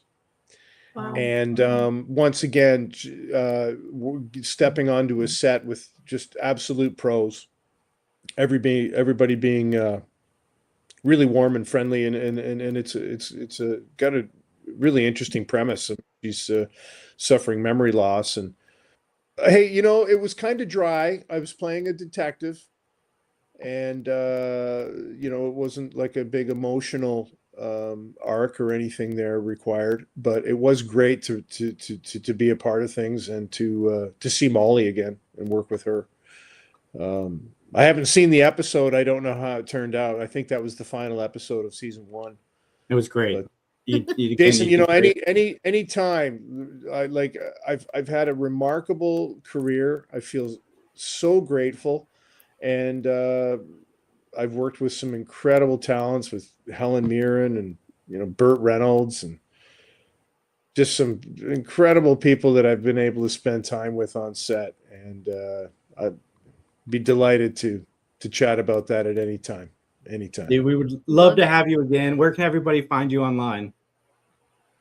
Well, I don't really have a big presence. It's Thomas Mitchell. I'm Thomas Mitchell on Facebook. I'm Two Take Tommy on Instagram, which was really just about me riding around on my Harley for the longest time. Yeah, that's where I'm at. Weigh in, come on, say hello, be delighted. And it's also, just before we go, like I said, I've been so lucky to have this wonderful career, and some of the things that maybe I have forgotten about are pieces that might mean something to you, or might mean something to one of your viewers or your listeners, and I'm grateful for somebody that's clocking in and saying, "Hey, yeah, I remember that show. Oh my goodness, hey, can you please tell me how this happened, or how was that person to work with?" Or, yeah, I'm an open book, man. So I'm happy to share, because it's been a good run. It's been a good run. Well, Thomas, we would love to have you on anytime you're available. Everybody, like, comment, share, subscribe. We'll chat with you soon.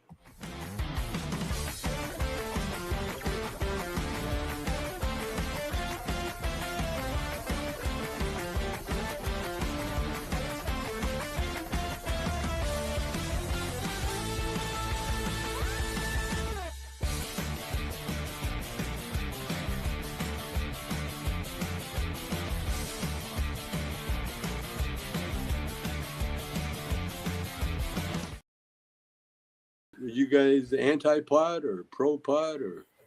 Three Geeks Podcast, anti-pod or pro-pod? Pro-pod, okay. Yeah, 100%. I just got to know whether to like you or... No, man, I was raised by Cheech and Chong. Of course. So was Ashcroft. That's true. And I ended up in 9 months in jail because of that. In fact, they had it on the arrest thing that I made fun of law enforcement agency with my movies. Oh, man. Isn't that a crime, huh? Oh no. Yeah. If we would have said no, would you go back to the other podcast and just kept talking to them? That'd be really funny to me. That'd be really funny to me. I don't know what's happening. No, I like this one. You got plenty of girls. Oh, thank you. I like it when I get lady people, because I know how to I know how to schmooze. No, I got Well, I met you. low battery. I'm plugged in. Why is the battery low? See, I'm not really good at. I think That's my okay. electric devices don't like me because they know I'm ignorant. You know, they take advantage of me all the time.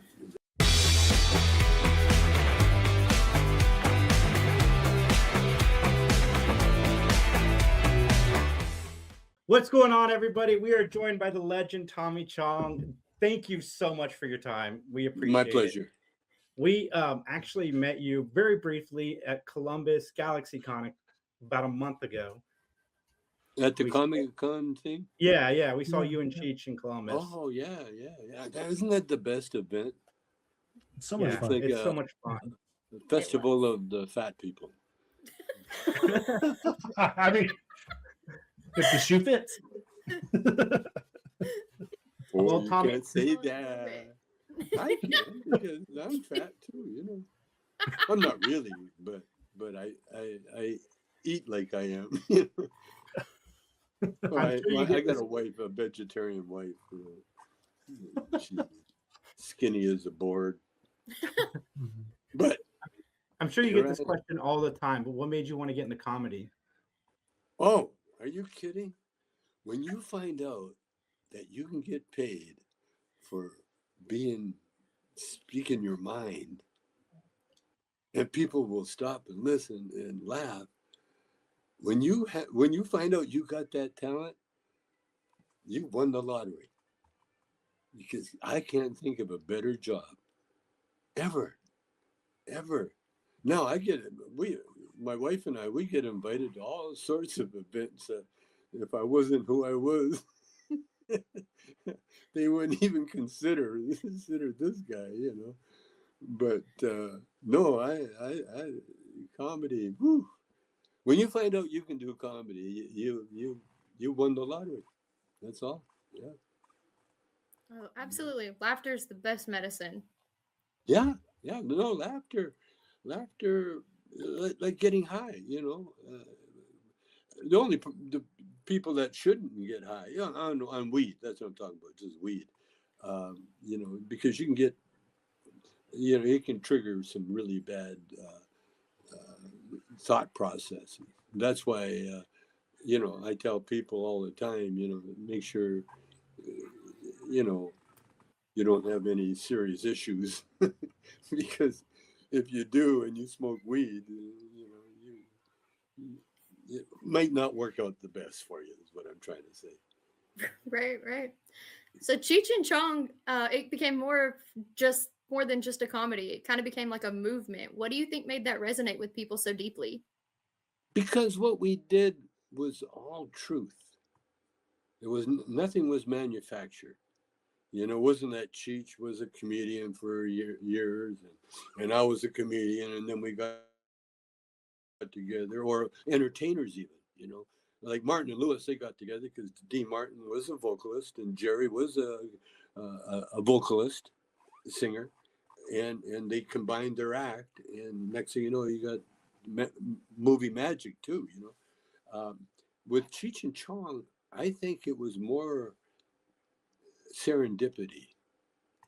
What I mean by that is that it was ordained by the universe. And I think it was to legalize weed. I really do. Because when I was 17 years old, I was playing in we had started an R&B band, first black music band in Western Canada.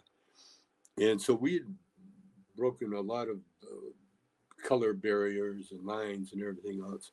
And the first group I had were called the Shades, because it was a full-blood Sarsi Native Indian. Myself was half Chinese and everything else. And then Tommy Milton, who was all a descendant from a slave from the States.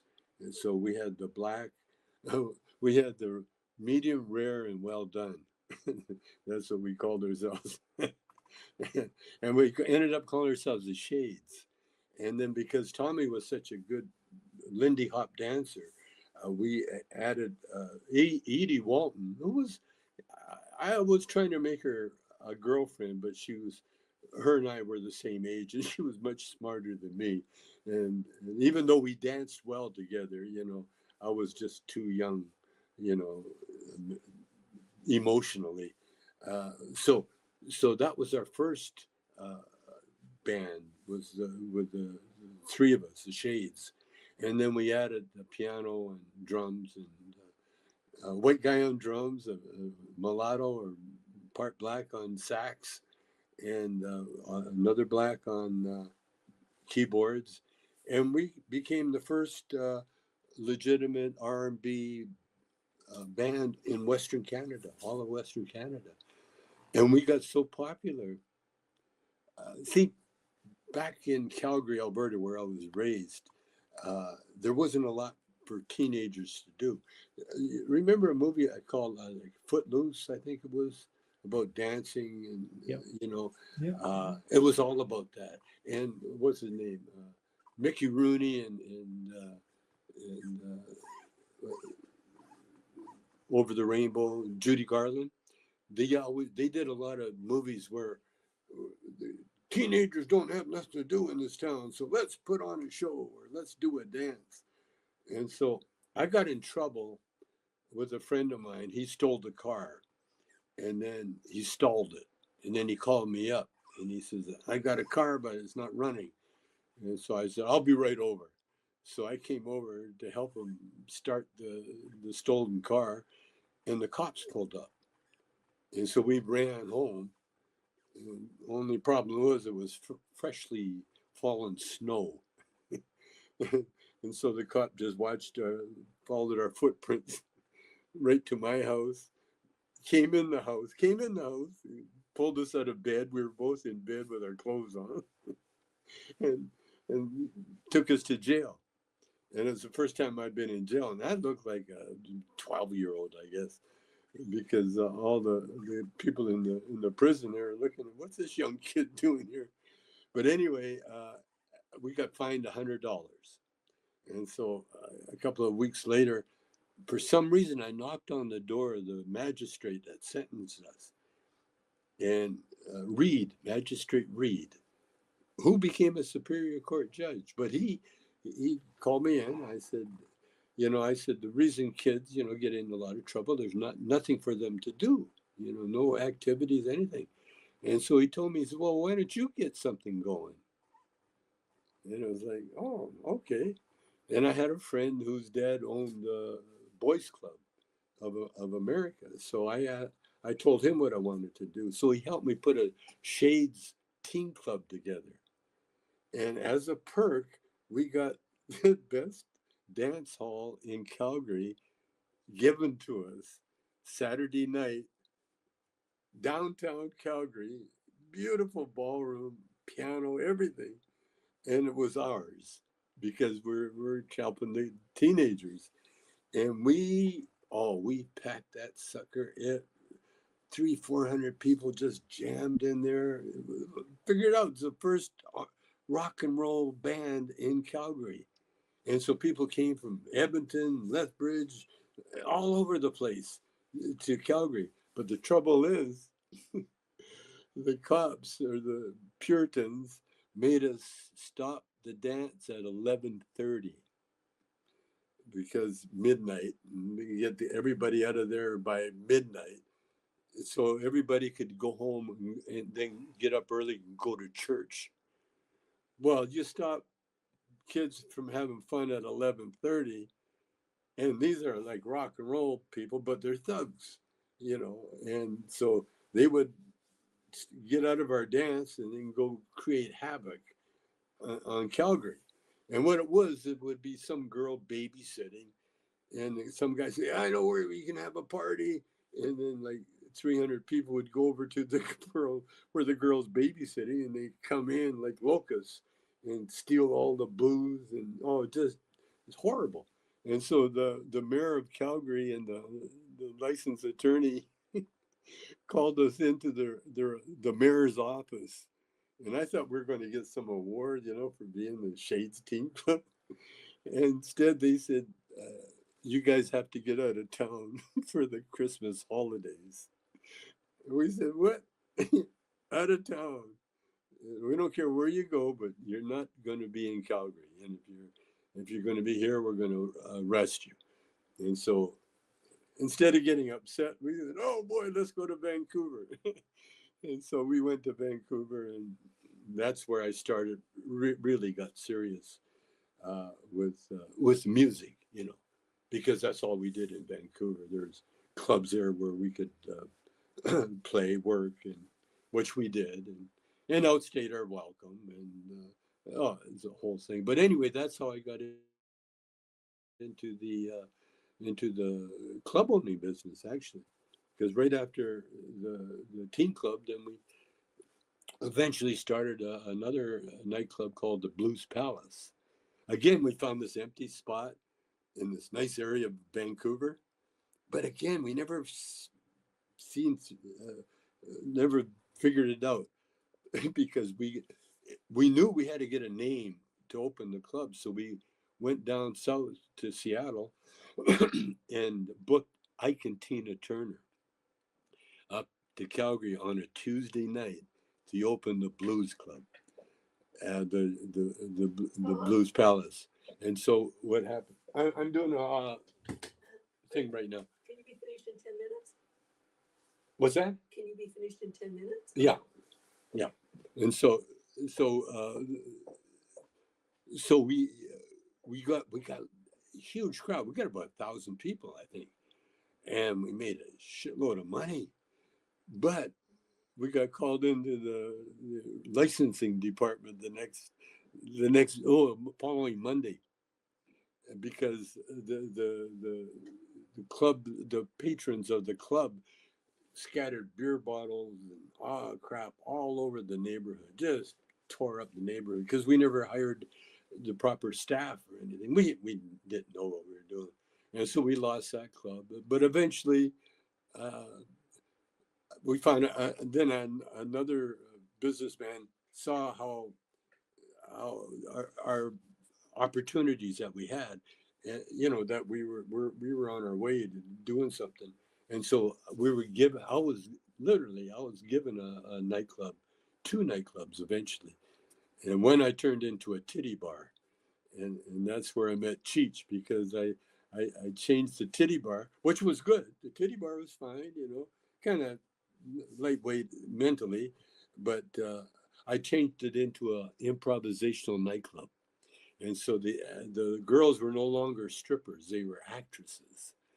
And they loved it, and we loved it. And what it was, the girls would come to work with their street clothes on, and then we'd find some way to get them into the sexy clothes, like doing bits like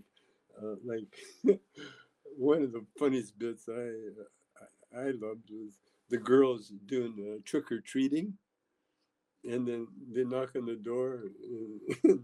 And I had 2 straight actors, you know, working, and they would answer the door like a mom and pop, you know, and the guy drops an apple into the girl's sack, and the girl goes, "Hey, you broke my effing candy."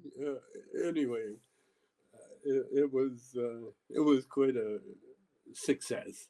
And then I had a bit where this incredible guitar player, in fact, he was the one that really got me into comedy, because he was so good. I literally quit playing guitar. Now, you asked how I got into comedy. I came across a guitar player. He was so good, better than Hendrix, better than anybody out there. And he's from Edmonton.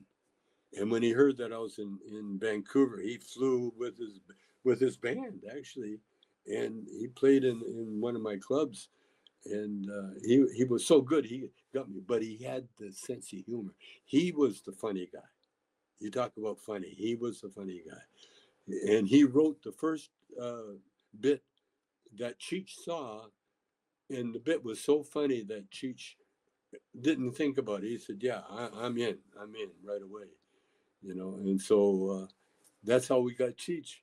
And because we had straight actors, but the wife didn't appreciate that the straight actor was working with strippers, and especially when they saw a front page of the Vancouver Sun of Rick Lenz was his name, and he's got 2 pairs of titties on either side of him on a picture for Vancouver Sun. You know, that the wives in the churchgoers, everybody saw this picture, and so Rick got fired right away. And so this mutual friend of the club's said, "Hey, I know a guy that'd be perfect for it. He's working for me now, but you know, you can have him." And so come on out and meet him. So I went out to where he was working, and I met Cheech for the first time. And when Cheech saw what we were doing, he immediately joined up. And then my brother fired us because we had changed the dynamics of the strip club so radically. We got theater goers who count their change, you know, instead of the perverts that throw money at the girls, you know. And so my brother, he just cared about the box office. He didn't care about anything else. And so that was it. We got fired. And that's when I decided, Cheech, we got to go down to LA and make it big. And that's what we did. Just the beginning of the entire Cheech and Chong movement. Yeah. I love it. Getting fired from a strip club. That's awesome. Yeah. Well, like a strip club, that's real. That's real. You can't fake that, you know. I mean, you can have fake titties, but you're going to see them. You know, you're going to know everything. But a strip club, you know, it's the basic, you know. And my wife, who was telling me, I got to shut this down pretty quick, is telling me that she became the waitress at the strip club. She was, I guess, too young, but she made more money than the club because she's gorgeous, and she made a little sexy dress where kind of, if you look the right way, you can kind of see things you shouldn't see, and then she'd waitress with that. Were you guys together through the whole run of Cheech and Chong? Oh, sorry. Huh? Were you guys together throughout the whole run of Cheech and Chong then? Were you with your wife that whole time? Yeah. Yeah. That's incredible. Yeah. Like I said, she was a girlfriend. You know, first friend. Sure. And then she got pregnant. And so she became a girlfriend. And then she wanted me and my wife, I was already married, to adopt the baby. But the minute she had the baby, nobody was going to take that baby away from her. Nobody. And so eventually it worked out. Well, I ended up starting right from scratch. You know, even though I had the nightclubs, they had their own problems. And so when Shelby and I came down, we saw a midnight movie of Peter Sellers, and I Love You, Alice B. Toklas was in movie, and it was all about Venice Beach and the hippies in Venice Beach. And we saw that movie, and I said, I got to go to Venice, because I wanted to work out at Gold's Gym, and I wanted to write songs and, you know, just lay on the beach and, you know, not be in Calgary. And so we ended up in LA. And then I had to go back, work on the club, and my girlfriend came with me, and she worked the club. My wife at that time, she was living in Detroit, and then she moved to Vancouver. And so I kept the families together as long as I could. And then finally my wife said, you know, get out of here, you know, you're you. Well, once I became a comedian, you know, and I wasn't a Motown, it was like, get out of here, you know, get lost.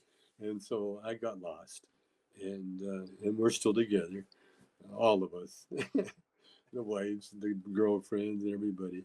But it was, awesome. Yeah, like I said, serendipity, and I was turned on to weed and comedy at the same time. I had the owner of the jazz club in Calgary came to me. I would come to the jazz club with my guitar. I couldn't play jazz, but if I had my instrument with me, they let me in. And because I had no money, to pay for anything. And so the owner of the jazz club gave me a joint and a Lenny Bruce record. And it was the first time I smoked a joint. And it was the first time I heard Lenny Bruce. I'd heard of him, but I never heard him until I smoked that joint. And when he gave me the joint, I immediately put it in my pocket. And so he lit up his own. And the first time I got high, I listened to jazz. Ornette Coleman was playing. And it changed my life. It changed my life. And then years later, when Cheech and I, we started making, it was all about pot. As soon as we did anything with the pot, then the crowd erupted. And we found that in LA, because after we left Vancouver, because when we were in LA, Cheech was dodging the draft. And so he didn't want anybody in LA to know that he was Mexican.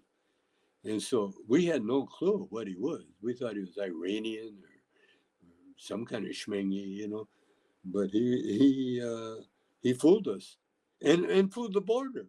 We got in the Canadian border, we got into the States. Cheech showed someone else's ID. And because they, okay, they don't care, And so then when we're here trying to make it as comedians, because we hit the scene right behind the Three Dog Night. You guys remember the Three Dog Night? The group? Yeah. Well, Three Dog Night, my first wife's brother, Floyd, was the drummer of the Three Dog Night. So we had that connection. And so when Cheech and I came to LA first, we signed up with the Three Dog Night people, and they couldn't do anything for us. But so we found our own gigs, and we found a gig at Troubadour. And the Troubadour, we were doing so good that the Troubadour would phone us up for Sunday. Are you guys coming in? They weren't paying us, but they were charging the people to see us, And so Cheech and I, and that's where we met Lou Adler. Lou Adler came to see the show, and then he put out the message, come in and talk to him. And so we went in to talk to Lou Adler, and Lou Adler says, okay, how can I help? And so I didn't tell Cheech this at all. In fact, I didn't even know. I looked around, I saw all the records, and I said, we want to make a comedy record. And it was the first time Cheech heard that. And I remember his look. He gave me that look like, we do? and then we did. We did. And everything we recorded hit the radio. And it's so weird. That's why when we shot Up in Smoke, we shot it in less than a month for less than $1 million. That's incredible. Because that's the way Cheech and I was the director. I had a law. I still got a law where you shoot the rehearsal because you never know what's going to happen. So once you start working, capture it, get it on film, and half the time, even more than half the time, that's all you need. That first shot. And that's the way we always did it. That's why it cracks me up when I see people, like Eyes Wide Shut, they do like 38 takes of one thing. But I think it was so the director could show his dominance over star actors, Well, you two are big improv people too, right? You guys really improv a lot in your movies, correct? Like there was a lot of improv. Yeah, totally. Because actors, they figured out if you're with a director that's going to do it, take a zillion times, you're not going to give them your best right off the bat. you're going to play the game, because you're getting paid too, But with us, we never thought that way. you know, Tricia, and to this day, we never think that way. It was always about the product, you know, always the product, you know. Is it funny? Then it's funny. If it's not funny, then don't do it. Oh, I got to go, guys. Thank you so much. Thank you so much, Tommy. We appreciate it. Everybody go to peoplesong.com. And listen, next time, don't you guys interrupt so much, okay? Try to keep it down a little bit. You know, let me do that. We'll do our best. Yeah, if you don't mind. Listen, after we log out, don't be surprised if I see you here tomorrow. Same time, same place, my man. I'll be here. Same time, same.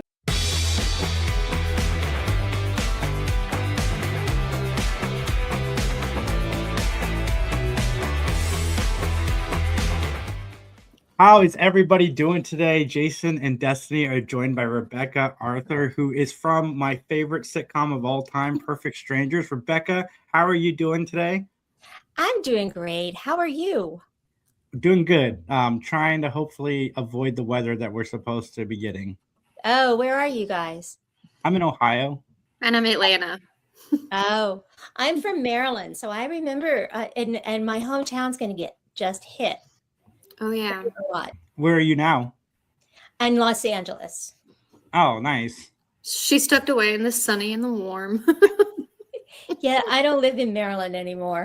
But I have a house there, so I go back a lot. That's awesome. I have a brother there, too, so I go back to see him.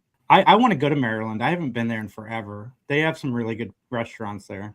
Well, most people only hear in my hometown when they're on their way to Ohio. Oh, really? Yeah, because as you're driving up north, you go through Cumberland. I've been to Cumberland. You heard of Cumberland? Uh-huh. Probably driving to the beach or something. You had to go through Cumberland. Just to go east, you'd have to go through Cumberland.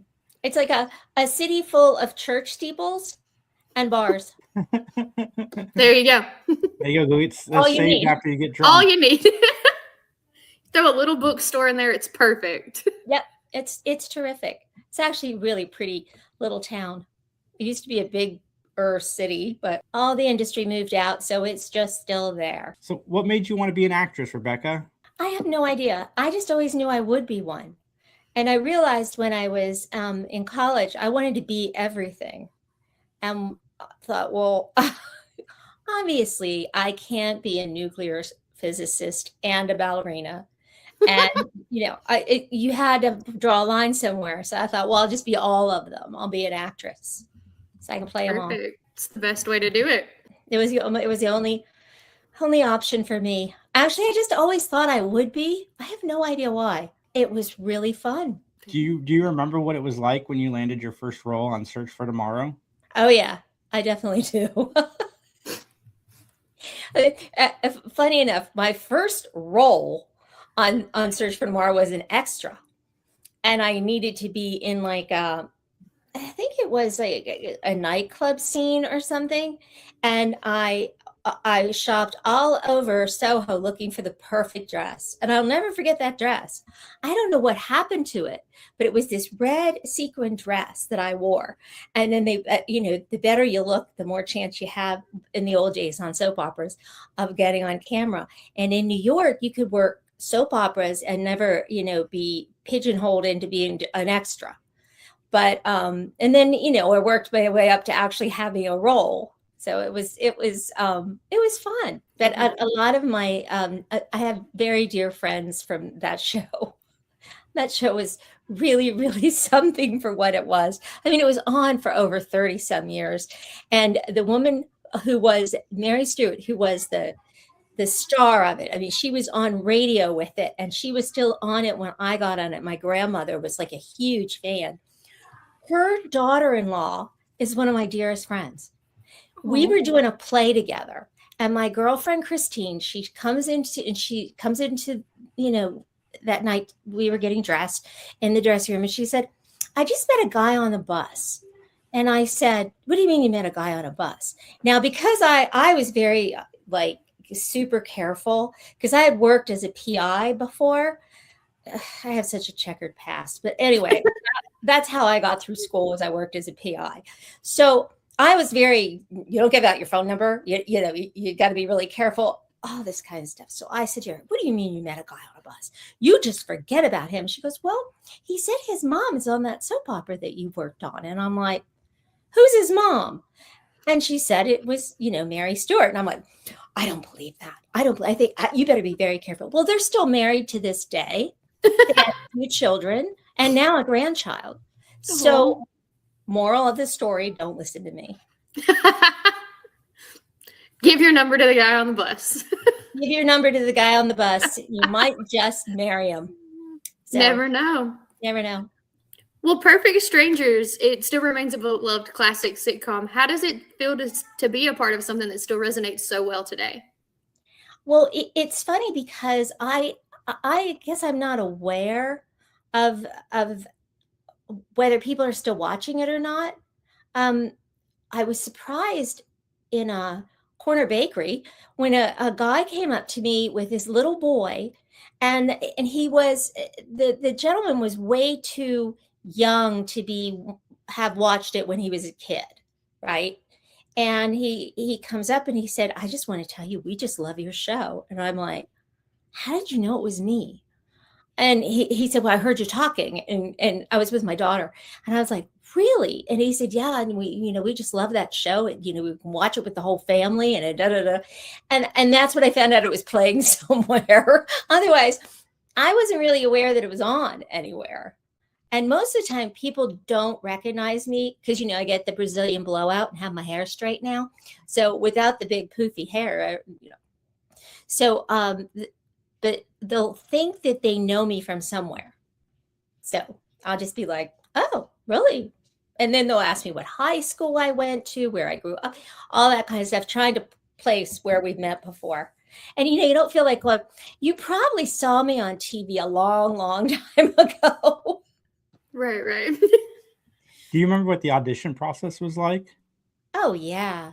That's stuff you never forget.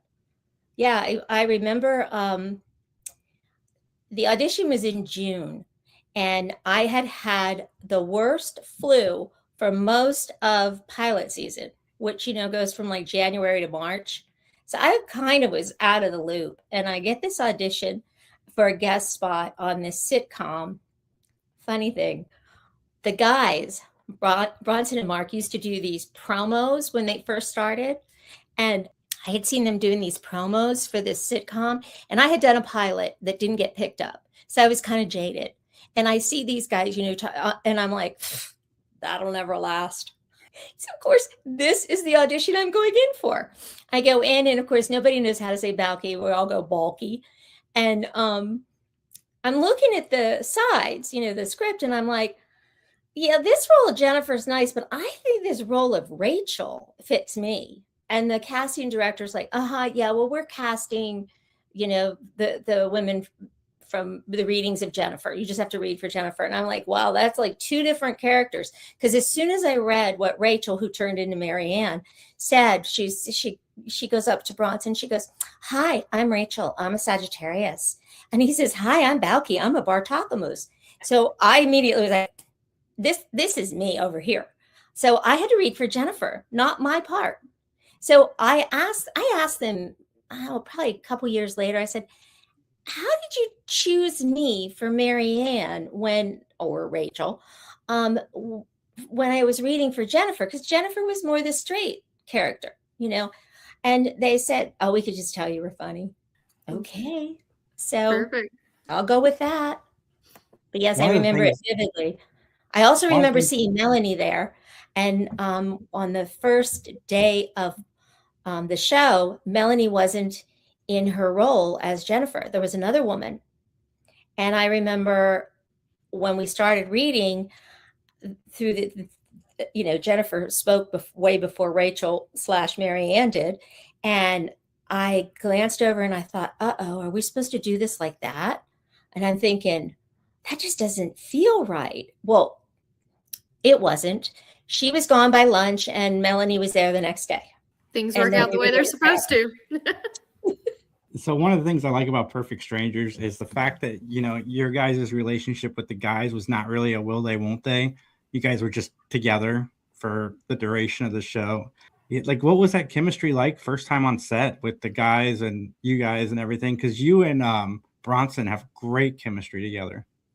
Well, we that just sort of happened. It happened in that first episode when Jennifer says, "We'll go get the cheese out of the trash," and we were just kind of making goo-goo eyes at each other, and it just kind of rolled from there. And that one, we were only supposed to be there 1 week, just 1 week. That was it. And I had a feeling that I had this feeling like it's just not over. And Melanie had the same feeling. And we were both, oddly enough, we were on the phone together. These are the days of call waiting. Okay. We're on the phone together talking about what we did do is we invited the guys over for dinner at her house only, and we cooked. Boy, we were bold. Well, she could cook. But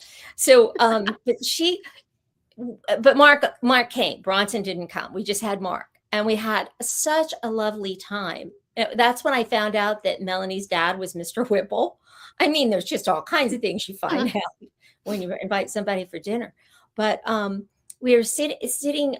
We were on the phone together, and we both got a call at the same time. So we're like, okay, hold on, go back. It's my agent. Yeah, it's my agent too. I'll call you back. We hang up, and that's when they said they want to bring you guys back. And I'll never forget that. I know exactly where it was, what I was doing. I jumped up, started dancing around my living room. I was so excited. And that was just we're going to bring you back for a few episodes. So it basically was kind of a trial period to see how it goes.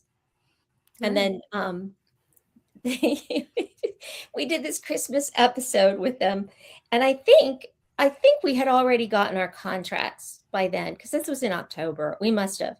But it called for Jennifer and Marianne were going skiing. So we stopped by the boys' apartments to tell them, Merry Christmas, have a great Christmas. And they're supposed to be driving home to Larry's parents' house in Wisconsin. I think that's where he's from.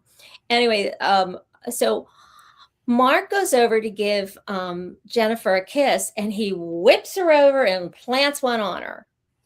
And Bronson and I are watching this. So then Bronson walks over very timidly to me, and I whip him over and plant one on him. Well, it required Bronson to hold himself kind of in a back bend because he's a bigger guy than he's big. And I'm holding him. And this was in the beginning when he used to eat burritos for breakfast. So I'm holding him, and we lose our footing. And for the episode in front of the audience, I'm in this snowsuit. It was like a Michelin man snowsuit, and they took it in really tight to make it look better.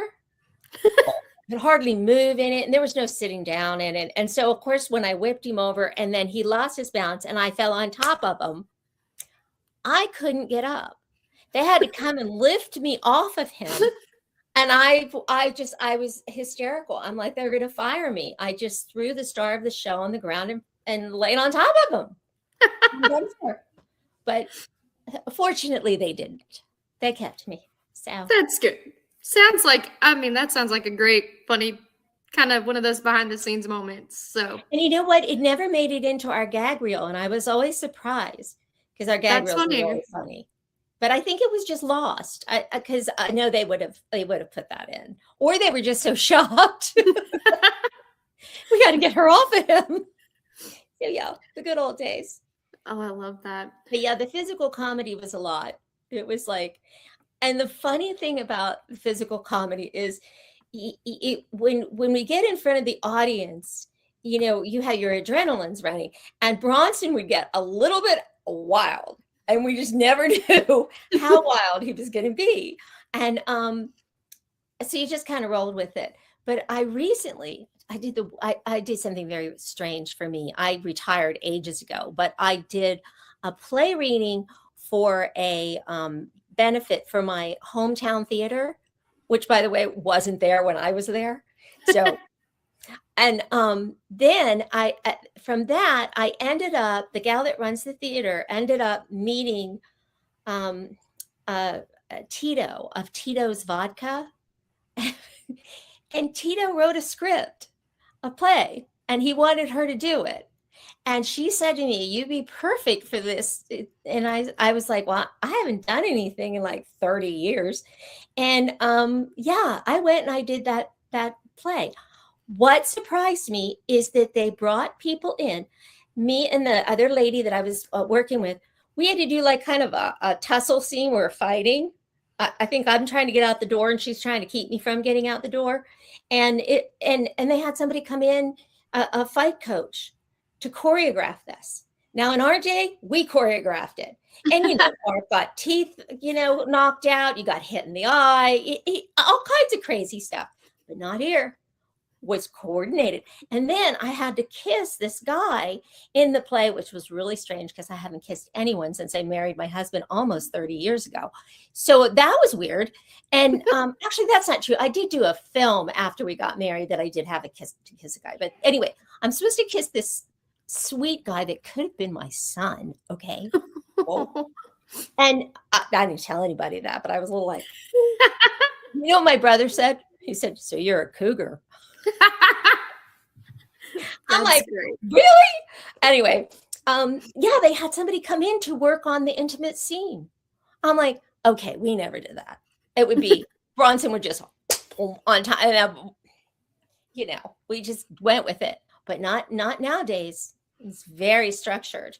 Everything is very structured now. They called Melanie, and I go, "You're not going to believe this." I won't tell you what she said, but it was very funny.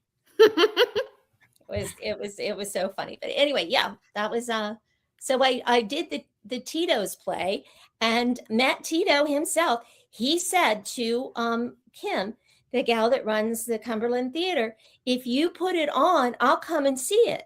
Now he lives in Texas and he's very wealthy. So he flew into my little hometown, tiny little hometown, with 2 private jets and 15 of his closest friends. And they all came to the opening night. Wow. And they were all very nice. It was all the guys like he'd gone to college with and stuff. And that I guess kind of the guy in the play, the young man in the play was kind of like them, in their youth. But anyway, it was really fun. So that was it. Out of retirement for 2 seconds, back in. That's so much fun. There's also a big difference now. A lot of like sitcom style shows aren't filmed in front of live audiences anymore. Was that like kind of unnerving, or did you have any big nerves with that? I loved it. Yeah, there's nothing like the feedback from the audience. That's, when you're doing a film and it's funny. I mean, it's like, that the crew is standing off trying not to, burst out laughing, but it is fun to have that like interaction with the audience. Similar to theater, you get that instant gratification for the performance. Yeah, it was like doing a play every week, because every week we do the same, and it really gives you a shot of adrenaline. It's not just hurry up and wait, get called to the set. Okay, do your scene, now go back. It was a show. And we were really, I didn't realize until I would go guest on other sitcoms, we were like clockwork. I mean, show started at 7, we were done by 9. And then, the audience we would do question and answer with the audience, and then they would leave, and then we'd do some pickup shots. But I was out of there by 10. And unless it was a really, really difficult scene, but we had Joel Zwick as a director, and he was just brilliant. So, but it was just boom, boom, boom. Well, I've got to go backwards a little bit and ask you what your appearance on Newhart was like. Wonderful. All I can say about him is he was the best, just one of the best people I've ever worked with. He was just amazing.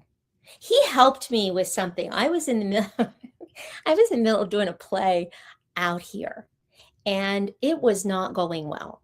And I was talking to Peter Scolari, and on a sitcom, you come in the morning, and there's a table. Everybody meets at the table to do the run through. And Bob Newhart was sitting at the end of the table with his newspaper and his half glasses on. You know how he always wore those. And he's down there. So he's down at that end of the table, and Peter is on this end of the table, and he's asking me about this play because he knows somebody who's in it. And I start to tell him the things that I'm, terrified about and that, aren't going well, and that I don't know what to do. And all of a sudden the paper comes down, and Bob Newhart looks at me and he goes, "You have to quit." And I said, "What?" He said, "You have to quit for your own safety. You have to quit." And I was like, "Oh," I said, "but I feel like that would be," this is before I was doing Perfect Strangers. So of course I was like, I feel like that'd be a bad thing if I just walked in and go, "I quit," And he said, "No." He said, "And in fact, before we get started this morning, you go use that phone, call your agent. You need to quit." And he said, "And I'm telling you this for your own good." It was very, very sweet. And then working with him, was such a generous actor. That's why everything with him was funny. I mean, he made the other person look good. He really was something. It's absolutely brilliant because the end of Newhart is one of the best series finales of all time. It's being a dream of the character from the original show. So well done. And the other thing I want to ask you about is I only saw this for the first time 2 years ago. Scrooged. It's become a tradition in my house. What was that experience like? We recently got to see Bobcat Goldthwait at a convention, and I'm just curious what it was like working with him and Bill Murray and that cast. Well, Bill Murray, I can't say enough about him. He was terrific. They sent me the script. I looked at it and I'm like, what am I supposed to do in this? There's nothing, And I called my agent and I said, "Is this right? Am I, and he goes, "Oh, they said that you and Bill will make it up as you go along." Okay. So I get there and he and I just riff back and forth. And then he go, "Oh, what did I just do there? I like that. What did I just do?" And I would remind him because I was young then, very young, could remember things. And I would tell him, he go, right. So yeah, it was terrific. I had a great time. Somebody recently asked me what happened to all those copies of my rear end. Honestly, I don't know. I imagine they got thrown away. That's such a great film. So every Christmas, somebody else will suddenly be like, "Were you in Scrooged?" And I'll be like, "Uh-huh. Yeah. That would be me." I love that. Why are you guys called Three Geeks? Am I now one of the geeks? Yeah, that's kind of the interview thing. The initiation. Just two of us and then our guests. I love it. I didn't. But no, we have a live show that we do on Saturdays that has like way more than three of us, but it started with three of us. Well, that's fun. Well, now I get to be a geek. There you go. Yeah, we've played around with Three Geeks and some girls now because most of the edition have been females that we've all worked together on various things. So it's been cool to join these guys and get to be part of this. They created something awesome with it. That's so fun. Well, how long have you guys been doing this? 11 years. All of our growth has been in the last year and a half, which has been phenomenal. That's crazy. Yeah. We had to learn to do it. And now that we've learned, it's been fun getting to meet people like you. And it's been an honor to talk to you today, Rebekah. Well, thank you. Absolutely. What are you up to now? Well, I have a clothing business and I always liked wardrobe, but I've been doing it. I'm in my 10th year now of selling these beautiful designer clothes. And I do like trunk shows and that sort of thing. A lot of times people just come to my house. I have a little setup over here. I didn't want to, usually I'm turned the other way and you can see all the line, but I figured you guys would be going, why is she in her closet? So I didn't want to confuse everyone. I'll have to look it up. It's called Cabi, C-A-B-I. Perfect. And because it originally was Carol Anderson by invitation. And we're in our 24th year. It's been around 24 years. And I think it's really fun. I got into it through a friend of mine from college.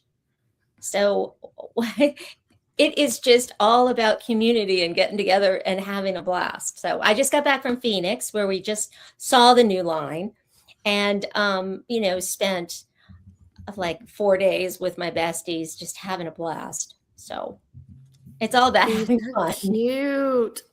And I had being to look it dressed up. well. Super cute. Well, I'll have thank to you add again, some stuff to my Rebekah. cart. Where can everybody find you online?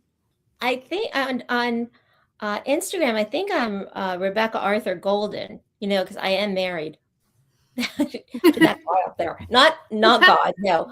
He's upstairs right now. Boy, that didn't make any sense, did it? But yes, I have a husband and 2 children. I have 2 daughters. Stella is teaching art at an art conservatory high school, and Lena just quit working at Disney in legal ops, and now she's going to Snapchat. Oh, nice. That's incredible. That's my crew. Love that. Well, again, thank you so much for your time today, Rebekah. Everybody like, comment, share, subscribe, and we'll talk to you soon. Okay, bye-bye.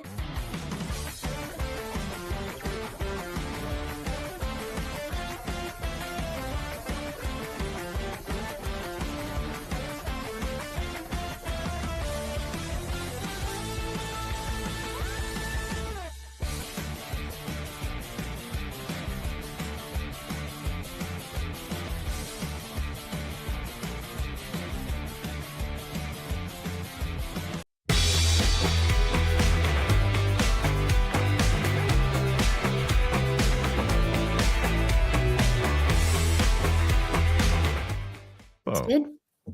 What is going on, everybody? It's Jason and Destiny. Today we are joined by Dorian Grey from the hit show, in my opinion, the best show of last year. Welcome to Derry. How are you doing today, Dorian? I'm doing great, Jason. Thanks for asking. I mean, I'm glad you enjoyed the show. Dude, it was brilliant because you didn't know who was safe. Like in the other ones, you did because the kids, obviously, in the books and so forth. But in this one, every time you thought you got attached to a character, especially like the younger characters, which shows don't usually go there, and this show went there, and it was just fantastic. But my first question for you is, what made you want to get into acting, and what was the early audition process like? Oh, gee, I mean, that's a good question, man. I mean, honestly, for me, I kind of had a weird experience where, like growing up, I was a really big gamer. I didn't really care for movies or TV, you know what I mean? So, I was playing a lot of video games. Started with like the Game Boy Advance. My first game was like was Donkey Kong Country, and I remember just having like so much fun with that. And then eventually, as I grew older, I started playing more games, and I was always just like, man, like when I play video games, I feel like my life is awesome. And then I go to school and I'm not cool. I can't like kill dragons and stuff like that, and it's I'm like, wow, like I kind of was going through like an existential crisis. I'm like, man, is this all my life is going to have to be, is like going to work and doing boring stuff, and you know what I mean, not getting to experience like the world that like some of my favorite video game characters got to experience. So it was like through that I kind of like started taking an interest in like, okay, well, like how do I get to experience more life, you know what I mean? And I think it was like in like elementary school or something, there was like mandatory drama class, and we had to do like this monologue, right? And like the monologue was like you get to be like a superhero, like a stereotypical superhero. So the superhero I chose was like the big tough guy. And so I gave this monologue being like, oh man, it's hard being like the big tough superhero guy. I can't find any clothes that fit me, and I break off door handles with my bare hands and stuff. And like, I don't know, I just had such a great time, and like I felt like, like this is the way, And so ever since then, I would just like really had a passion for it. I mean, I always had a passion for, being on stage and like presenting and stuff. But I think it was really like my love of gaming that got me interested in like just trying to experience more life. And then from there, like I went to like post-secondary education, trying to be a doctor, like everybody, like all immigrant parents want, you got to be a doctor, lawyer, or disowned, And yeah, for me, and like, that the doctor thing wasn't really working out for me, and so I took some theater courses. Initially, I took the theater courses because I was like, oh, this is gonna be like easy marks, you know what I mean? But it like I really just like loved it, like every moment of it, and like I got to be, so many different people, and so for me, like that's what really got me into like the love of the craft, was just like the desire to experience more life and experience lives that I can't really experience in, my one single life that I have, so yeah, that's what got me into it. I mean, and as for the early audition process, man, like that shit sucked, man. Like okay, maybe some actors, like, I don't know, some actors, like, especially if you go to like some like the acting schools, like some of the ones that we have here in Canada, I forget the names, but like the collegiate institutes for like the arts, that's a little different. But like if you're just somebody who doesn't really come from those backgrounds, and even if you do like a little theater classes in university, like if you didn't go to like a theater school, you kind of just have to start at the bottom, or at least I did. So like my first like months were just like, oh, commercial.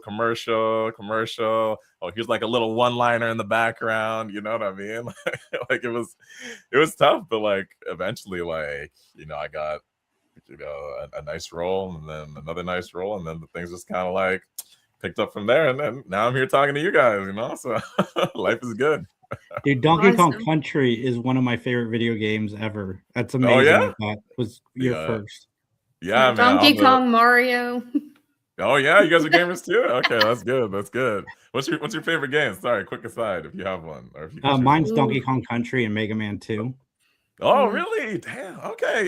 Yeah, I never played Mega Man 2. I played a lot of Mega Man Battle Network, but like the classic like side scrolling Mega Man games, they were so hard for me. I mean, yeah, if you like to throw a controller, Mega Man is. Yeah, exactly. Oh, always a Mario Kart girl, but then probably Call of Duty. Okay, true. Yeah, I played the hell out of Black Ops 2 back in the day. Like, absolutely. I was addicted to that. That's sick. What do you remember, like your experience and emotions booking your first film, Miracle in Motor City?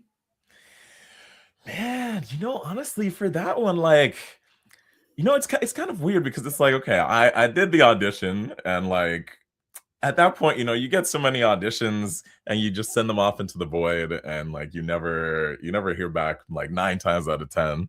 So I remember doing that one and just like thinking nothing of it. And then like my agent at the time called me and was like, hey, like, like you booked it. And I was like, wait, what are you talking about? Like, what audition? What what movie was this again? And she's like, yo, like Miracle in Motor City. Like, you don't remember doing this audition? I was like, no, honest to God, I have no idea. I don't remember doing this one at all. But then I went back and I watched the tape and I was like, oh shoot. I'm like, wow, oh yes, I remember that one. Like that one was like one where I had a lot of fun. I just like had fun with it. I got to be like the fun guy.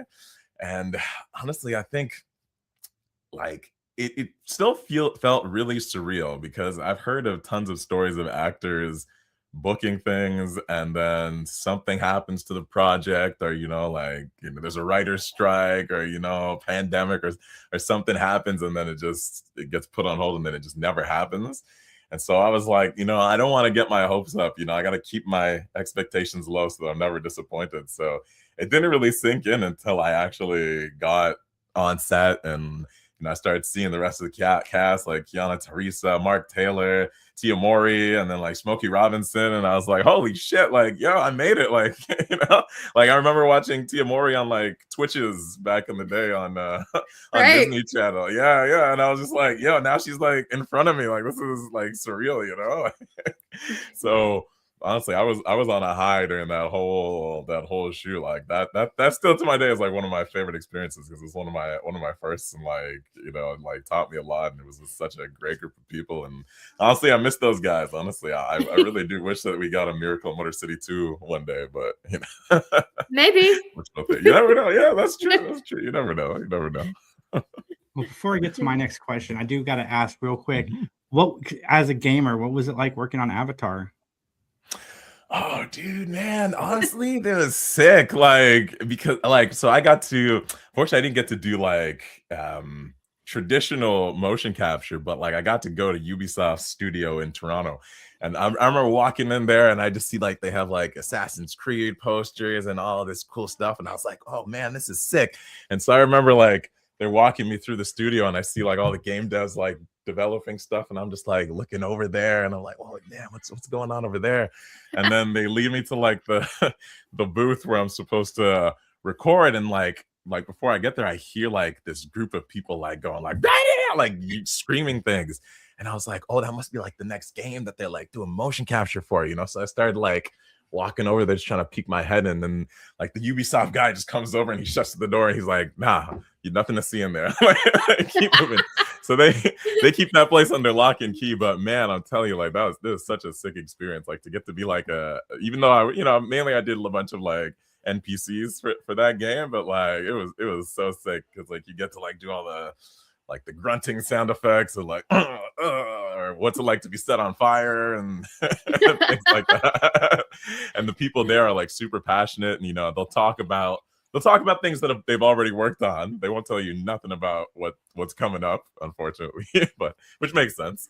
But yeah, man, honestly, I want to do more video games. Honestly, like I really wish I had like a really big gaming career. Like it'd be sick to be in like, I don't know, whatever big video game is coming up next. That's awesome. I'm sure you'll get to do some more video games very soon. But Absolutely. I'm personally a lifelong Star Trek fan. And so what was that process like, getting the job? And Discovery was a great show. And what was your first day on set like?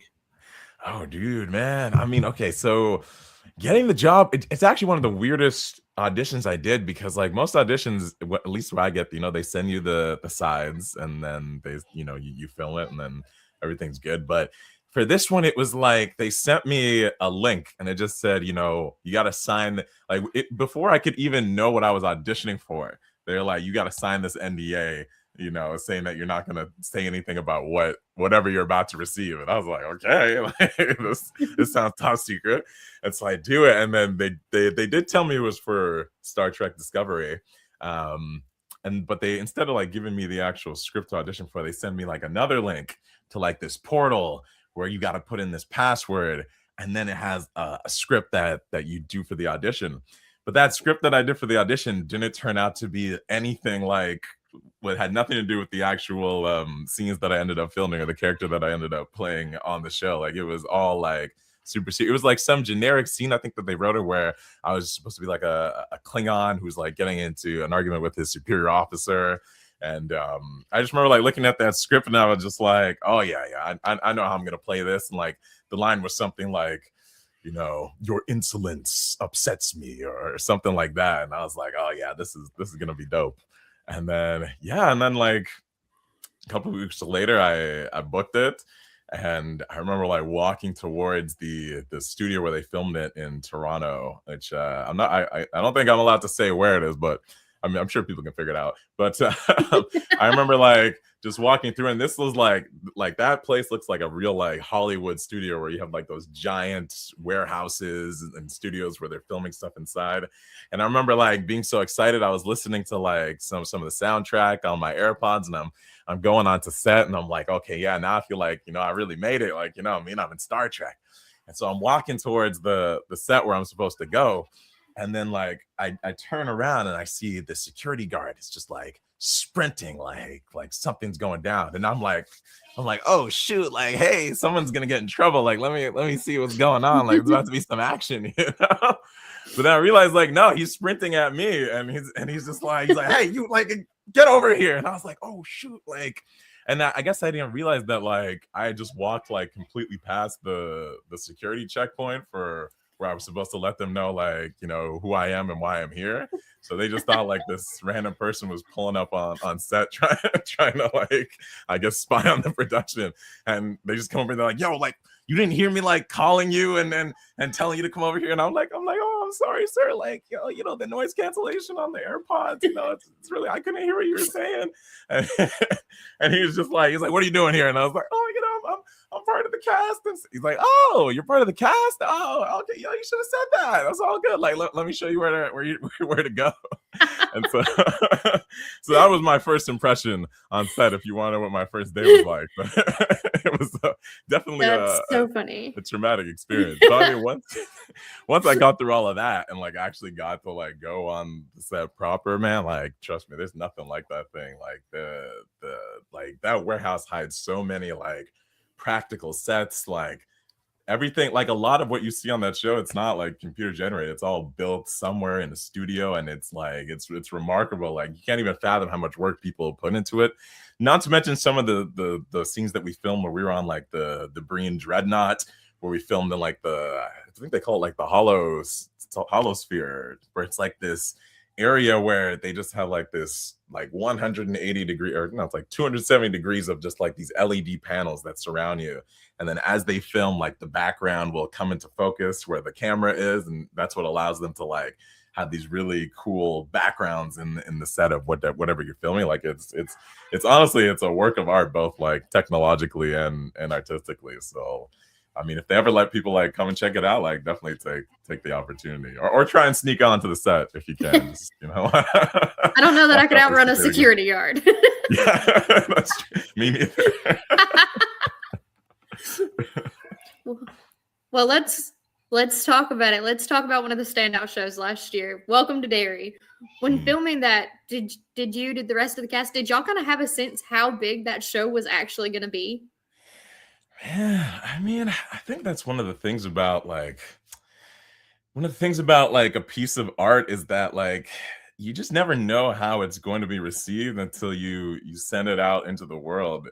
So I remember reading the script and thinking like, man, like this is like you said, that first episode where I'm like, okay, I know where this is going. Like, okay, these are the new kids, and then the first episode they're all dead, and I'm like, oh, they're gonna come back. They're gonna come back, and I'm like, wait, they don't come back? Like, that's crazy. They just killed off a bunch of kids. Like, how's this gonna go on TV?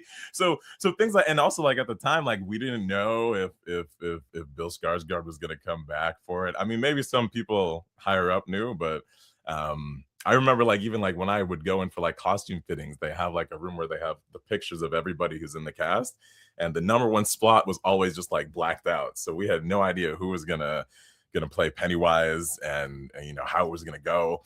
And then also like while we were filming this, we got interrupted for probably like a year due to the actor strike, so we had to go on hiatus. And you know that creates some complexity because you know these kids like they don't stop growing in a year. So you film one scene this night and they come back and they're like this, and you're like, oh, what the heck happened here?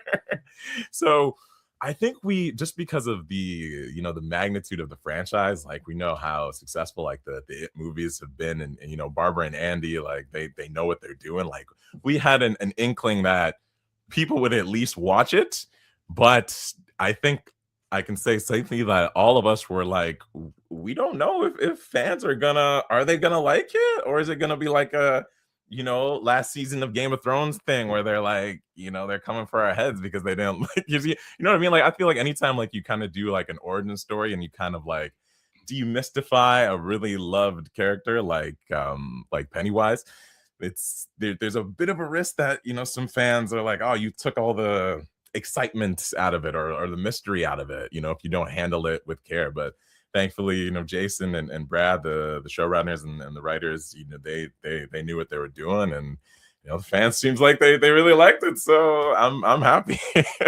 Sorry, that's a long-winded answer to say no, we didn't know if it was going to be as popular or as critically acclaimed as it was, I guess. Yeah, you never know, coming from a successful film franchise, how it's going to transition to TV. Because I was a big fan of the book. I was a big fan of the original miniseries. Loved what Andy Muschietti did with the new movie. So I was skeptical. And, the first 4 episodes, you don't see Pennywise the Clown. Obviously, it is the entity, and he's there throughout the entire series.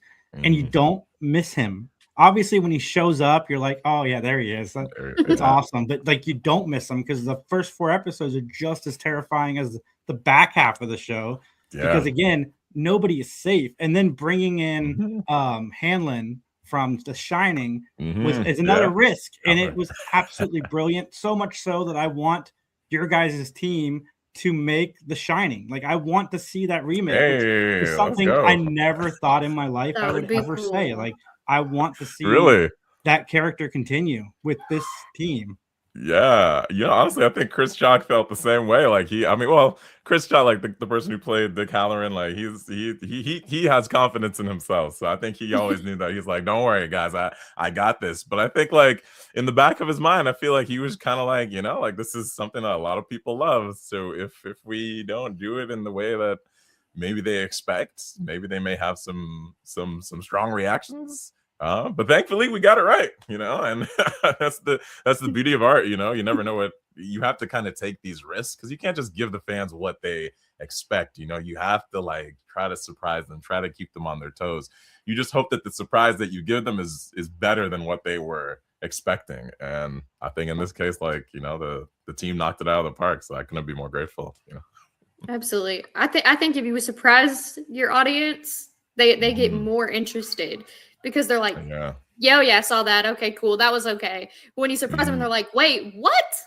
Yeah. And I think that really helps. I'm so glad to hear that. Well, before we let you go, I got one more question. And so I'm fascinated with the way productions and film works. How has the audition process changed since you started? Honestly, I think, again, like I'm a little unique in that situation. Like I've never been in an audition room once. Like in my entire career, everything that I've done has always been a self tape, or at the very worst case, maybe they'll do like a live Zoom audition where they can give you some feedback. So for me, like, and I talked to a lot of other actors, and they tell me like, like before, like being an actor like really sucked because you really had to, if there was a blizzard or a snowstorm like there is right now in Canada, like you had to find your way to go to set, and you have to wait in this waiting room and get all these nerves, and then wait to go in and see casting, and then finally you get to do your audition, and then you go all the way back home. But now with self-tapes, it's a lot more convenient, so I like it. But you do kind of lose out on those relationships that you used to be able to form with casting, and it's much harder to do like entirely through a self-tape.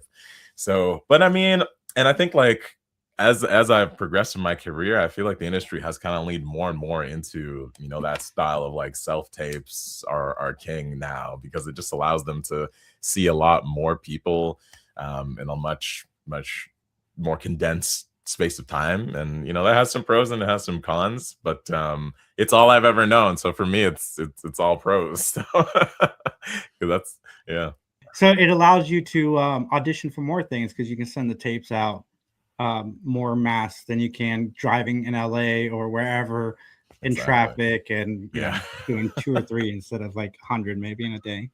Exactly. Like, you can audition for things that film all over the world. I auditioned for a lot of things that film in Vancouver. Whereas, if we were back in, you had to be in the room style of auditioning, like I probably wouldn't have had access to. So I'm grateful for it. But I know some of my colleagues feel a bit differently, and I totally understand where they're coming from. I guess I'm just like the Gen Z, new age type of act. Well, I'm not even Gen Z. I'm old, but like the technologically literate actor, I guess. Well, Dorian, what's next for you?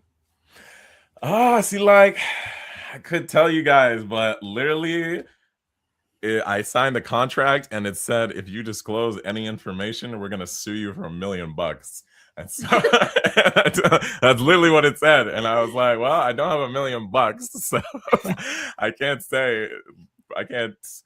conclusively say what's next for me, but all I'll say is like, there's some things coming, like look out for me. And I'm hopefully I'll be on some of your favorite shows. I think some people will like this show. But just stay posted. But hopefully I get to do a video game someday. Hopefully, like, whenever they make I don't know, the next maybe I'll be in the next Grand Theft Auto 7 or something like that. That'd be dope. That could be cool. So where can everybody find you online to find out what the next journey is when it gets announced? Oh yeah, just follow me on Instagram at pictures.of.dorian.gray. And send me a DM, and if you want to get in touch, I like talking to people, and I'll be sure to post whatever I'm doing next on there. All right, everybody, like, comment, share, subscribe, and we'll talk to you soon.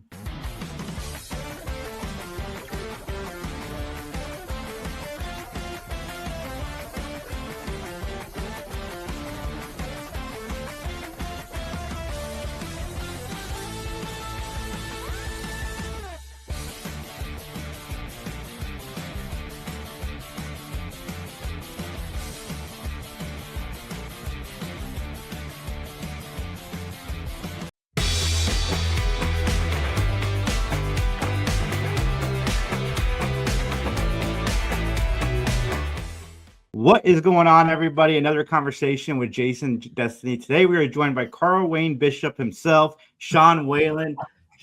John, how are you doing? I'm doing well, but I have never been introduced as Carl Wayne Bishop. You're showing your hands.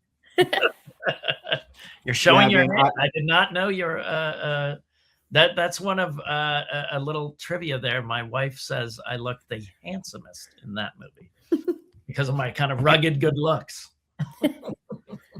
That was one of my favorite comedies when it came out. I saw it like 6 times in the theater when it came out. Wow. Yeah. I have a good story about that, which was after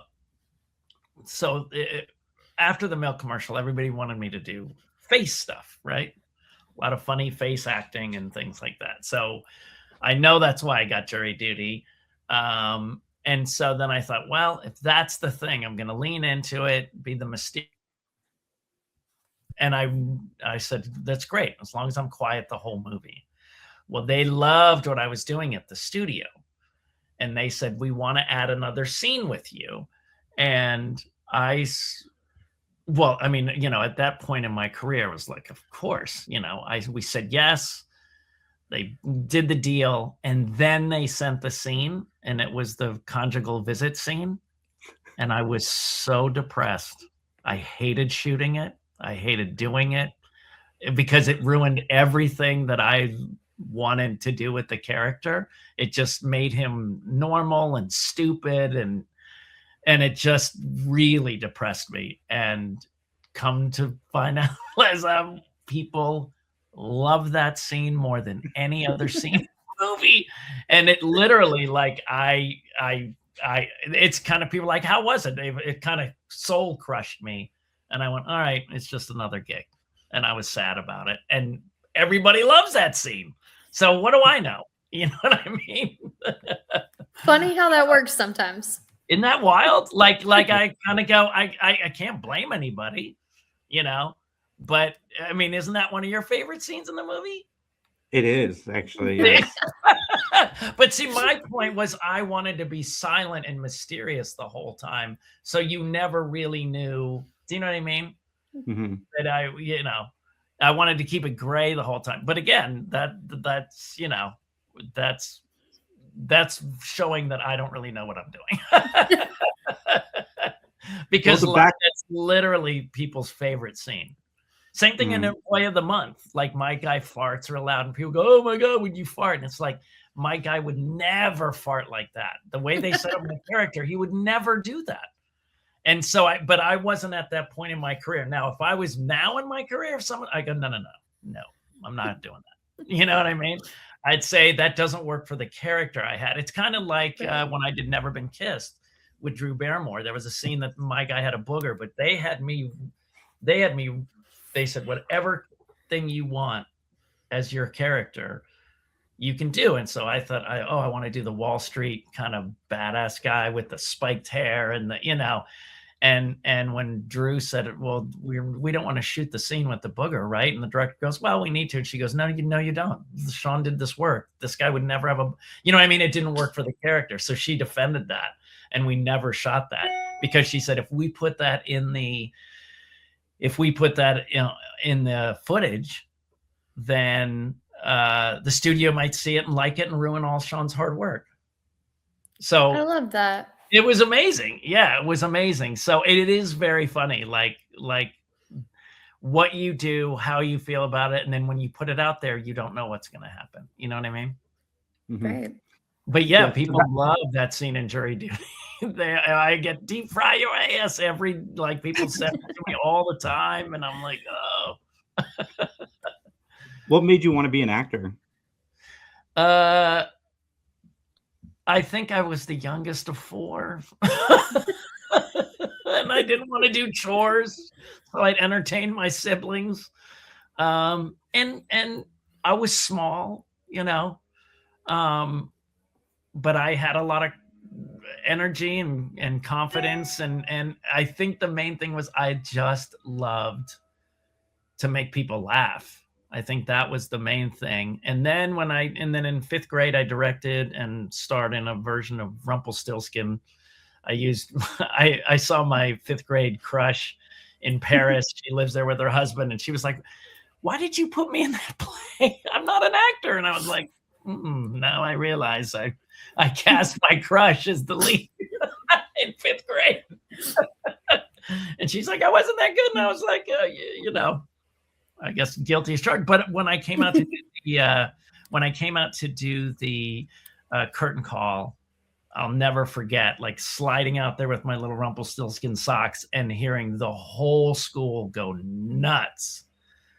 And me going, wow, I like doing this. And they like watching me do this.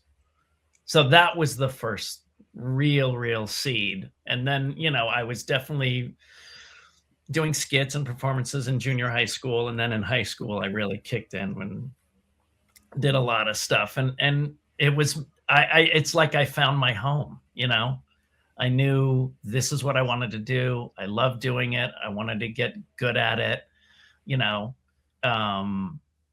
and I think, and then so in high school really kind of solidified my position, because I directed I directed something, I acted in something, I did community theater, I did comedy, I did drama, I did it all. And I thought, oh, this is, kind of what I want to do. So I got into UCLA and got into the theater arts program, which not a lot of people did. And I didn't even know how selective it was, but it didn't really strike me as well as I did. I got into a play really early with Daphne Zuniga from Spaceballs and Melrose Place. And I got a lot of heat in the good way, but it was too much for me. I was 18. I just came from Maryland, and it was very overwhelming. I also auditioned for Eric Stoltz's part in Mask, not The Mask, but Mask. But it was so overwhelming, and I was freaked out. So I took a few years off, and then I got into Groundlings when I was, probably settled in my own skin more. And then in Groundlings, I loved it. I mean, it was everything I wanted: writing, comedy, the whole thing. And then I had to learn how to do more serious acting because I couldn't do auditions. So I got a real theater at Playhouse West, and then I got an acting coach, and that and it's amazing because my number one thing is comedy, hands down, but I've probably done more drama and horror than I have comedy, probably. So I'm glad I learned how to do drama. Speaking of horror, like, your first movie role was People Under the Stairs with Wes Craven. That's pretty miraculous. And that's another one that I loved growing up. And I saw something online about how you didn't realize like how popular that movie was until like internet culture came around. Yeah. What was that experience like working with Wes, who was a legend at the time? It was but here's the thing, like, I wasn't that was the reason I think I was successful in my early days, is because I didn't know anything. I was just having fun. And because I was having fun and not looking for results, not looking for, making it or anything, I was just having fun. I didn't know. I mean, I knew who Freddy Krueger was for sure, right? But it was just a movie. It wasn't like, oh my God, Wes Craven. And remember, Wes Craven wasn't that Wes Craven then. You know what I mean? Mm-hmm. He had just done Freddy. You know what I mean? Well, that's not true. He did Freddy, Hills Have Eyes, and stuff like that. So he was definitely big in the genre, but I didn't know that I wasn't deep into the horror production side of it at that point. I loved horror as a kid with my monsters and stuff like that. So I had gotten an audition, and then I thought I'd played Renfield in high school, and that helped me inform who Roach was. Renfield is in Dracula, and it's kind of the same kind of vibe. They're stuck between a rock and a hard place kind of thing. And my coach helped me get the depth, and I went in there and I crawled around Wes Craven's floor. All my graduate student, all my friends who had, gotten their masters in business, they're like, oh, I have to sit in these interviews with suits and my resume and this and that. And I go, well, I was crawling shirtless around Wes Craven's carpet, crying, hiding behind his chairs. So that's my interview. and I got it pretty quickly. Like I got it as soon as I got home. Within the hour, they called and said, "You're the guy." And it was perfect because I was in my Playhouse West phase. I was learning acting, and he really liked actors and he really liked them to explore. And I don't remember him giving me a ton of notes. But I remember going to him with my death scene and going, "Look, I really want to be sad, but then be obviously, encouraging when to get Fool to continue without me." And I said, "Okay, so I'm going to start to prepare." And he goes, "I love that idea." So I don't know if you recall it. My big scene was in a furnace, and so I was sitting by the set and I went around the corner and I started to prepare, and, I'm sitting there crying and messed up, and the makeup people, cause they were used to seeing me cheery and, fun Sean on the set. Right. And then they came over and, we're like, "Is he okay?" And Wes blocked everybody and goes, "He's working. Give him his space to work." So he was just chill, mellow. It's very funny. I always think of him and Rob Zombie as the same. Rob looks like he could be into horror with the way he looks. Wes looks like, that uncle who teaches you how to do origami quietly in the corner while everybody what I mean? He was so mellow, but they're very similar. They're very chill on set. They run a very casual set, which was great. And he had a great sense of humor. One time I was, doing a scene, and it was after the shotgun scene, and he goes, come here, look at this. And you hear me going, "Oh shit." And he goes, "You can't talk." So they gave me, I asked for the tongue that I used for the one shot, and I kept it in the entire movie so that I could just be free and talk, but you can't understand what I'm saying. So I just kept that thing in the whole movie so I could never be clearly understood. And he just wanted the acting to be good. And which is crazy because in horror movies, that was never usually, it's obviously the scares and the gore and the tension and the this and the that. But he really wanted, and, I can say that it's a very strange movie. It's really, really weird, but I think the acting is pretty strong across the board. I mean, we had Ving Rhames and, so it was great. It was just, you would never think that a guy like him would be that into the acting of it, which was great. Awesome. So, Destiny, I'll let you get a question, and I promise. But I have to ask because I was, I think, 10 when this movie came out, but you took over the role of Wormser in Revenge of the Nerds 3. Yeah. What was that experience like? That was literally like, my agent goes, "Hey, can you shoot this thing?" Or I go, "What do you mean?" He goes, she said, "They can't find this Wormser guy, and you can pull it off." And I go, "All right." That was it. Like they just called me in there, and I knew Greg Binkley, who plays, the younger generation nerds. They couldn't find, Anthony Edwards, they couldn't find. So they just had this, literally a guy on set who was like a production guy. They just greased his hair back. I don't know if you remember seeing him, the guy who was playing Anthony. He didn't look anything like it. Like no, they literally, it's terrible. Like, but they, I mean, it was just like half a day in and out, Yeah. Ted McGinley was lovely beyond belief. Like, everybody was great. Everyone was really nice. First time I got to meet Curtis, and it was great, but it was just a phone call. Yeah. Fill in. So I'm going to ask about Twister. How did that come into your life? Do you remember like your audition or your first reaction to the script? The bottom line was I was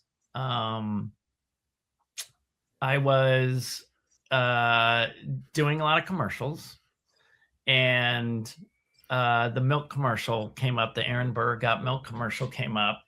and I thought someone else was going to get it. So I went in there and had a blast, messed around, and that's how I booked the milk commercial. The milk commercial, Aaron Burr, I don't know if you know what that is, but it was a very big commercial, the Got Milk commercial. And I was in acting class, and a girl goes, "Oh, your life's going to change." And I said, "Why?" She goes, "I work at Amblin Entertainment." And I said, "Okay." And she goes, "That's Steven Spielberg's company." And I said, "Okay." And she said, "He loves that commercial." At that time, he was using young independent artists to remember, like, he saw Swingers, and then Vince Vaughn was in Jurassic Park, and you know what I mean? He was using unknown faces. And I thought, oh, okay. So then Twister came up like a year or so later, that audition. And when I went in, we didn't have any real lines. We had the audition piece of like Dusty, and so we were saying the extreme and all that kind of stuff. And then the most of it was us just and Eddie, the guy in the bad guy team or whatever. But most of it was like, look over there, look out, we got to turn, help, it's a big one, like it was not a lot of, so there's no real audition, you know what I mean? You're kind of sitting there, and the woman was like, he's very hot right now. He's in the Batman movie. And it was the third movie that was out right then, but I was in the second one years ago. And I was like, no, I'm not. And they're like, what? And I go, nothing. I'm not going to tell them that. Yeah, the new one. Sure. Whatever. I'll go with that. and Yonda Bonta sat there, and then I got the role, and I go, oh, this is what she meant. This is what she meant. Spielberg, because there was no, I mean, it's not like you go, wow, he nailed that yelling and looking in the sky, So I kind of knew what it was to have heat in the 90s, because after Twister was seen as like, oh, all the young actors in LA or, and New York and LA are in Twister, So that brought us heat, So I worked pretty well after, because Twister was such a big movie, and I worked pretty steadily for the rest of the 90s because of that movie. The audition was kind of like, it was basically, you could tell that Spielberg goes, I want this kid in the movie. You know what I mean? Yeah. So it was kind of a non-audition. It was very strange. But I just remember so interesting. Shutting up and going, whatever she says is fine. Batman, right. Yeah, whatever he says. But look, it was also random. I didn't know which team you're going to be on. Much bigger. Anthony Rapp, Patrick Fisher, these huge character actors were on the bad guy team. Abe and Ruby, like they were on the bad guy team, and they were rarely worked, rarely seen. So I was blessed that I got on the good guy team, because we were really a big part of the movie as opposed to the new one, which the team didn't really play as much of a role. So. Yeah. I mean, it was Spielberg, obviously, but did you realize during that time that Twister was going to be the like cult classic film it is now? I mean, you knew you were on a big movie, I think I sensed it.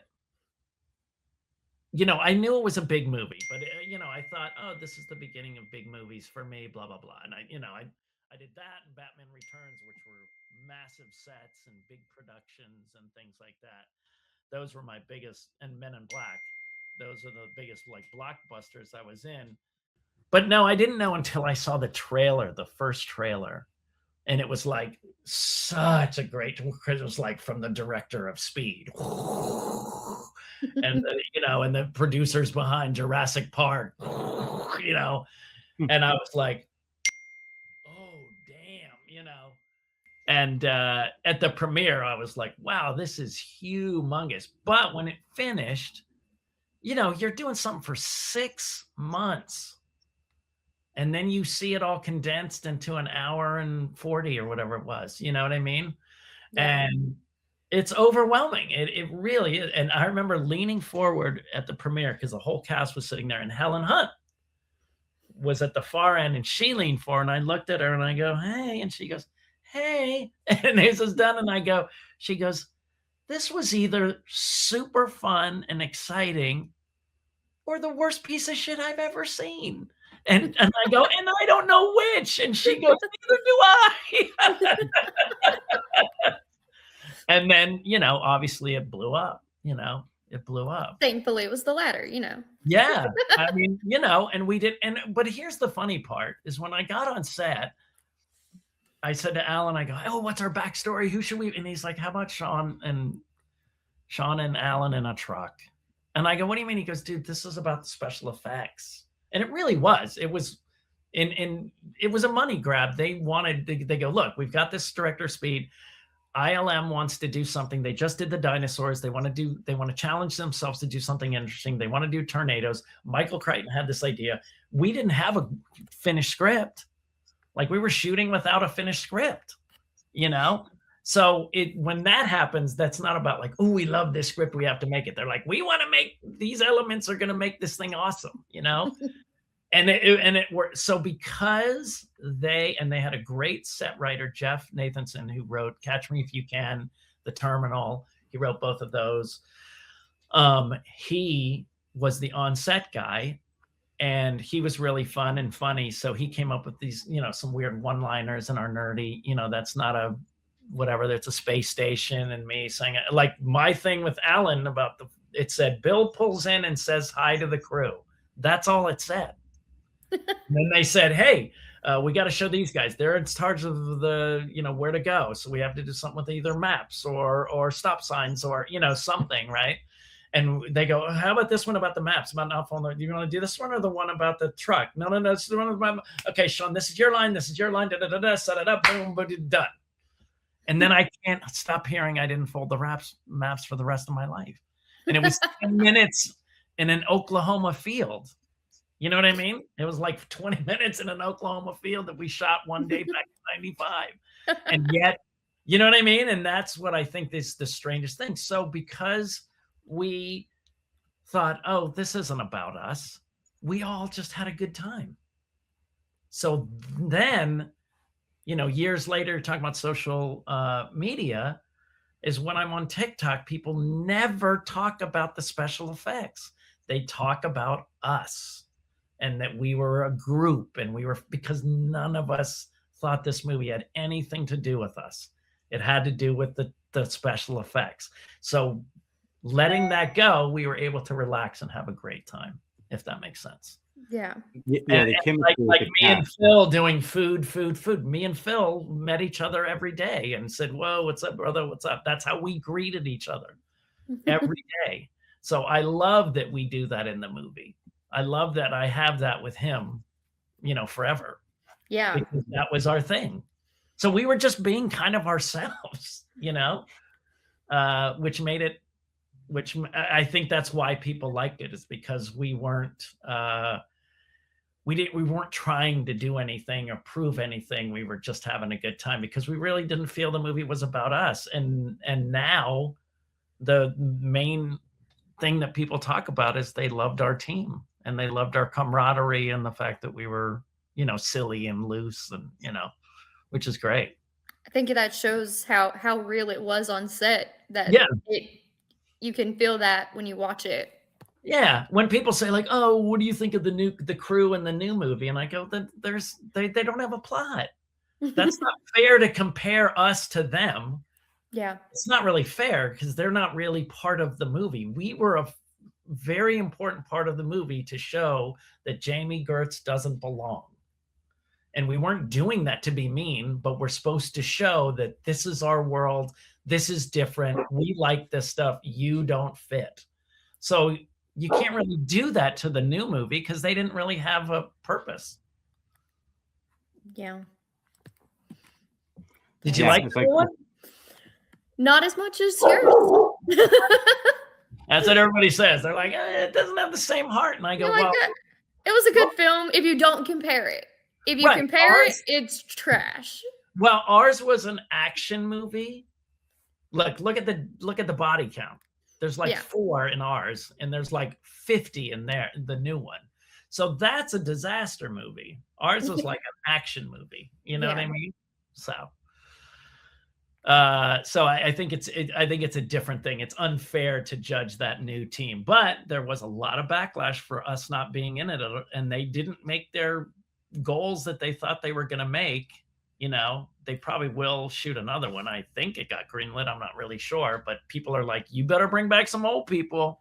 Yeah. Yeah. I think they fell flat there. They should have absolutely had some of the original cast in it. I've never seen a movie do a reboot that doesn't have something. Like, I was like, of course I picked the one blockbuster that they don't bring. It's wild though, because it's right there. Helen Hunt as the main actress's daughter. Like, even right. Totally do it. Like, she looks like her. Yeah. And I thought 100%. even like, oh, she'll be their kid. This'll work. And then she wasn't. And I was like, oh, interesting choice. Yeah. I thought it was strange that they didn't have any one of us, you know. Even just, you know, even if they, you know, stop by a place or something, I would think they would have some of us. But, you know, look, it doesn't matter. I mean, you know, of course I would like to be, you know, part of passing the torch or anything like that. Yeah. But everybody went back and watched. And look, when Maverick came out, Top Gun was in the top 5 rental movies. When Twisters came out, Twister was one of the top 5 movies. So I benefited anyway from the residuals, you know, because it had a big push the last couple of years because of the movie. So the new movie. So, you know, it works out. But you know, it took me, you know, you never realize these things until years later, you know, that I was like, oh, it's because we didn't care. We were just having fun, you know. We just thought, oh, the big money isn't being spent on us. It's being spent on the special effects and you know. So I think that's why people like ours, because we were just a group of young, goofy actors with no pressure on them, you know. I think if I sat there and go, this is a huge hit, this is a big blockbuster, I bet, you know, that was the best thing about me when I was younger. I was just blissfully ignorant. So yeah, the 90s, he worked with everybody that was big, but nobody was bigger than Jim Carrey in the 90s. And kind of what was that experience on Cable Guy, which is another movie that I absolutely love. I think it's Jim Carrey's best comedy. Sorry. I can see that. I mean, well, Dumb and Dumber is really great for, you know, I don't know. It's hard, but so basically that was a crazy time because it came out that he was making $20 million he was the first $20 million actor ever. And people went nuts. This was on a Friday, and I was hired to improvise the whole next week at that party scene.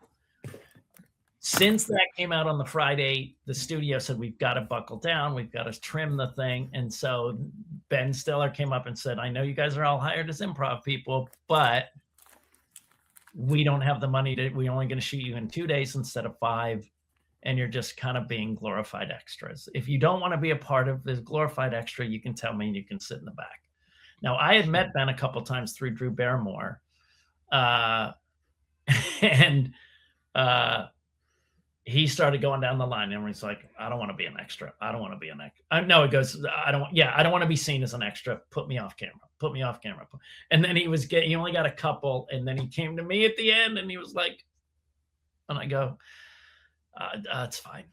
I'll be an extra. I don't care.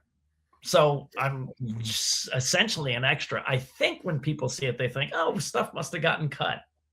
But it did, because we were supposed to improvise and do some stuff. But because they were tightening the belt, because that article came out about Jim Carrey making $20 million, I'm just sitting there on the couch and, you know, it's not like they shot a bunch of me and I got cut out. That's all they shot of me. So I was an extra to help Ben out. But people still recognize me from that movie.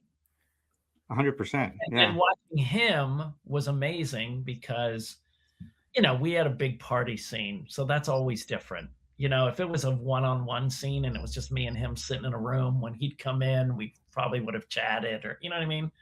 He's coming into a huge room of people. But you know, he was very mellow until it was ready to rock and he's ready to sing. And, you know, I was on the couch. He was literally 3 feet in front of me. And to see him explode was just exciting. You know, he was so powerful. So I'm thrilled I did it, because I got to learn, like, wow, he saved his energy. He wasn't Mr. Hey, you know, he wasn't that guy. He saved his energy and then boom, and then let it explode when it was time. Because that song is great in the movie. Oh my God, yeah. So fantastic. Great. So great. Yeah. So I don't want to take up too much more of your time. There's a few other things I want to talk to you about. But Lost is my favorite show of all time. And you got to be on that show. And kind of what was your experience on it? Like, what was your experience in Hawaii? That was a great story too, because I was a huge fan of the show. And I knew Jeremy Davies, who was Dr. Faraday from Twister. And I was watching, you know, him in his little boat as the island disappears. Then I got the phone call and I went there because I had done the shorts, and they were the year before during the writer strike. And then they called and said, you're going to be on Lost. And I was so thrilled. And they said, you're going to be recurring. And I was like thrilled. And then I got the script and I was like, oh my God. And then they're like, then you get an arrow through the chest. And like on page 5. And I go, wait a minute, and it says, and he burns to death and dies. So you're like, I'm grateful that I'm on this show that I've been wanting to get on, but you're kind of like, but I'm not really recurring. I'm like tiny in the background on this one episode. And then, you know what I mean? So you're excited, but you're disappointed at the same time. But you kind of go, I can't get disappointed. I'm on this great show, but it wasn't, you know what I mean? I thought I was going to be like 6-7 episodes, you know, when they tell you recurring, that just means more than one. So, but then next thing you know, like I get to set, I see Jeremy, we're talking, it's great to reunite. And then all of a sudden he gets into his Dr. Faraday and he's changing and I'm in, and then I'll go, and then I'm in the boat. So it was like 6 weeks ago, I was watching that boat and now I'm in the boat and I'm going through the television set and now I'm in the show. It was so bizarre to be on the set so quickly after seeing, you know, the finale, because, you know, they start shooting them in summer for fall. So that was really crazy. And seeing the beach and seeing everybody, man, everyone was so nice. So nice. It was everyone was great. And I had to do my last scene of me yelling, you know, we need fire, whatever. They just had me do it on a loop, you know, doing it quickly, like do it more condescending, do it more whiny, do it more angry, do it more this, you know. So that was pretty intense, but I got it done. And Josh Holloway came up and says, like, that's the way you do a guest star, dude. So it was great. A lot of pressure, but for some reason I do very well under a ton of pressure. So but yeah, that was really fun. It was great. You mentioned being a fan of Lost. Is there ever a moment where you like gone on set and just completely geeked out? Oh yeah, when I went to the beach for the first time, for sure. Like when I got there and I said, how much time do I have? You know, people were just getting there. And I said, I just said, can I go down and check out the beach? And they go, yeah. And I was just walking and I walked right, you know, of course it's always looks smaller, you know, it always looks smaller than it looks on TV, but I was just like, oh my God. And then, you know, it was crazy. It was crazy.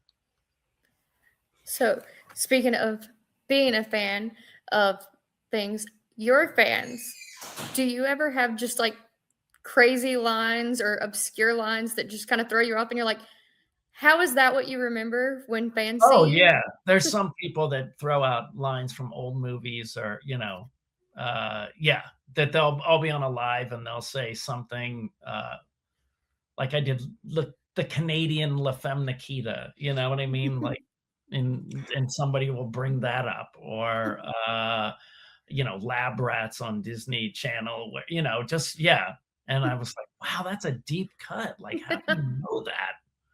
You know, So yeah, they definitely kind of can surprise me with what they know. But I'm sitting there thinking they just have my IMDb up and they're just saying stuff while they're talking because I go, do you really remember that? Come on. So Do you have? But now I'm on the other side of the camera, I don't know if you guys knew I was writing and directing and all that stuff. Yeah, I was That's going to ask awesome. you about that. Like you've started producing as well in the last couple of years. Yeah, I did my movie Crust, which is on Tubi, and I don't know if you guys have checked it out yet. You should check it out. I wrote, produced, directed, and starred in it. It's a creature feature horror comedy. And it's on Amazon, Apple, Tubi. It's 98% on audience score, Rotten Tomatoes. It's got no bad reviews, and it's holding very steady through the last year. That means people are telling people, you know what I mean? And I made it to hopefully be a cult type movie, and it looks like it's heading that direction. So I'm really happy about that. And then my second movie, Swipe, just got picked up by a sales agent. And that's a much bigger budget. And we have Hannah May Lee from Pitch Perfect. We have Elaine Hendricks, who was just on Dancing with the Stars, as our lead. And Ray Santiago from Ash vs. Evil Dead. We have some great people in this. Sounds awesome. Awesome. Well, yeah. Sean, where can everybody find you online? At Sean Whalen Actor on Facebook, Instagram, and TikTok. Awesome. And then you said Swiped is next? Yeah, Swipe is next. You can see the trailer right now if you put in Sean Whalen. It's basically kind of a female take on Texas Chainsaw. A sister is saving her brother from these. Elaine Hendricks is the mother of the family with 3 mute daughters, a 6'5" woman with a sickle, a kind of Cenobite type young daughter. They're all mute that just has like a stabbing dibber thing. And she's quiet and she just whistles. And then we have Hannah May Lee in a blue tuxedo and a bladed dildo and wind chimes dancing around. So it's these 3 nutso sisters that men will swipe and they'll get catfished and then taken to this farm because their father was abusive and their sister got into a sexual assault situation. So that's why they have this revenge thing. And it's really cool. It's a very cool, it's like a twist on Texas Chainsaw. That sounds fun. But so like Texas Chainsaw is in the desert with men going, ah, this is in a farm. It's cold. You can see everybody's breath. Like I wanted to flip it literally, the men are loud and crazy. These women are all mute. Like it's a whole different, it's just a fresh take on that. And it's really fun. I'm very proud of it. Awesome. I'll put the link to the trailer down below, everybody. I'm going to go watch Crust. Like, comment, share, subscribe. We'll talk to you soon. Thank you so much.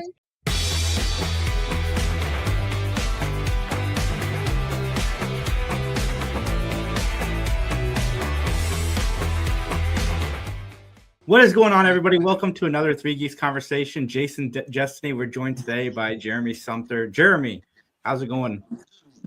How are you? Pretty good, man. I mean, ready for 2026, I'll tell you that. Absolutely. So my first question I like to ask is, what was the journey that made you want to be an actor?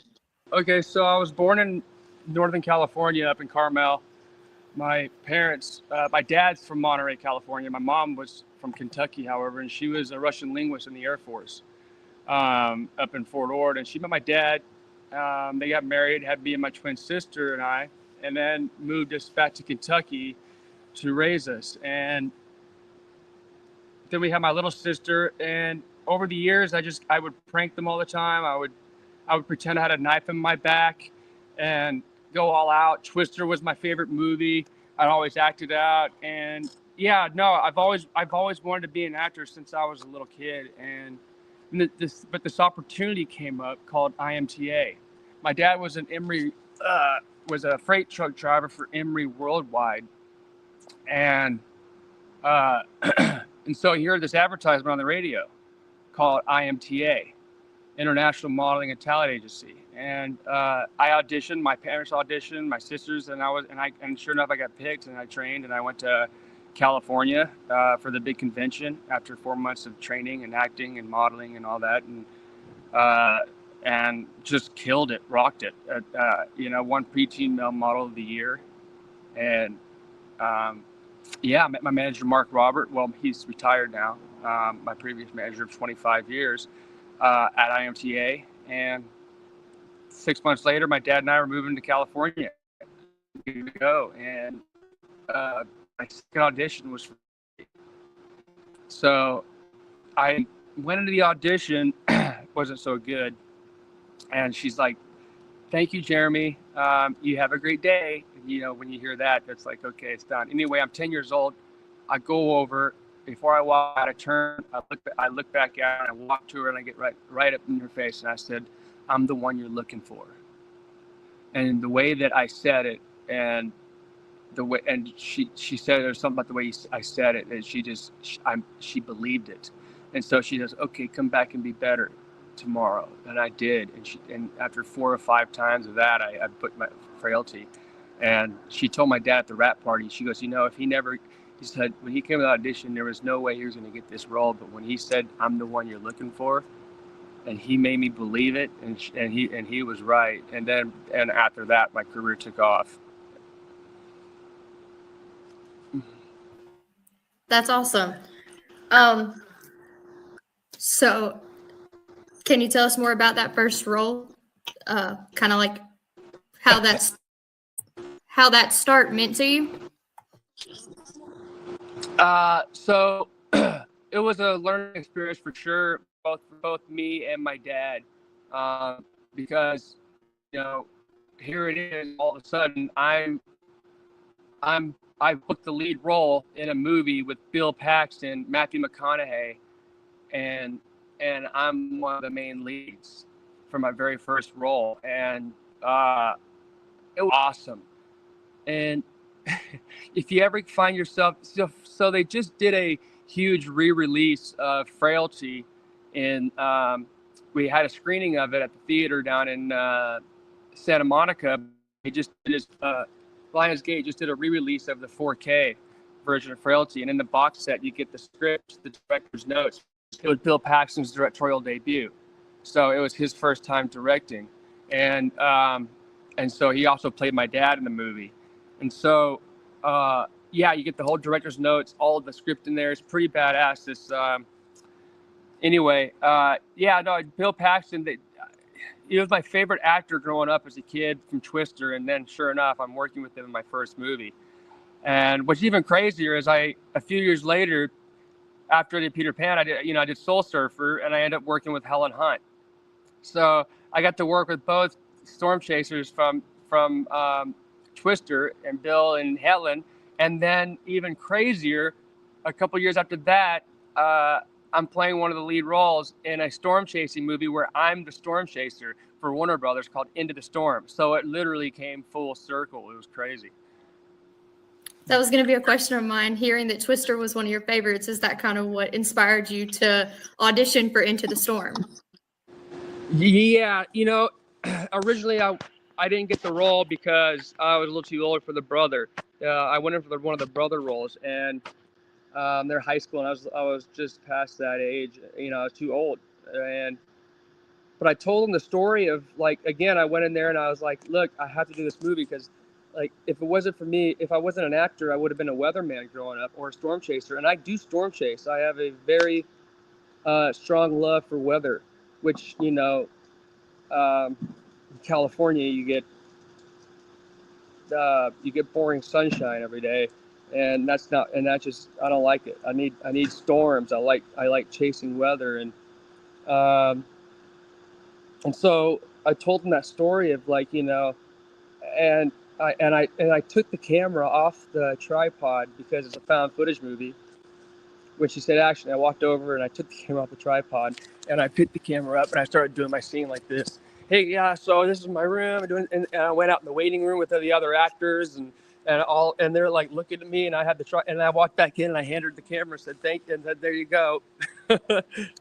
And And I told the story of that, but no, they actually wrote that role in for me because of that. Again, I was like a moment where, if I didn't do what I did, then I wouldn't have been in a storm chasing movie, which is a bucket list movie for me. I have a handful of bucket list movies, surfing, golfing, storms, westerns, and World War II movie. Those are all my bucket list movies. And I have been lucky enough to mark off every single one of them except for the World War II movie. That's coming. That's 2026. That's just yeah, exactly. That'll be this year, hopefully. So I can mark off my next bucket list movie. But no, it was cool. It's cool how, everything kind of came full circle. And now here I am about to have my directorial debut this year. Where I'm having my directorial debut and I'm starring in the film as well. And with no other than Rachel Hurdwood, who played Wendy in Peter Pan. Absolutely. It's Strawberry Rowan? Strawberry Rowan, yeah. Strawberry Rowan is a type of horse. Perfect. But so it's going to be a nice, fun rom-com. Perfect. Is there anything you can tell us about it without getting in too much trouble?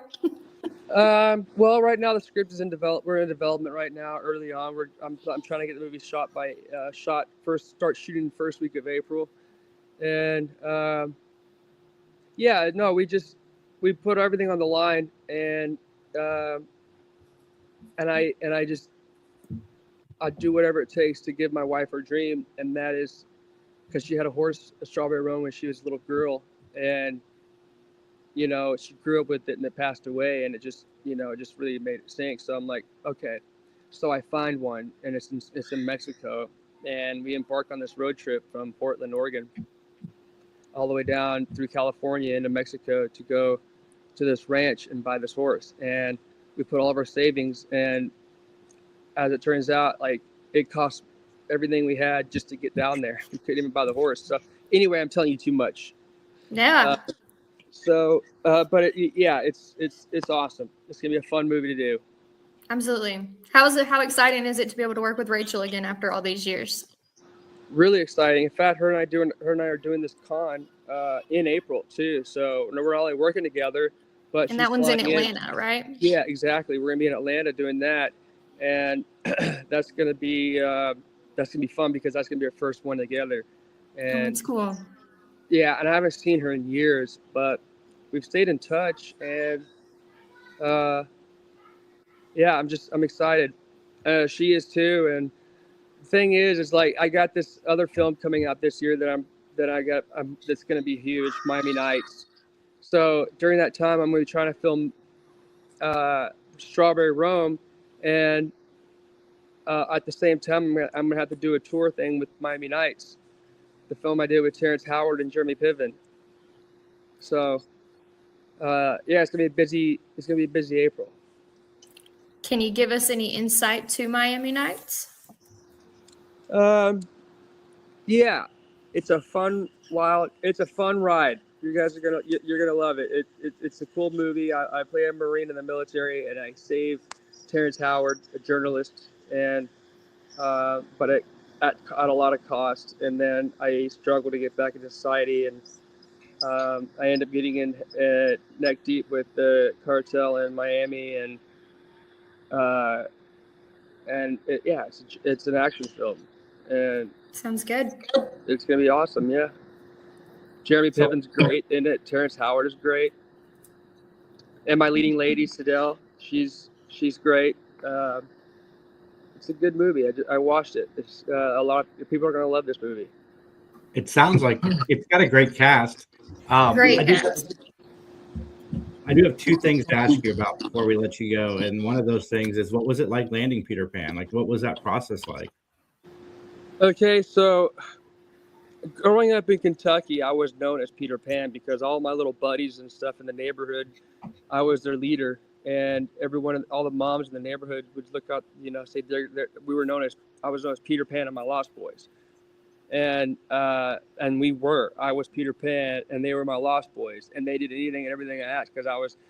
Anyway, so it was just crazy that came about, because I was always, it was like destiny. It was like I was made for that movie. And yeah, my mom, like, you got to get him in on this. And so the audition process was, we didn't hear nothing for months, but then I go in there and to meet the director, and he's asked, okay, so you're going to do a British accent. And I'm like, nope. He's like, why? I said, because I don't feel like it. And I said, but watch this. And I started climbing up the door frame, and I flipped out and did a backflip off of it. And the guy's like, oh my God, tell me he can hatch. He's perfect. And he flew me to London to audition with Jason Isaacs. But apparently I already had the role, but I just didn't know it yet. And yeah, so he just wanted to get used to his Peter Pan, but I thought it was going to be me and a few other people just doing this audition. Not. It was just me. And he draws his picture of Peter Pan at the airport in Paris after we were in Paris for a couple of days. He goes, who is that? I said, it's Peter Pan. He goes, no, it's Jeremy Sumpter. You're my Peter Pan. And I just went nuts. I'm like, oh my God. It was making that movie was one of the best years of my entire life. It looked like you guys were having fun in the movie. I just watched it for the first time today, and it looked like you guys were having a blast. Oh yeah, dude. And you know, she was my first love too, Rachel. She was my first love. We were in love with each other. We thought we were gonna get married, everything. Yeah. That's awesome that you guys are reuniting though so many years later to make this movie. That's so cool. Yeah, I've been planning to do something like that for years, for something for her and I to just, you know, come together again and do a movie. And it's great that this is the one that we're doing it on, and it's my directorial debut as well. So it's just, I wouldn't have had it any other way. And congratulations on that. Thank you so much. Yeah, it's gonna be a fun 2026. I'm excited for it. It's going to be exciting. So you have a daughter now. Has she seen Peter Pan? Yeah, I've put it on for her, and she's watching. She's like looking at me like, you know, very confused. But she'll be 3 in April, and you know, my niece, she gets it. My niece, you know, she knows her uncle's Peter Pan. But Lucy, she doesn't really, she doesn't understand it yet. Not comprehending it. She does like it. That's good. Fun fact. Have a crush on her dad. Yeah. Hopefully not. That'd be a little weird, but the rest of the world did. Did you know that the crocodile from the movie still exists? No, I didn't. It is on display in St. Augustine at the alligator farm right out front. No Those way. are my kids in front of it. So that's the crocodile from my movie. It's the one from your movie, yeah. Oh my gosh. Where is this? It's in St. Augustine. It's the alligator farm. Oh my God. They have it out front. That's crazy. Yeah. That's amazing. They have a whole sign up that talks about filming. It was pretty cool to see. That's pretty cool. Does he have a clock still in his stomach that goes tick tock, tick tock? He didn't have anything else. It was just him, but it was still really cool. Yeah, they should put a clock in it. You know what I mean? Hear the clock ticking. At least like a sound, right? A speaker hidden. Yeah, that's cool. I have to go check that out. Absolutely. I know Destiny wants to ask about Friday Night Lights, but before we go, and before she asks about that, I have to know what it was like working on Clubhouse, because I thought that show was great. Oh man, you know, I cried my eyes out when that show got canceled. I was like, I became so close to everybody. Here's the thing, it's like that's still one of the things that sucks, that I don't like it about the industry, is that I become so close to so many people, and then it's like the movie's done. I'm like, where'd they go? You know? But that movie in particular, it was like a family for like 11 months. I thought it was my new home, and the movie or the show just got preempted because the presidential debates, and it was the year that Boston finally broke the curse and won the World Series, and so it got lost. But it was great. I love baseball, and my dad almost played in the majors, and so it was a great show, and I was sad for it to get canceled. Yeah, it was a great show. I just want to tell you that. I thought it was fantastic. You were great on it. The whole cast. You had an amazing cast for a network television show. Little Pete Young. Pete Young, the Bat Boy for the New York Empires. But Yeah, no, and Friday Night Lights too. I loved working on that. That's a great show in itself too. And I just wished that Clubhouse had its chance, and because a lot of people loved that show, it's just that they kept moving it around and no one could find it. They would change it to another day because, but it's CBS, and if you don't have it, which had 10 million viewers the first 3 episodes, but then it got pushed for 2 weeks because of the presidential stuff, and so no one could find it, and so they just got rid of it. But yeah, it was a bummer because the cast was great, and I loved working with all of them. Well, Jeremy, we won't take up too much more of your time. I want to say thank you for coming on. Where can everybody find you online? Well, my Instagram is Jeremy Sumpter officially, as well as my Facebook page, and my Twitter, X. I don't really go on that much, but it's Jeremy Sumpter, and I'm now getting back into TikTok. And that's the Jeremy Sumpter. Awesome. And everybody keep an eye out for those films that are coming up soon. Like, comment, share, subscribe, and we'll talk to you soon.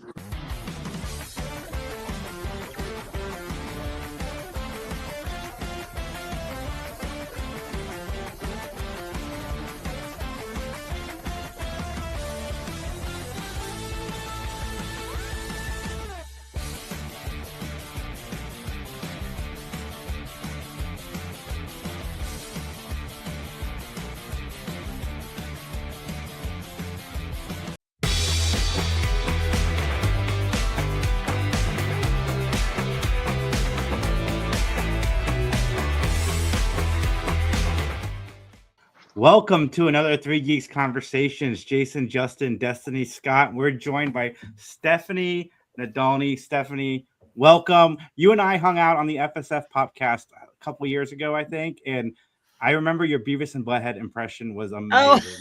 Oh, yeah, probably so. No, doesn't surprise me.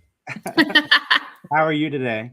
I'm good. How's everyone doing? Happy holidays. Yeah, happy holidays. Almost a new year. Yeah. I'm ready for it. For sure. Very excited. So what got you on your journey to voice acting? It started as a kid. I've always had an ear for music and voices, sound effects, anything like that. I started singing and imitating my friends and making my own radio shows as I got older. Got involved with theater, dramatic arts, musical theater. We did move around a lot, so it was a really tough transition every 2 or 3 years, trying to kind of fit into a new group of people. A lot of them were small towns, and then eventually a big town when I ended up graduating here in DFW, Texas. And then I went to UNT for dramatic arts and started kind of getting involved with other show bands and different performing bands in the region.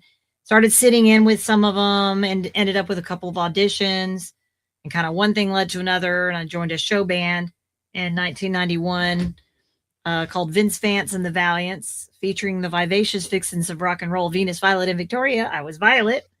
And then I basically kind of never looked back. I toured and performed live with costumes. It was like a Vegas act.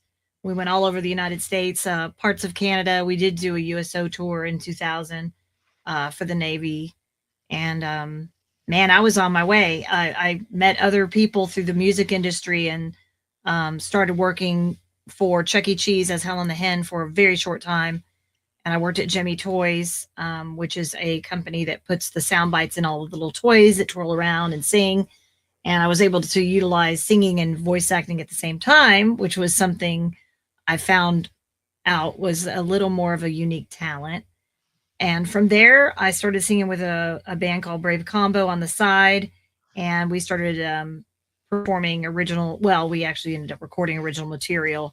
And Barry Watson was a big fan of Brave Combo.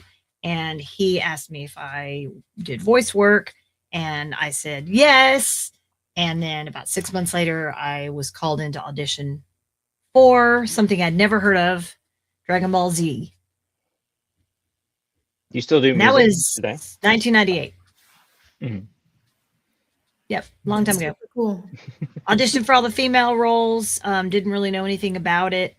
And at the end of my audition, the three judges asked me to see, asked me if I could voice a young boy. And so I kind of threw out some young boy voices, and they asked me to be a little more raspy with the voice. How about this? And I guess within a week or so, I got the call back stating they'd like me to play the role of Gohan in Dragon Ball Z.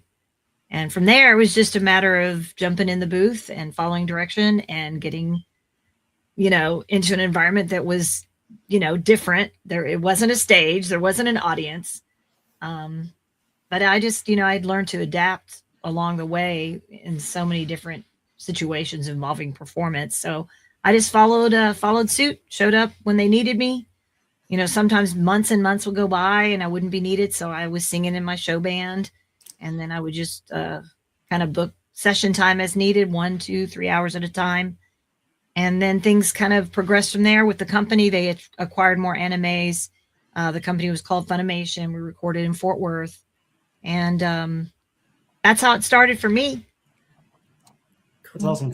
For Dragon Ball Z and other animes, do they give you a lot of context? We've talked to some other voice actors, and sometimes they're very strict on the context you're given as a character and like, what does this episode mean? Like, I think we talked to someone from Naruto, and they basically said, they just told me my lines. I didn't know who was talking to me. I didn't know the environment. Like, they basically cut out all the context out for you as an actor.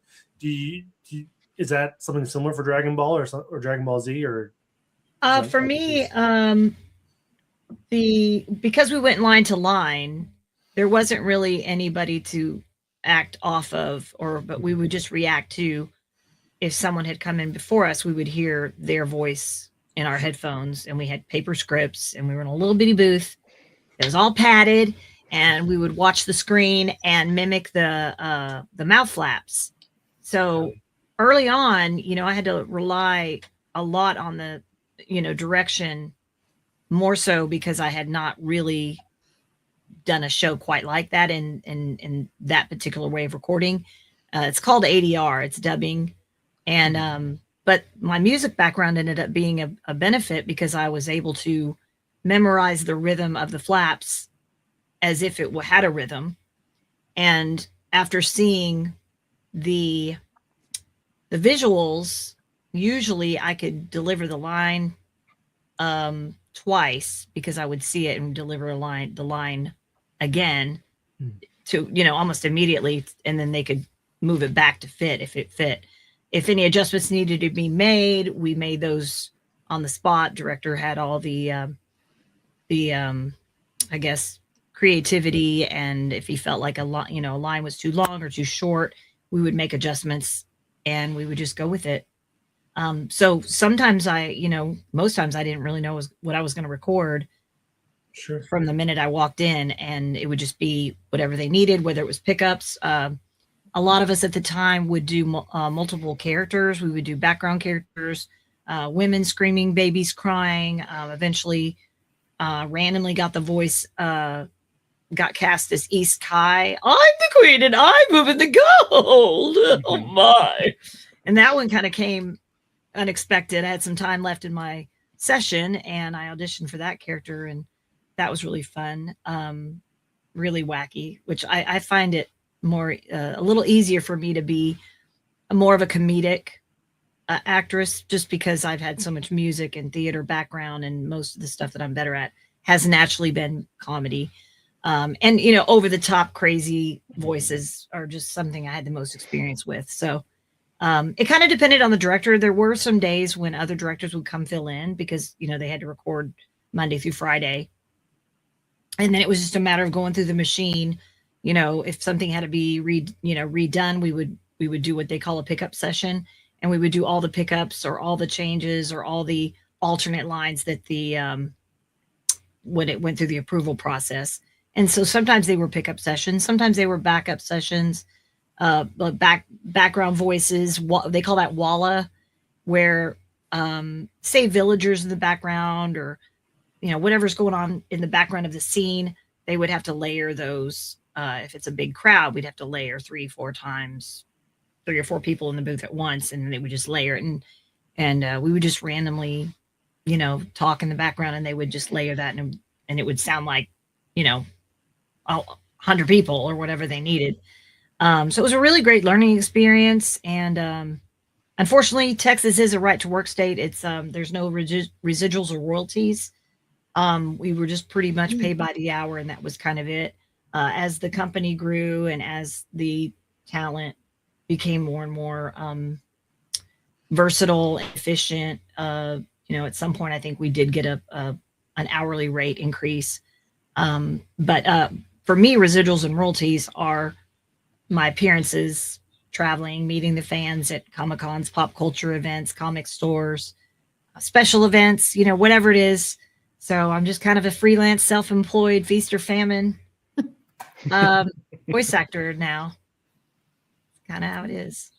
Would you ever listen to like the Japanese lines or anything at any point, or would they pretty much let you kind of we have an idea and we kind of want you to, this is the angle we want you to voice? I never heard any of the Japanese voices until I came back for Daima over the past year. When we first started recording, there was no reference, there was no voice to listen to. At the time, I was, traveling and touring a lot, so I wasn't home much. I didn't have a computer yet, so I didn't really know what to research if there was any researching to be done. So I pretty much just relied on the director and slowly got to know more about the story. If I had questions, I could ask questions. And we just kind of did it that way. And then I would come, walk out when someone might be walking in. So that's kind of how I got to meet the other actors from back in the day.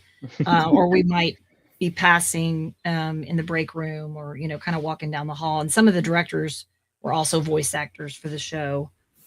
So I got to know them a little better. Sonny Strait, who also plays Krillin, Mike McFarland, who also voiced Master Roshi and Yajirobe and some of the other characters. So we kind of had a close-knit group there for several years. The company kind of kept growing, and I kind of outgrew the building and eventually moved, I think, in 2009. So we were all working there a good decade before that happened. And that's kind of how it was for me. When I came back for Daima, which was a complete dream come true, that kind of came out of nowhere. Toei Japan decided they wanted Goku Mini to be voiced by the original nostalgic Funimation actor, which is myself. They had paid attention to a lot of the social media, and a lot of the fans were like, we want Stephanie, or we want the original voice. I'm not real sure how that transpired, but Toei Japan, which is the owner of the company and the copyright, they're the ones that decided they wanted me back for Dragon Ball Daima. And it had been 16 years since I'd finished Dragon Ball GT and the start of Daima. So I was beyond ready to be back to work on something that I'm so passionate about. But the process is completely changed now. The company is now called Crunchyroll, different ownership, lots of animes going on, lots of recording every day. There are no more paper scripts. Everything's on computer flat screens, which eliminates the hazard of being loud or rustling papers and things like that. Headphones, a much larger booth. I got to meet a new director, Jonathan Rigg, and the ADR dubbing director, Jameson. We had great chemistry. I actually auditioned before I was, invited back to voice the character. And things went really well. And I just kind of said, well, let's see what happens, because sometimes you get replaced, or sometimes they change directors and they want to go a different direction. So I pretty much just went in with no expectations and was really happy to be brought back. And so the entire process is completely different 16 years later. But it was amazing. The director gave me a lot of flexibility with trying the line before any direction was given. He kind of knew I'd voiced the character many years ago and had a really good idea of what the character was about and the story. And then he would just set up the scene. And at that point, I was able to hear the Japanese voices. They would play before we would record. So we would get an idea as an actor what's taking place, if your character's screaming, if whispering, crying, in battle, if it's a small reaction, a large reaction, a loud reaction, you know, that he kind of gave me a lot of flexibility with that. And if I got it right out the gate, we kept it. If not, I usually gave him a safety right after, and they could pick between the two. And so it was just up to pretty much me and the director to kind of follow along. And if anything else needed to be, you know, done, they would just call me in and we'd do another session. But we got it done pretty quick. We took a holiday break last year for over a month, but it brought me back in and we wrapped up in March. And then it was time to do the video games. So that was another experience at another studio with another director across town. And that was a blast. I had a really good time recording the dialogue for the video games, the DLCs. I wasn't asked about that. Is that a stark difference than what you had been experiencing before? I mean, are video games vastly different in terms of it's all voice acting, but different layers and different kind of emotions? And how did that work? Every time I came in, it was a different game, and we would skip around. The director would kind of go section by section. If there's like dialogue, we would always save the most intense, straining reactions, battles, Kamea blasts for the very end of the session, so that, you know, we would kind of do it on a gradual scale of intensity. I was good with doing whatever. I'd already been I'd already kind of roughed it with the way we used to do things. So making things easier was a nice little cushion to not feel like, okay, we're going to just scream for an hour. I was ready to do that. The show must go on. That's my mentality, coupled with a great work ethic. So I just basically followed along. Damon Mills was my director for all the video games. And he was really easy to work with, and was a voice actor himself. So he knew the challenges that I would be facing and his technical side of things. And we did a great job, and I made sure not to rush anything. I know that in Dragon Ball Daima, Super Saiyan 4 Mini, Goku doesn't have any spoken dialogue. He's only in battle as in that form in the actual episodes. So that was something I wasn't expecting. I'd already been recording several of the games, and when I came in for the most recent game a few months ago, all of a sudden there's dialogue, because all the characters that are in the video games have dialogue, because it's up to the player to choose who they want to challenge or fight or represent as the character of their choice. So when it came time to do that, I kind of said, hey, wait a minute, whoa, we need to really take some time and really make this dialogue make sense as the Goku Mini progresses. Eventually, you know, Sean Schemmel takes over as the voice of Goku adult. So I texted him a few times to kind of make sure we were on the same page, and he was kind of right there with me. And we had the same ideas, you know, animalistic, very beastie, gritty.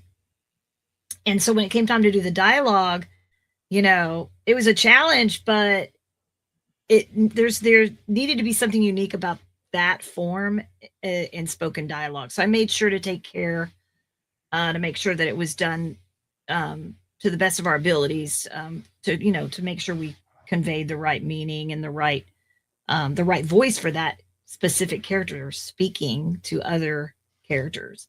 So that kind of came out of nowhere. And I'm like, I made sure hey, it's not just another session. This isn't Super Saiyan Gohan. This is Super Saiyan 4 Goku Mini. And this is him, you know, being recorded with dialogue for the first time. So I'm always up for the challenge, but, you know, you just have to be ready for that. You have to be kind of on your toes. And that can be more challenging for others. I find it to be, you know, kind of fun. It's like I'm going to a session and I have no idea what I'm going to be doing. And so you got to learn how to be resilient and, you know, be able to think on your feet and stay focused and get it done. Yeah, for sure. It kind of plays back to your musical foundation, right? You're kind of just riffing. It sounds like a lot of fun. Right. Yeah. Right. Again, the performance kind of all has to be challenged through the voice. So for me, if I had to move a certain way, or, you know, look upwards or downwards or sideways or grip my teeth, you know, I utilized whatever I could do, you know, even if I looked weird or funny or, you know, you have to kind of get past that with voice acting and just, you know, if you really want to get the right sound or the right, you know, grit on the line or the screen. You know, sometimes I just squeeze my eyes together when I'm screaming and actually kind of mimic what the character's doing on the screen. Most of the voice acting I did for the games, there was no reference. For about half of them, they would give me a reference. I would hear the Japanese voice actor, and then we did that more for timing than anything, because some of the lines were timed. We had to get them done within a certain exact time. It had to be that time or less. If it went over, we would have to do it again. And from there, the director would say, okay, you know, you're going to have to get this, you know, Kamehameha instead of Kamehameha, you know, like some of them were bigger, longer. We had to have all different types of choices so that when it came time to actually play the game, it would all make sense.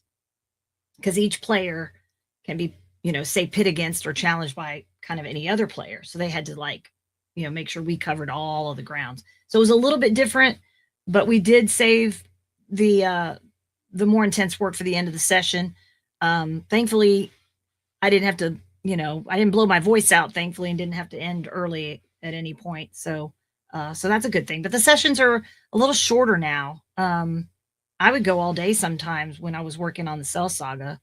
Super Saiyan 2 Gohan was very intense and had quite a bit of dialogue and screaming and battle scenes. So to me, I'd kind of already experienced voicing all day and then singing in a band, whether you're sick or not, and changing costumes.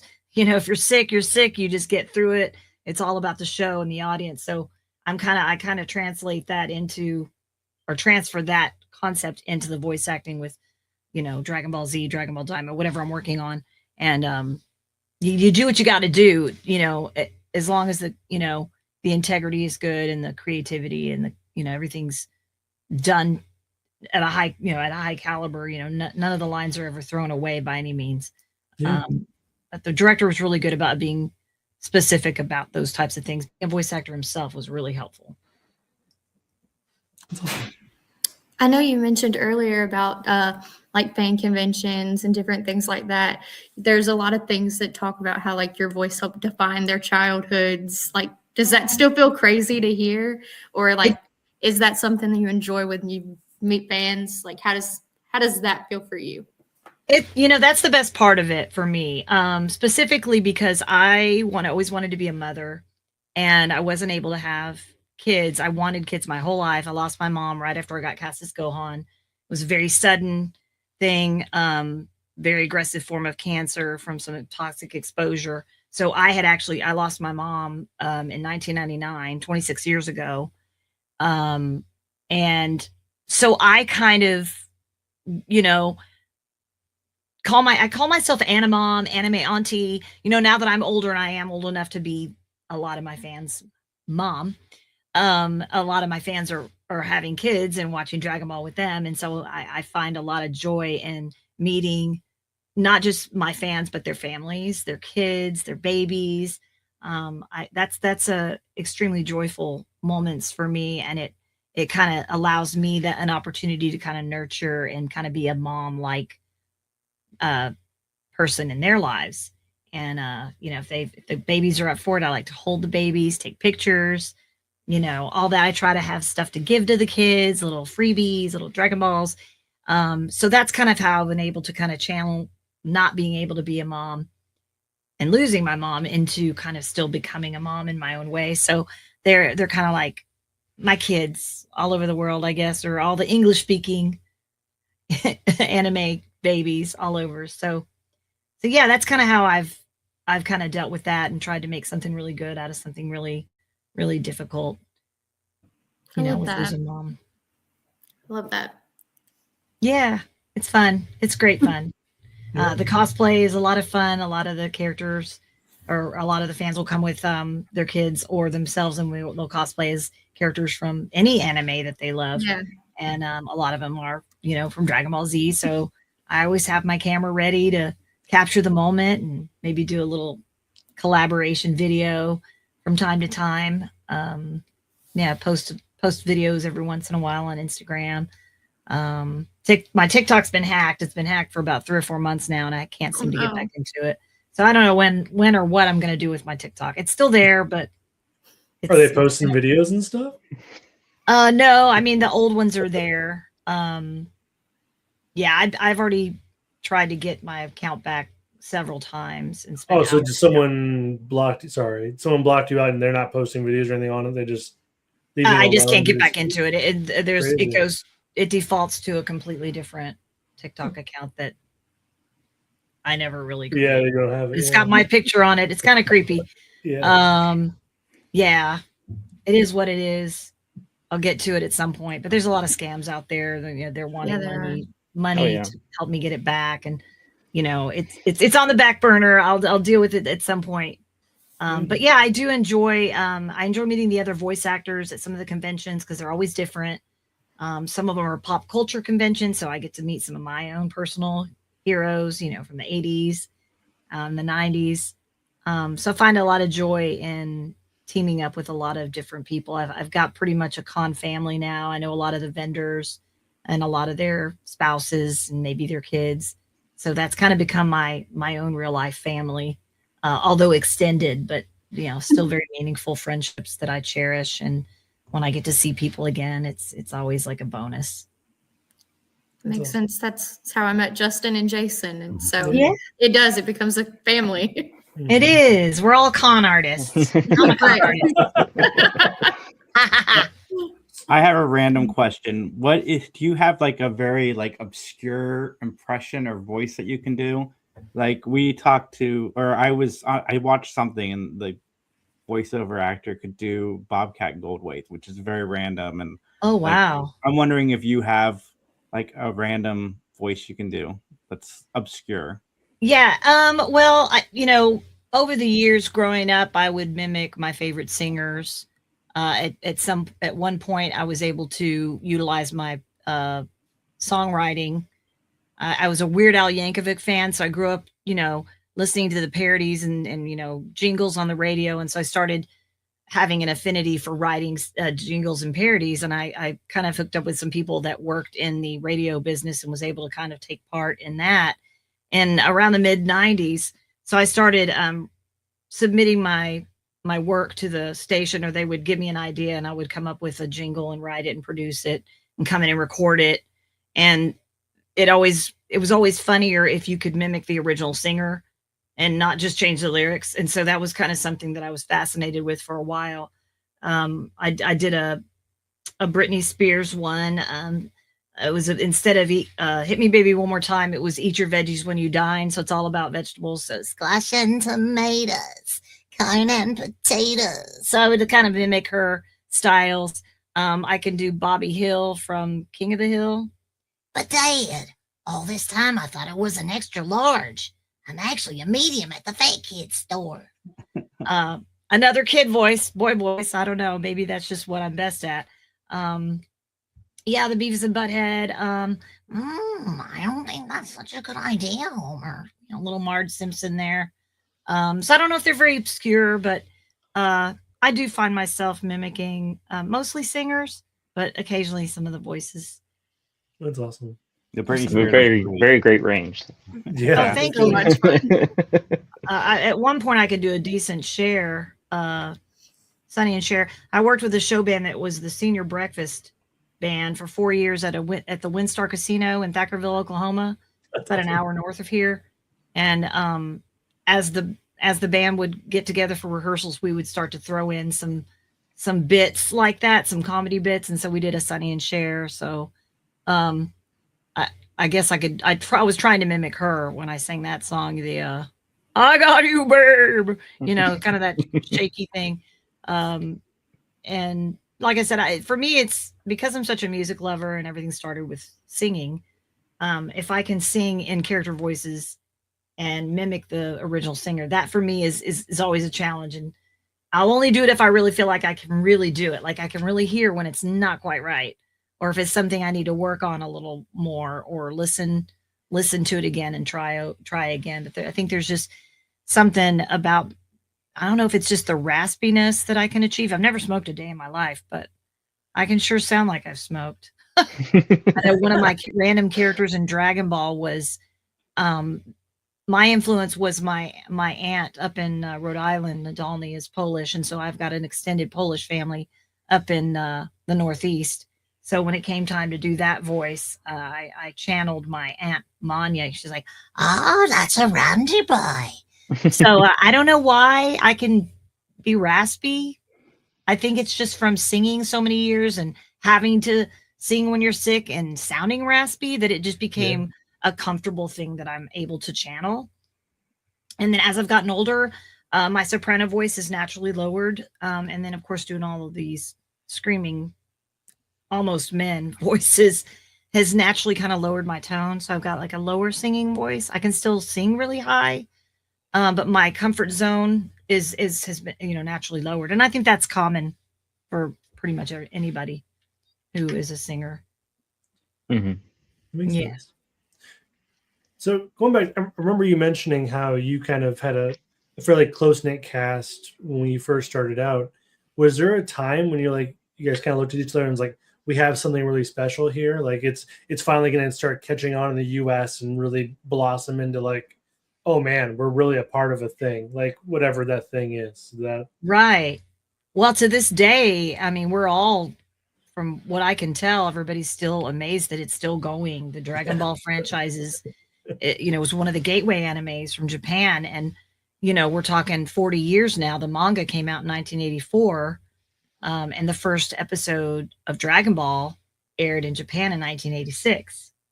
And that's when I was a child. So it's crazy to think I'm involved in something that was, started 4 decades ago.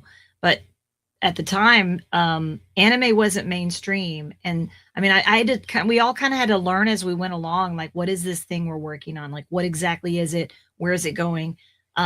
We weren't even told it was going to be televised. I mean, granted, I didn't ask questions. I showed up and did the work, but I started seeing, wow, it's already on Cartoon Network. Like, we just started dubbing this like a few months ago and it's already on TV. And, the fact that it got that exposure on Cartoon Network and Toonami, only did amazing things for the exposure of the show itself in English. Of course, years later, we all found out it's dubbed in all kinds of languages. There's Spanish, there's Italian. When I was in Italy with my show band, it was on TV in Italian, and I heard the Italian go on in my hotel room. It was just mind-boggling. And being out in the souvenir shops, there was Dragon Ball Z stuff everywhere. So it was moments like that that kind of really kind of caught us off guard. They did the Burger King special. They gave away the little, I think it was the year 2000. They gave away the little Dragon Ball Z characters on figures in the kids' meals. That was another big wow moment. And then, of course, for me, the biggest wow of all was, Daima coming out and being asked to come back and reprise a role that is so beloved by myself and the fans. And to really go back and challenge myself to capture that young boy innocence, even though Goku is an adult in a kid's body. So I really wanted to make sure that came through in the performance. And that's where the acting chops really come in handy. And when people ask me how or what do you recommend, a lot of us always say, you really need to get your acting chops. You can be a great mimic. You can have a great voice, but really being able to encompass those characters with a unique character voice is ultimately going to be the goal. So, but yeah, no, we all kind of did different things when we first were cast. If you weren't a director, you weren't really necessarily needed to be there every day. And I know some were comedians, some were improv comedians. A few other ones were also musicians, some of the other cast members. One of the girls who I met in, I think that year, 2000, was Meredith McCoy. She was cast as Android 18 and launched for Dragon Ball. I ended up finding out she was a singer, and we needed a singer in the show band I was in. And so I was kind of recruiting singers over the years and training them to be starlets in this show band, Vince Vance. So I actually brought Meredith in and had her audition to be a Valiant, and we traveled on the tour bus together for well over a year. And I'm still in touch with her. And a lot of the others that I met back in the day. So, time goes on, but those core memories are very, very precious. And I do like to see my old castmates whenever possible and, talk stories. And we used to do cast parties once a year. And, it's beyond those days now. It was a different time, it was a good 26 years ago. But yeah, no, it's great. I'm really always amazed at how much of an impact Dragon Ball Z, Dragon Ball GT, the game, I guess Super now. There's been a bunch of movies that have come out, and how much it's impacted the fans, and how many new fans there are that are starting to watch it for the first time. I mean, I never saw it all the way through. I did watch Daima because that was a really exciting moment to be back and watch it once a week when it was released on Crunchyroll. So I went ahead and signed up for Crunchyroll, and in between started watching Dragon Ball from the beginning, which I'd never done before. I've only seen clips, and I have like some old DVDs, or not DVD, and VHS tapes. VHS tapes were the first format that we were shown that it was being sold, packaged as. So I started watching Dragon Ball from the beginning, and knowing all the cast in person, and our history and memories of doing various Comic-Cons back in the day, it was more enjoyable because I was picking out the voices and I knew who everybody was. And to see it come together, I didn't realize quite how quirky and how hilarious it was. So I still haven't seen it all the way through. I haven't seen Dragon Ball Z at all, or GT. Interesting. Okay, I was going to ask you if you had a favorite villain or a favorite arc, but if you haven't really seen Z all the way through, I'm not all the way through, but what little I know. Of course, I love the Cell Saga. I could really channel losing a parent when it came time to be Gohan and the father-son Kamea wave and all of that. But it's there when I'm ready, and when whoever's ready to watch it. I always recommend watching Dragon Ball from the beginning. The first episode kind of sets the whole story up. We did them backwards, but it kind of gives you an idea of the quirkiness and the comedy and kind of the simplistic nature of the story and of young Goku. And so yeah, someday I'll get to it. Well, can I offer a suggestion? When you get your TikTok back, you start doing like podcasts of you watching the thing. There's like the office people did it. Like they use like, hey, here's what happened the day we recorded this. Like, right. Like I imagine you could do a bunch of behind the scenes stuff, and I bet it would do gangbusters. Really that's a great idea. I will definitely put that on the long list of things things to do. I'm still trying to do my taxes from like 5 years ago. I'm like, we had a flood and I'm trying to do my tax. I've got so many things I'm going to be tackling as this year. You won't tell the IRS if you know. House renovations, car repairs. I mean, all those things, all the big things are going to get tackled this year. Purging the house, because we travel a lot. We're in and out of town. Sure. We're gone half the year, So we're going to slow down this year and get a bunch of stuff done. And so maybe in between I can watch some more. Maybe, yeah, no pressure. I heard you had to sign up for Crunchyroll. I feel like that should just be a given. They should just give you. Yeah. Oh, I didn't even ask. I don't think they do that. Maybe they did early on. I don't know.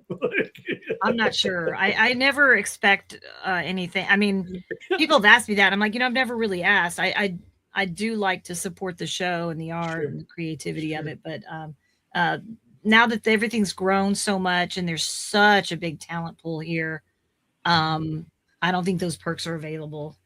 So, but I have my VHS tapes, but I don't have a VCR anymore. Play them. Jason is the guy to talk to. I think he has like 4. It's fine. We might have one in the garage that still works, but or wouldn't that be something else? Is placing the VHS tapes. But before we let you go, you're definitely much more than Dragon Ball. Do you still do your music? I haven't been lately. I've been working quite a bit out of town, touring with all of this, pop culture Comic-Con stuff, booking this, booking that. I've been asked to collaborate with some people, which I would love to do when the time, is managed, to where we could do that. I do have some ideas of some of my own original songwriting So during my time off, I'm going to really try to spend some time with music and get back on the keyboard. I did take lessons years ago, but my manager is also my original bass player from the band I sang with starting in 2003. We were besties for 12 years. Now we're together. He travels with me. He's my manager.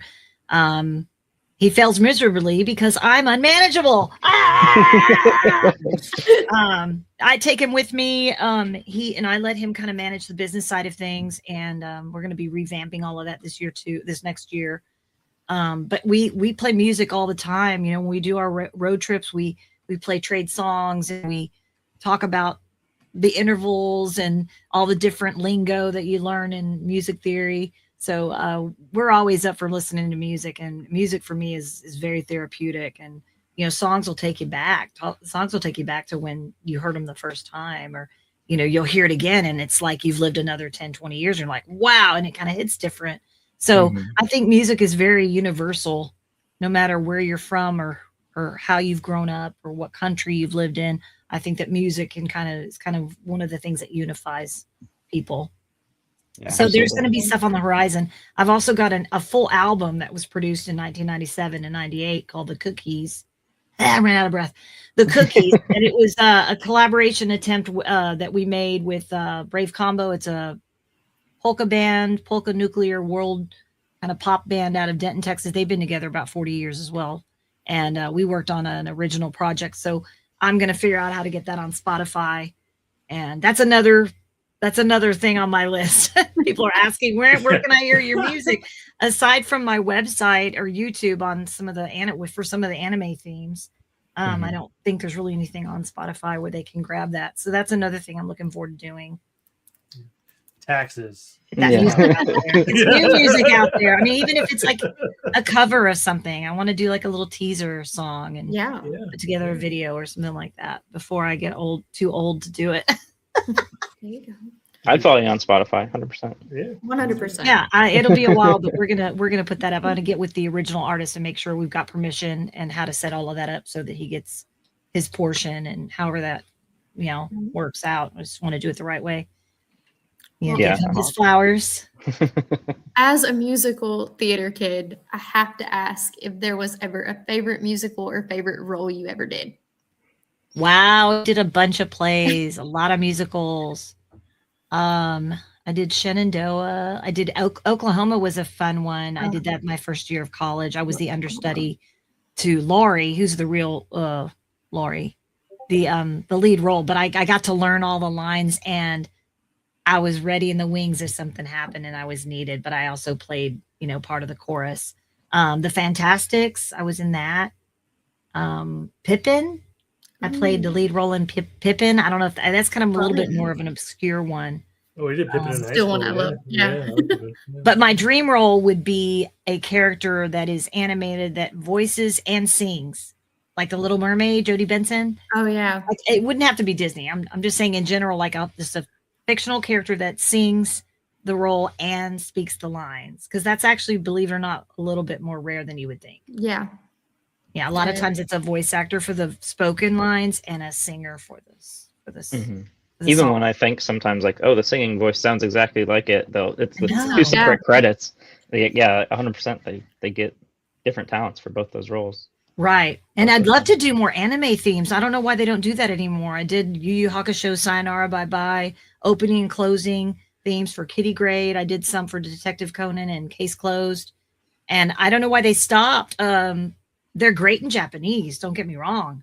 I mean, they're just great songs. They're very bubblegum, very K-pop.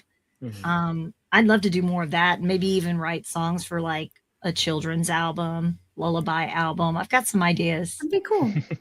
I love that. I love the little children. So I'm perusing your IMDb, and this is not, and this voice acting may be related, but Mars Needs Moms. What is alien noises? That's a credit you have, but I'm confused. I don't know what that means. Oh, it's alien. Well, I when I was with Jemmy Toys, I did a lot of holiday toys. I did when I say that, I mean like Halloween, Christmas. I did a lot of screaming, cackling witches, creatures, made-up creatures, anything from a bunny rabbit singing. Okay. Easter songs to Christmas songs. I could be, whether it's a reindeer, you know, a little, I think I did like some little mice that were twirling around singing Christmas carols. I did a little gift that a toy that I think they put in Spencer's, where it was a frog, but she had little boxing gloves on and she was singing, "Oh baby, hit me baby one more time," and her head would move side to side. So that was one of the times I was able to use the singing with the character voices. So we did all kinds of stuff. I think I had that frog. Over the years, I'd have to look and see. I know some It's of the okay. It just cracked me could up. be I was like, incorrect. I know that I was not an extra in Titanic as much as I would have loved to be. I was going to ask that. I didn't even know I had an IMDb page until Dan told me in like 2005. Well, or Wikipedia. I had, like I said, I was a slow learner to technology. I didn't have a computer. I was always traveling. Eventually I got one, but then we got our smartphone, that you carry around with you. Can do a lot on your cell phone nowadays.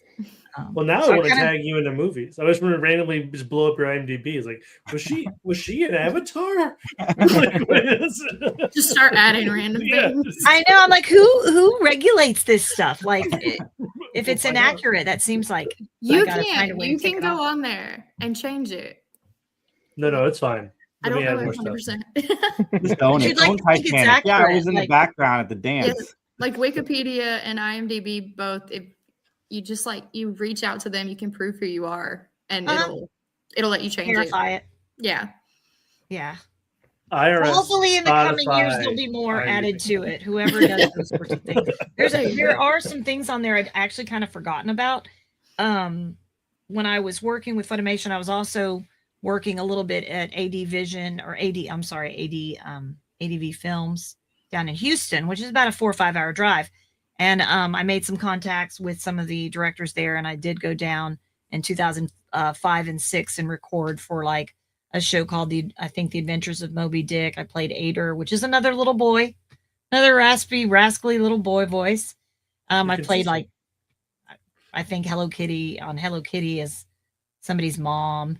Some of them are correct. It's just they were small. Faye on Gravion, sure. Eve and Parasite Dolls. They're not ones that I really mention regularly. I also was on. I don't know if you guys have heard of OKKO. Let's Be Heroes. That was a show that was kind of put together in 14 and 15, and I ended up working on the pilot with them. It was called Lakewood Plaza Turbo. I think it's still on YouTube. And then it eventually got picked up and we did OKKO, Let's Be Heroes. I did the first 8 episodes of that prior to COVID. I was the only one that was flying in out of state, and I made sure I did all of the union, I don't even know what it's SAG-AFTRA. And that was a really cool experience. But that one was different because it wasn't anime. It was recorded in the USA, and we would record prior and then they would animate around the voices. So being in the same room with all the other cast members was something I hadn't done before. And that was a really cool experience. And to work in, LA with all of this talent and being in person like that and getting to meet everybody. Hope to do more of that in the coming years for sure. Yeah, that's awesome. And more music. That stuff out there. Stephanie, thank you so much for coming on. Where can everybody find you online, and what's your website? My website is stephanienadalny.com. Most everything's there. It's a great source to go to listen to some of these anime themes. It's got my bio, some of my demos. I usually update the gallery week by week as far as where I'm going to be. And if people want to message me or write to me, it goes straight to my email. My manager and I both manage that. Autographs through the mail, things like that, shout outs. I am on Cameo. I do have an Instagram and a Facebook page, Stephanie Nadalny, voice actress. And my Instagram is just Stephanie Nadalny. Well, we'll see what happens with TikTok. I'll have to get that worked on. Hopefully I can get it back. So much. Everybody like, comment, share, subscribe, and we'll talk to you soon. Yay, geeks! Bye, guys.